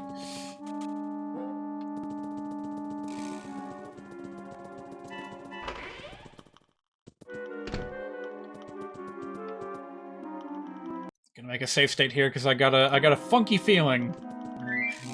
Like, we've had 3 or 4 crashes over the course of the day. It's not that far-fetched to think that there'll be another one. By the way, how do they do this? This, like, light effect on the sprites in these light source environments. It's really, really cool.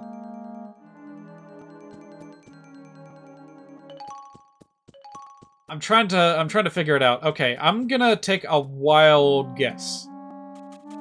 In fact, because Glide N64 has, like, imperfect emulation, I can kinda see the fringe. Okay, so here's my educated guess. There is an extra pair of objects in this room that at all times match the shape of Peach and Twink's silhouettes. And they are overlaid on top like a mask. And they move in a direction, like they stick and have different positions based on where you are in relation to the light source. In addition to that, if you're behind the light source and it's, you know, shining directly on you, it will fade to transparency, and that's what causes it to disappear. And make it appear as though you're being illuminated. And then when you walk away from it... Yeah, I'm pretty sure that's exactly what's going on here. So that's pretty freaking cool, if I do say so myself. I can't think of any other N64 game that does like a lighting trick like that.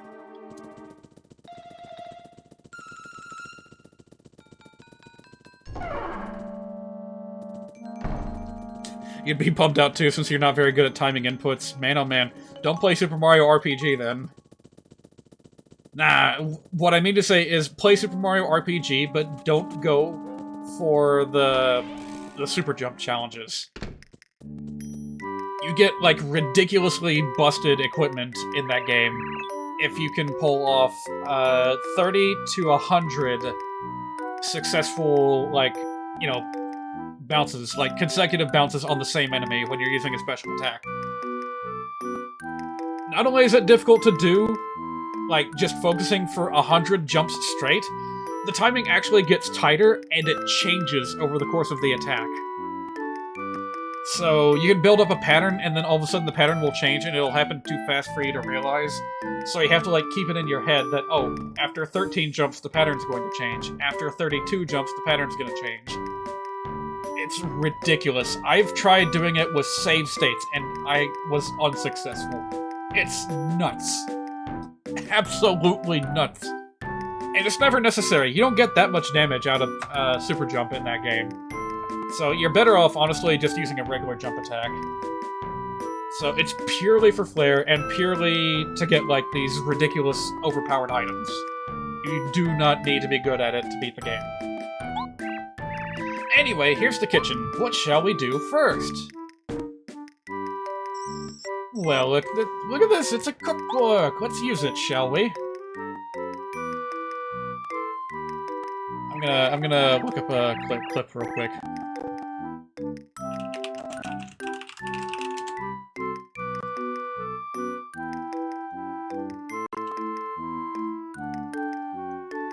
Take a wild guess what joke I'm preparing.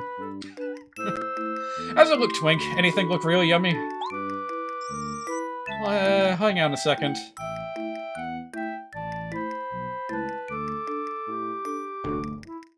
Okay. Oh, how about this? Special strawberry cake. Soramimi keiki. Sounds good. Let's whip one up. Let's send that cookbook to Mario for his recipes. Oh, if only. That would be really good. That would be really cool if you could do that. But as far as Peach and Twink are aware, Mario doesn't know how to cook anything. He just makes pasta. He makes spaghetti for breakfast, lunch, and dinner. The royalty has no need to understand the mind of a commoner. Alright, read me the recipe. Well, okay, please listen carefully. First, put sugar and eggs in a bowl. Go ahead, Princess Peach. When you finish, let me know and we'll move on to the next step. By the way, there's some really funny things that you can mess with that's in this kitchen. So you got your basic ingredients: flour, sugar, salt, eggs, milk, strawberry cream, butter, cleanser, you know, a little bit of detergent in your cake, you know, before eating Tide Pods was cool, and water. And yes, you can pick up and carry each and every one of these. Here's the icing! So, as much as I would love to faff around with that, it takes a really long time to deliver a bad cake to Gourmet Guy, have him spit it out, and then send you back to the kitchen. So, I'm not gonna do that.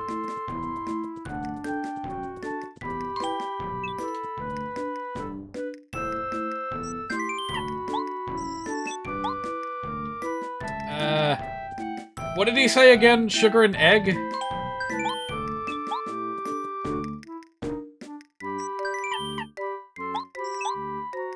Well, I might as well start over from the beginning because I don't We only just started. Okay, I guess I should pay better attention. Salt is actually an important ingredient for baking, of course, but not a lot. Oh, yeah.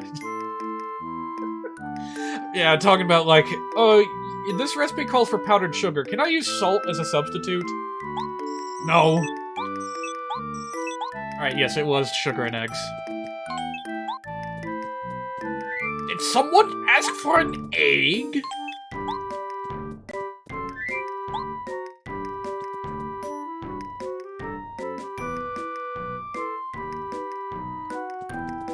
Alright.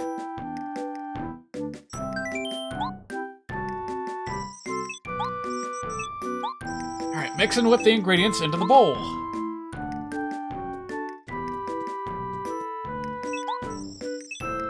Press A as fast as you can for 10 seconds to mix the batter. Alright, here we go. Get ready for button mashing! 作りましょう作りましょうさてさて何ができるかな I actually don't know if the button inputs were registering because I was tabbed out. I guess we'll find out. Flour and butter.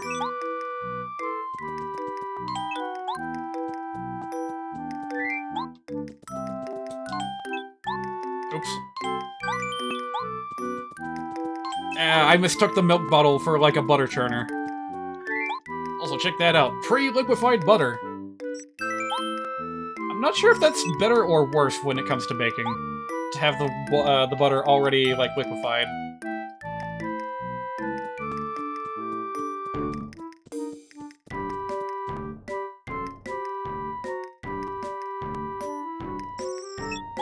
On for the next step. Make the batter in the oven for 30 seconds. Well, luckily, I have something to help me keep time. I don't think that this is quite like the Postman minigame in Majora's Mask, so you don't have to be right on the second. I think you can fudge it a little bit, but alright. 30-second cake. Get ready, and...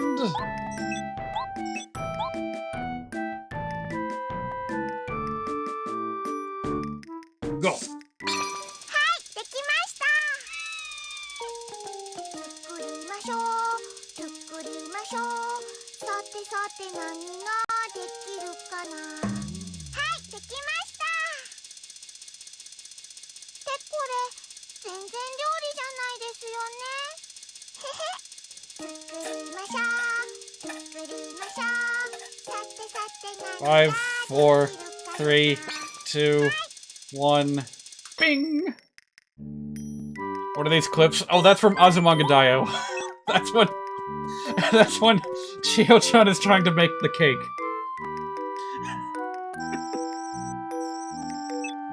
Alright, decorated with cream and strawberries.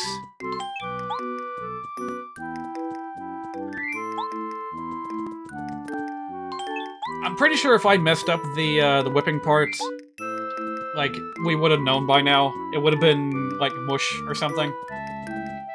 Okay, I just tested it. I can still control the game even when I'm tabbed out. So, we're good.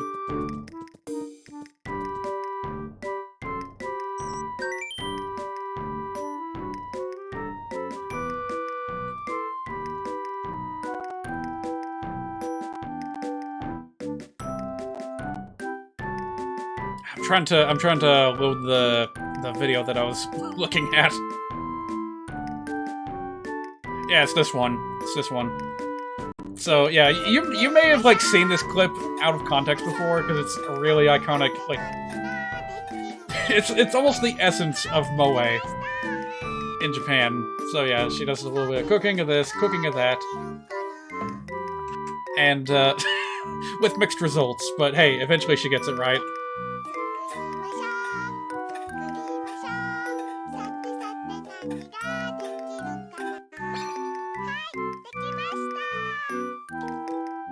So there we go! Dekimashita! You've seen those cats before? Oh yeah. Actually, are you talking about the one with the weird face, or like the two cats stacked on top of each other? Both are very iconic for Azumanga Daioh. They're like emblems of the series. Even though they, like, have no plot significance whatsoever. But hey, it's a comedy series, so what does plot matter? Oh, I've been waiting for so long! I've wasted away to nothing! I'm getting kind of hungry too. I'm gonna have like a armful of cookies after this. Thank you! Oh! Oh! Oh! Delicious! This is way too delicious!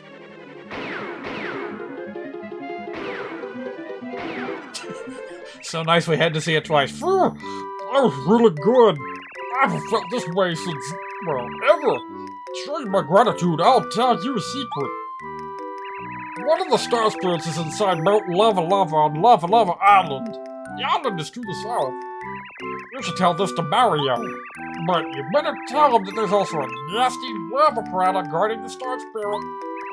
You better be careful. I really don't dislike Mario. That's why I'm telling you this. Okay, bye. I like him. He's fun. Did you hear that? Mount Lava Lava! Lava Lava Island! You don't have to say it twice. Oh god, I hate these names. Star Spirit is being held inside that volcano. Mario could really use this information, huh? Yes, he could. Twink, I'm sorry that I keep asking you to do this stuff, but can you go tell Mario? Of course I will. I'll do it right now. I'll be back soon, Princess Peach.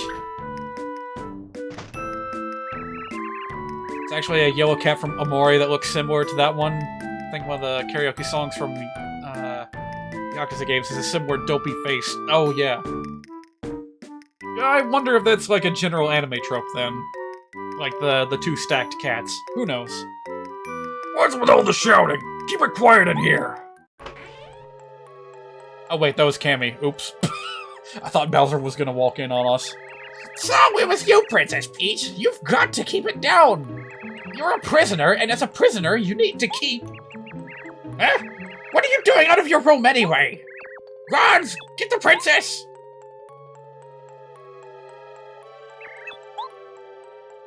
No.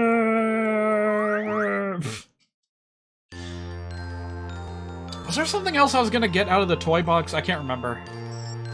I know there's, like, items in the hidden blocks, but I don't know if I want to go back for those.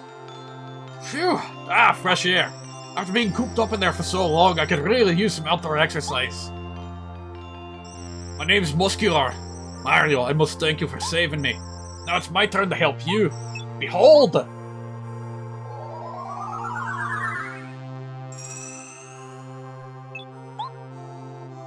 Chill out. That's like Shrink on command. It's really, really helpful. Call on me whenever you find yourself in trouble. I'll always come quickly to aid you in battle. Just use that shinnin' of yours, and I'll come a-running. I'm going back to my dear old Star Haven. Mario! Oh, what happened to the roof? Mario, I have news! News from the castle! Oh, by the way, how did Gourmet Guy get from Shy Guy's toy box all the way up to Bowser's castle? It's kind of high up. I know that Gourmet Guy can, like, zip zoom all across the screen, but that seems kind of far. The world may never know. Why was there a warp pipe connecting the base on the moon to Rogueport in Thousand Year Door? Who knows, but that's definitely how the X-Nauts got back and forth so quickly. With a name like Muscular, I would have thought Mario's star power would be something about a defense or attack power. Well, it's indirect defense. You know, you use that in a boss fight, and you're going to be tanking hits like a champ. Honorable Star Spirit! I believe you are Twink, no? You're that youngster who recently ascended from Starborn Valley up to Star Haven. What? You remember my name? Ha ha ha! Why, of course, we're like family. I'm so touched. Oh, don't make such a fuss, lad. I'm sure you'll go on to do great things. I must take my leave now. Goodbye, Twink, Mario.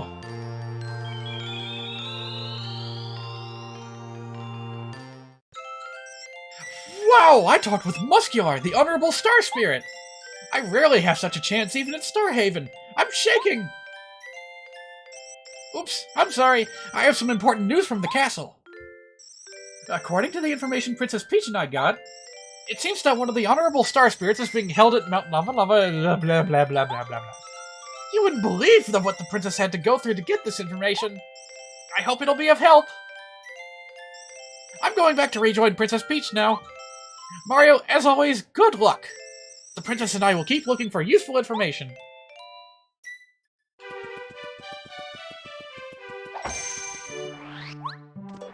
I'm almost tempted to go ahead and do the next part of the game right now, because it's like literally one screen over.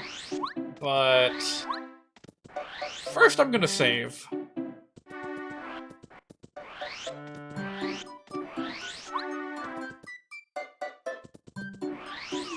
Oh, what the heck. I guess I'll look for new badges too. Defense down pound, Gambler's Smash. Those Gambler's badge are terrible. Never use them. HP plus again? I'll save my money.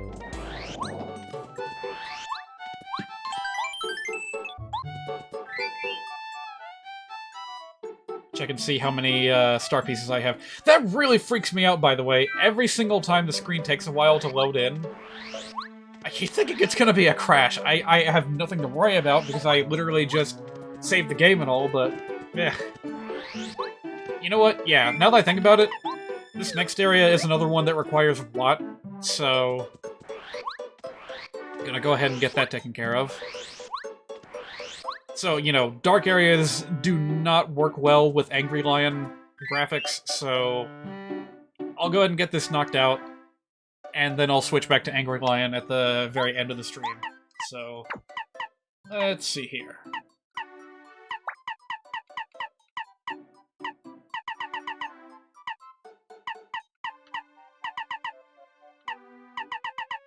This is probably fine as is. Might not need Medicine Man.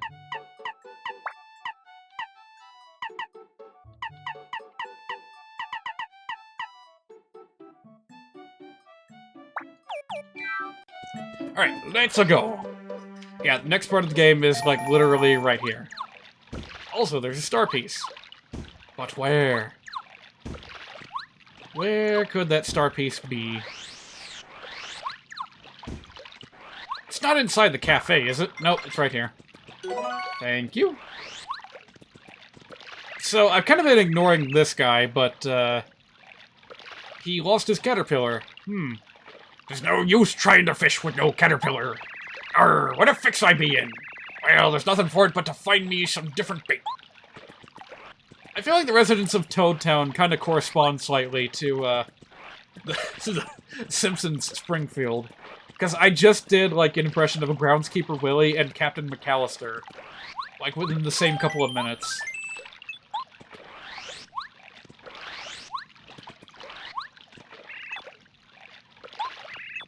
All he does is stare out the horizon and mumble about treasures and the like. He's here again today. Well, I wonder who that could be. Who am I, you say? Why, my dear chap, I am none other than Colorado, the famed adventurer and archaeologist. I am touring the world.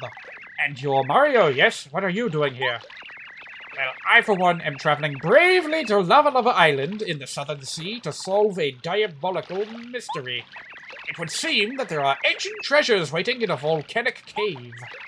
I'm in a bit of a fix, though. No way to get there, you see. Think now, Colorado. How to cross the sea?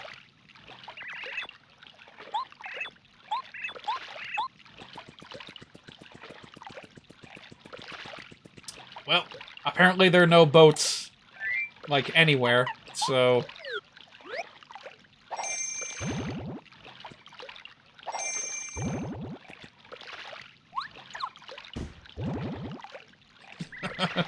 Ouch! Ouch! What are you doing? I love this part of the game. I especially love the banter between these two characters. Oh, good heavens! I was wondering what this was. It seems to be a huge tuna! Ooh, I'm not a tuna. I'm a whale. And I have problems. It feels like something's jumping around in my belly. Ow. Help me. I say, oh boy, this great tuna seems to be having a bit of a bellyache. Mario, what say you lend the fish a hand? I told you I'm not a tuna. I'm not even a fish. And I have a headache from you jumping around on me, too. You think I could check my belly? I can't promise it'll be the safest place. I imagine bad things will happen to you and your partner. You should be prepared for the worst. Whatever you have to do, make sure you do it fast. I won't stop you, right? I'm begging you, please. Oh, right. They fucked with us a little bit in Master Quest. So whatever it is we gotta do it quick. There'll be no time for group focus.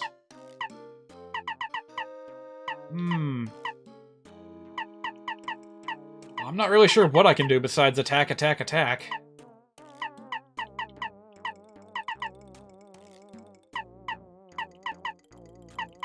I suppose I could equip another Flower Point Plus, but yeah, I don't want to bother with that. This really shouldn't be that difficult. So let's see. There's a time limit? In Master Quest there is.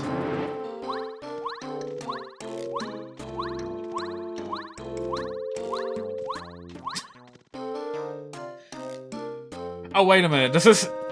Yeah, it totally does react to Mario's movement. Oh, that's so weird. This is another bit of, like, technology that I didn't know... Like, you hardly ever see any games take advantage of it on the N64. It's like Jello physics. And probably the reason why this room is so goddamn small is because of how advanced this animation is. Like, they gotta dedicate all their polygons to making this tongue animate.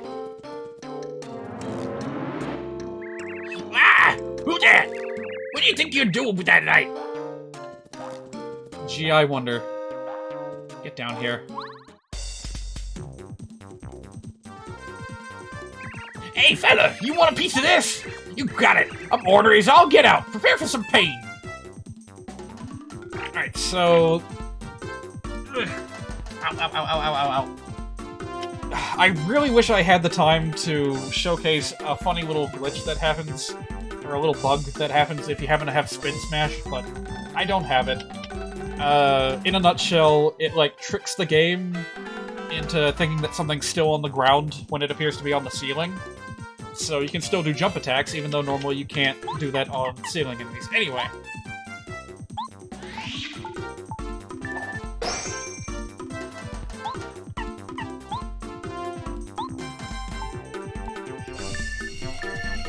I should have done that first. Ow! Ooh! I didn't know he could do that.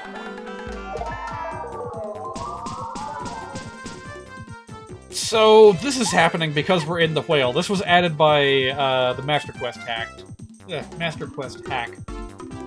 Constant poison damage, and I think it's gonna happen to our partner character too. Ooh, the tables just turned. I got this in the bag. Oh!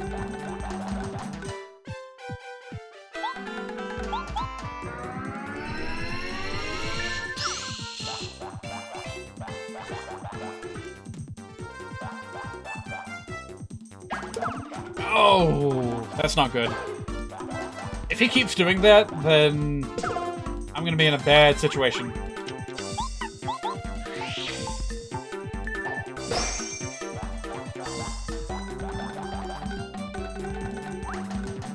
It takes so long to do the attack. That's why I was having trouble blocking it.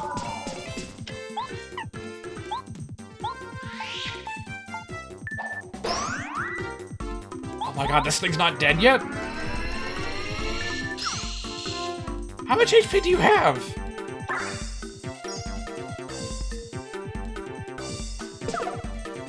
Oh, it's not looking good. Just once I'm gonna use refresh. And hope to god that it's enough. And I dealt so much damage. How much more HP could this thing possibly have?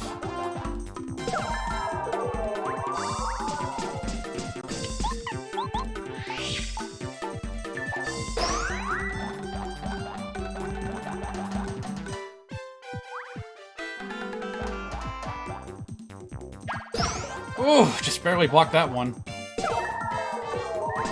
I got one last hope, and that's a damage-boosted hammer throw. He's still not dead! Oh my god, this is my last chance.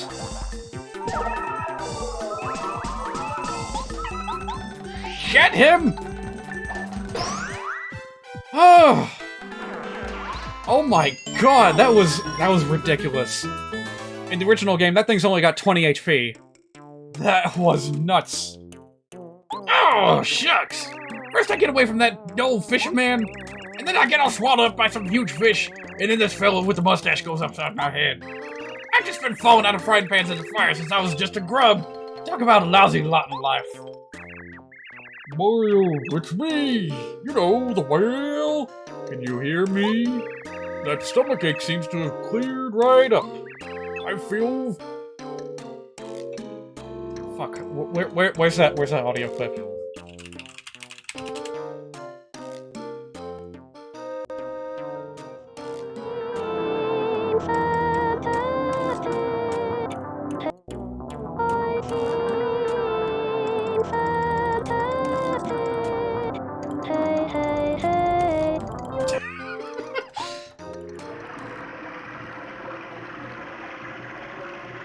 Not knowing the HP, Cousin No Tattle made that fight dicey. Tell me about it. And you actually can't tattle that specific enemy. If you swap to Goombario, then the whole battlefield goes dark, and you can't target anything. Hey, it's you, boy! You're that double fish that ate me all up and such! You plumb idiot! You know, I thought I was a goner for sure! I'm awfully sorry. I was just having a nap with my mouth open. Well, I suppose I can see my way to forgiving you this time, but you just watch it! I reckon I owe you some thanks after all, Mr. Mustache. Y'all take care now. I thought to myself, there's no way he's got, like, more than 50 HP or whatever, so I bet everything on that last hammer throw. Phew, I feel so much better now. They should call you Dr. Mario. There must be some way I can express my gratitude. I've got it. I, the tuna, I, the whale, am quite good at swimming. To express my thanks, I'll take you anywhere you want to go. Pardon the eavesdropping, but did you just say anywhere? Mario, you old tuna tamer, accompany me to the shores of Lava Lava Island. What a trip it'll be! The island will be wonderful! You must trust my instincts. Mario, I think the Star Kid said a Star Spirit was, caught on Big Lava Lava Island. We should go. Big Whale give us a ride. Whee! Well, Lava Lava Island? Of course I know where it is, but there's a big volcano on the island and it's on the verge of erupting. Very dangerous. You still want to go? Well, okay then. It's your call. Just let me know when you're ready to go. Mario, old boy, you must remember to take me to Lava Lava Island with you. Yeah, in due time. Good thing I equipped that Mega Rush badge. Not like I have that many options in a fight like that. I can't even, like, take the time to heal. Like, that one pause that I took to get the, to use refresh on myself, like, that was the one opportunity I had to heal. That battle would not let up, even for a...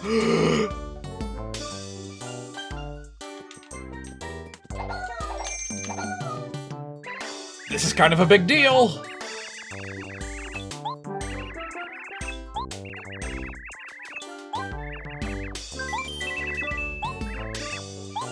Alright, all or nothing. That gives you a +1 on any of Mario's attacks. +1 to their power. The only catch is that you have to get the action command correct. You have to get the timing right. Otherwise, it will inflict no damage. Hence, all or nothing. Why am I glad I saw that? I think that's gonna be, like, necessary for our trip to Lava Lava Island. So now, Mario's basic jump attack with the extra attack boost can do up to 6 points of damage. That's gonna be pretty big. Power Bounce! Thank you for reminding me. Yes, let's go pick that up, too. It stacks with Power Bounce.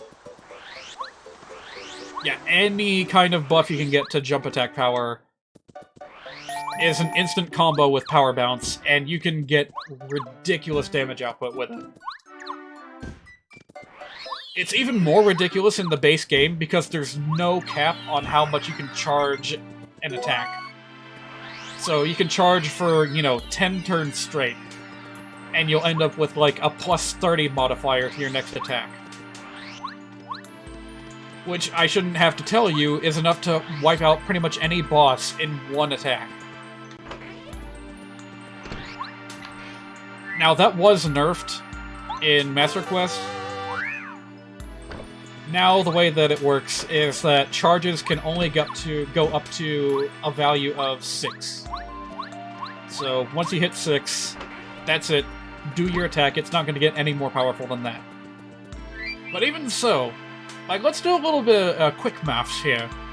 So, Power Bounce. We start off with an attack power of 3, with, the upgraded boots, and all or nothing. So that's 3. Say we do it on an enemy 6 times. That's 3, plus 2. It goes down with each jump. 3 plus 2 plus 1, plus 1 plus 1 plus 1. That's 12 damage. That's alright. That's without any other boosts. So let's say we also use Jump Charge, which I don't have. That's in the shop, but it's pretty much the same as Smash Charge. So that's an extra 2 points of attack power. And we also use Watt's Power Boost, or whatever it's called, the Electro Boost. That's a plus 3 modifier. Now what happens when you use Power Bounce? We're starting with 6. So again, say we get 6 consecutive jumps. That's 6 plus 5 plus 4 plus 3 plus 2 plus 1. I'm gonna need to get out a calculator to figure out how much that is. That's 21 points of damage from a single attack. If you charge it all the way up to a full, plus 6 modifier. Oh, baby. Thing is, that's 3 badge points to equip and 6 flower points to use it. It used to be much, much cheaper in the original game.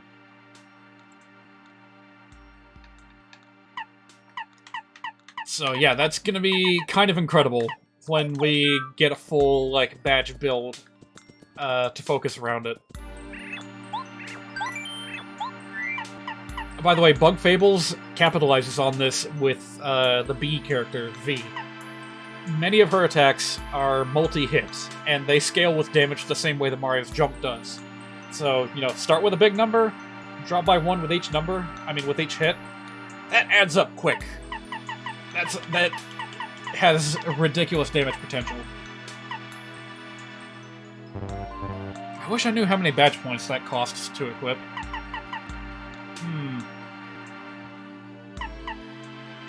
I'm tempted to get Double Dip. How much does it cost to equip? 3. Oof. It was only 1 in the original Paper Mario. And the way it works is that you pay some flower points to use 2 items in 1 turn. And I never really used that all that much, even in the base game. Description's text says that Power Bounce is difficult to use on bosses. You're right. That's a clue to inform you that the cap on how many bounces you can do is limited. Much more so with bosses than with regular enemies. So with, say, a Goomba, you might be able to do 10 or even 20 bounces in a row. Complete overkill. But against a boss enemy, I think roughly in the territory of 5 to 6 bounces is about what you can expect. I don't remember, but I think maybe the cap increases every time you use it, but don't quote me on that. I don't actually know for sure.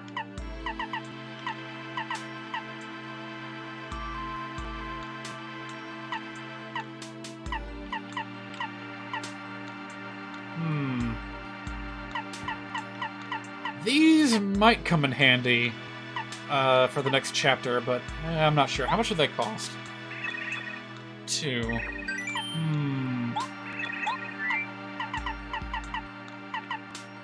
I'm thinking I want to save up at least to the point where I know how much this costs to equip. What about this?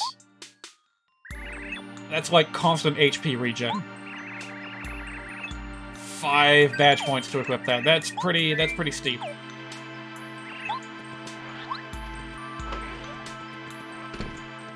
By the way, last I checked, the cap on badge points in this game is 30. So even when I get it completely maxed out, like, I'm gonna have some tough choices in the future on what to equip and what to leave behind.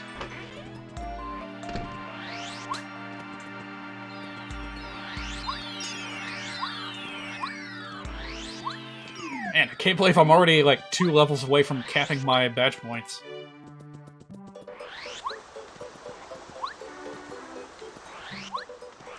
I was thinking of going for a side area to see if I can find any hidden secrets, but I didn't get any new equipment upgrades in Shy Guy's Toy Box, so I wouldn't be able to explore any areas that I couldn't before. We're hoping the badge points cap was a lot higher. It goes way higher in Thousand Year Door. So yeah, if this style of equipment appeals to you, maybe give Thousand Year Door a try. Of course, you'd have to grind levels like crazy in order to even get near the cap for badge points in that game, but still. It's nice knowing you're able to put all of your points where you want them, not having to worry about caps. I'm gonna check one thing real quick.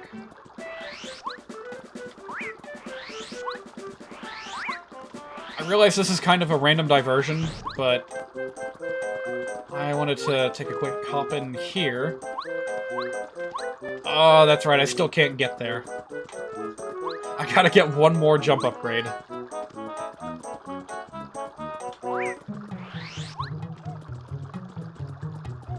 In that game, you'd be able to equip all the badges with a higher badge point cap? I'm not sure. Actually, you know what? I guarantee you that that is not true. You can probably get up to 99 badge points in that game, so maybe it's not unlimited, it's just a really absurdly high cap that you're not expected to ever reach. But the fact of the matter is that you can actually get duplicate badges in that game. You can buy them in, like, the arcade with the game tokens, and you can get duplicates of the same badge, and sometimes their effects stack with each other. For example, Quake Hammer in that game was changed to be a single badge, and the more copies of it you equip, the more powerful the Earthquake is. In the case of attacks like multi-bounce, it's really helpful to have more than one.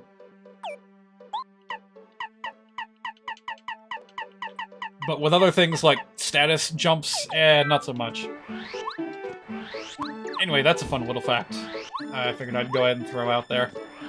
Oh, another interesting thing is that enemies in that game can sometimes enter battle with a badge equipped. It's completely random for each enemy, and very rare. But they work on enemies. So if an enemy has a badge that passively boosts their dodge chance, that's gonna get aggravating really quickly. But by that same token, there's a chance that you can get it as a drop after the battle is over. And you can get a party member that can even steal it from them. I'm pretty sure that's guaranteed to work too, if you get the action command correct. Oh, by the way, I'm pretty much done for the day. Ah, you know what? I'll end it with a whale ride. I'm pretty sure there's a shop on the other side of the island, so I don't really need to worry about being stranded or anything. So, yeah, let's just go ahead and take a little whale ride. You can see, like, the first screen of the island. Not sure you're, like, hunting for randomly equipped badges from enemies. Yeah, they're pretty much all duplicates that you can find elsewhere in the game. Oh, hey. Fuzzipede came back. So, like, that dodge increasing badge that I mentioned, you can find that on your own, and you can buy it as well. So, you know, if you just happen to find it on an enemy, then that's another duplicate that you can equip for greater effect. Not that you would necessarily want to, but hey, it's there. Hey, y'all, I'm not gonna be caught by that fishmail fella again, you can believe that. I bet he ain't catching diddly without me. Whew.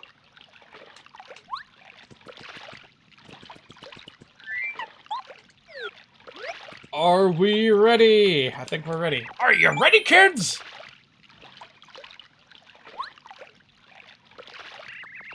Well, sure, this is safe then. Make some room. Okay, we're off to Lava Lava Island. The sea is calling. I can't believe we're on a tuna, Mario. Do you ever think about how strange life can be? I do. That's the caterpillar the other dude is missing? Yep, that was him.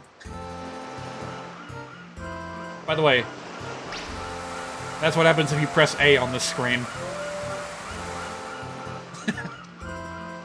Completely unnecessary, and I never even knew that you could do it back when I played this as a kid. But yeah, you can make this whale shoot in water just for fun.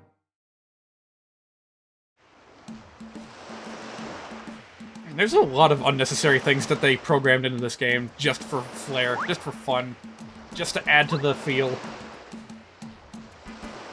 The game feel. If you want me to take you back to Toad Town, just ask. Yes, well, finally made it, eh? So this is Lava Lava Island. Smashing! God, I wish I could do a Tim Curry impersonation. I wish I could do his Nigel Thornberry, because that would be perfect for this character. Gracious, behold, Mario, there, off in the distance, the top of Mount Lava Lava.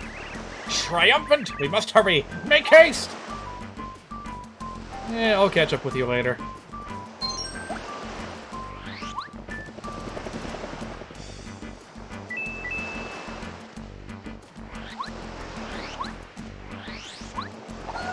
Boy, so much to do right when you step off the island. You've got coconuts to pick up, there's a watch hidden behind the bushes. There's also a path hidden behind the bushes. So, you know, you can get a sneak peek of the jungle if you so chose.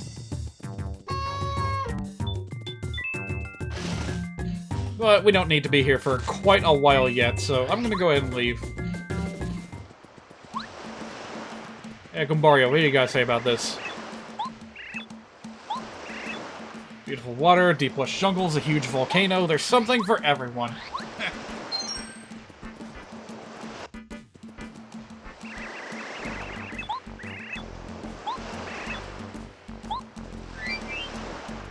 I just thought of something.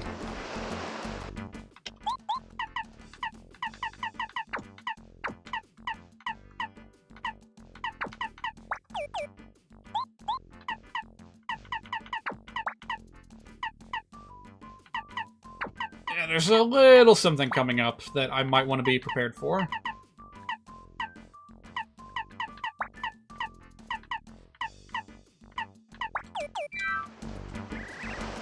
Yarr! Help, I say! Help!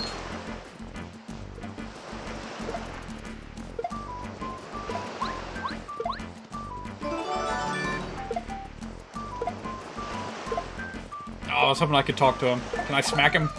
Yes, I can! Ow, Mario, you're supposed to attack the other guy, old bean! Do you have issues with me? A bit of jealousy, perhaps?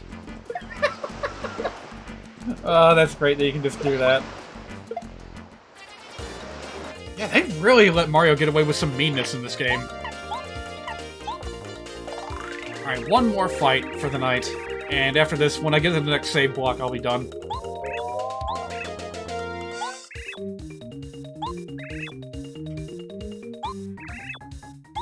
Don't bother using status attacks? Okay, that's a bit ominous.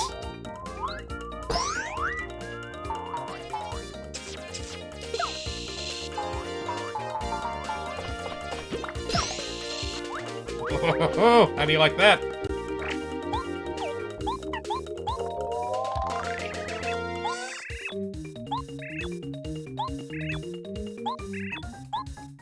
Alright, yeah. Fuzzies, we've seen these before. You know what they do. You know how they roll at this point. And Zap Tap is pretty much a hard counter to fuzzy enemies. Oh, shoot! They can change up the timing on their attack. That's very nasty.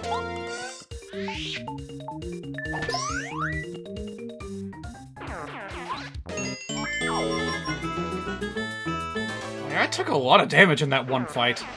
Jungle is going to be vicious. Oh, by the way, fun fact. You can actually completely ditch Colorado. Welcome to the chat room. What? Why did my chat feed just say, welcome to the chat room? Did I get disconnected? No. No. Anyway, yeah, you can totally just ditch Colorado here if you want to be even meaner. And when you, like, are about to exit the screen, he'll catch up to you and say, "Oh, I can't believe you just left me like that. You saved me. Many thanks, old chum.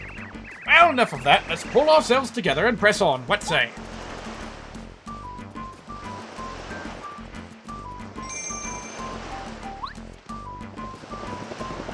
And this place just has so much more fun things to do, just with the environment, compared to the island in Thousand Year Door. And hey, guess what island this is? It's Yoshi's Island! Oh man, it's a Yoshi! I don't know what Yoshis sound like.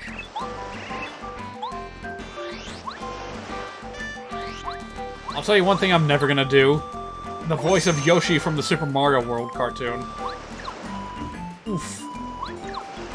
Like, I love those old Mario cartoons. They have a special place in my heart and everything. But that Super Mario World cartoon was rough, man. Even when I was a kid, I didn't have that much patience for it. I loved Yoshi back when I was like, you know, the cartoon Yoshi, back when I was like 3 or 4. And like every time I look at it from that point forward, it's just, ugh. It's poison to the ears. Thought it would have been another but thou must situation with saving him. Nope. Totally optional. This game is very mean to Colorado. There's some trouble that he gets into that we just cannot help him with. Hey, it's the Yoshi Elder. You might remember him as being kind of a big deal in an episode of Super Mario Bros. Z. Who remembers that? A big clash on the Yoshi Island between Mario and Sonic and the Axum Rangers Z and the Koopa Brothers. And then Metal Sonic shows up out of nowhere. Oh, what a great episode that was.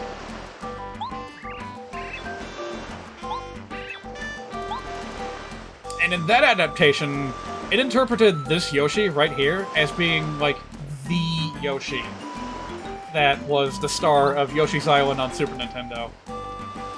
As we'll chat about how, like, oh, I remember when you were just a baby. Don't you remember me? But no reference to that sort of thing in this game. That's pure fanfic territory. It's a Cheep Cheep. I think this is the only Cheep Cheep in the entire game. Kind of weird that they aren't like regular enemies. Even Super Mario RPG had Cheep Cheep enemies.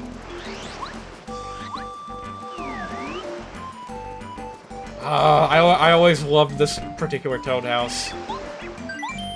They could have just put a regular old Toad House with pre-built assets in here. But no, it's a cute little, like, jungle bungalow. With a little grass and wood bed that's probably not comfortable in the slightest, but it fits the mood so well. This whole island is just so cozy to me. Hey, we got a shop here too. We can get a melon. Pretty darn good healing item. Choices. And we can get Thunder Rage. If you're into that sort of thing. Alright, this is where I'm gonna end off for the night. Village Elder just looks like our green Yoshi, but with fatter and with a feather. Fatter feather. Oh, by the way, these guys are here too, also from Yoshi's Island. This is Yoshi's Island, the island, so the references to that game are just gonna keep piling up as I get further and further. But I think they're gonna stop after that.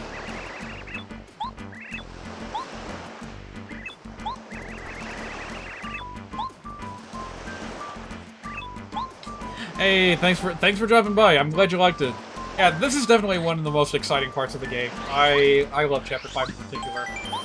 The toy box is hit or miss for some people, but it was still pretty fun for me. And I think the jungle adventure is going to be even better. So, look forward to that. I'll see you guys next time. Did I ever get around to talking about the hard drive thing? Yeah, I did. What I didn't talk about was XCOM, which is fine, because I'm, like, just about done with the game. When I get around to streaming XCOM, I'll be streaming XCOM 2. So, look forward to that in the future someday. Until then, I'll see you guys later. Have a good night. Stay safe on the roads, because it's pretty cold. Good night.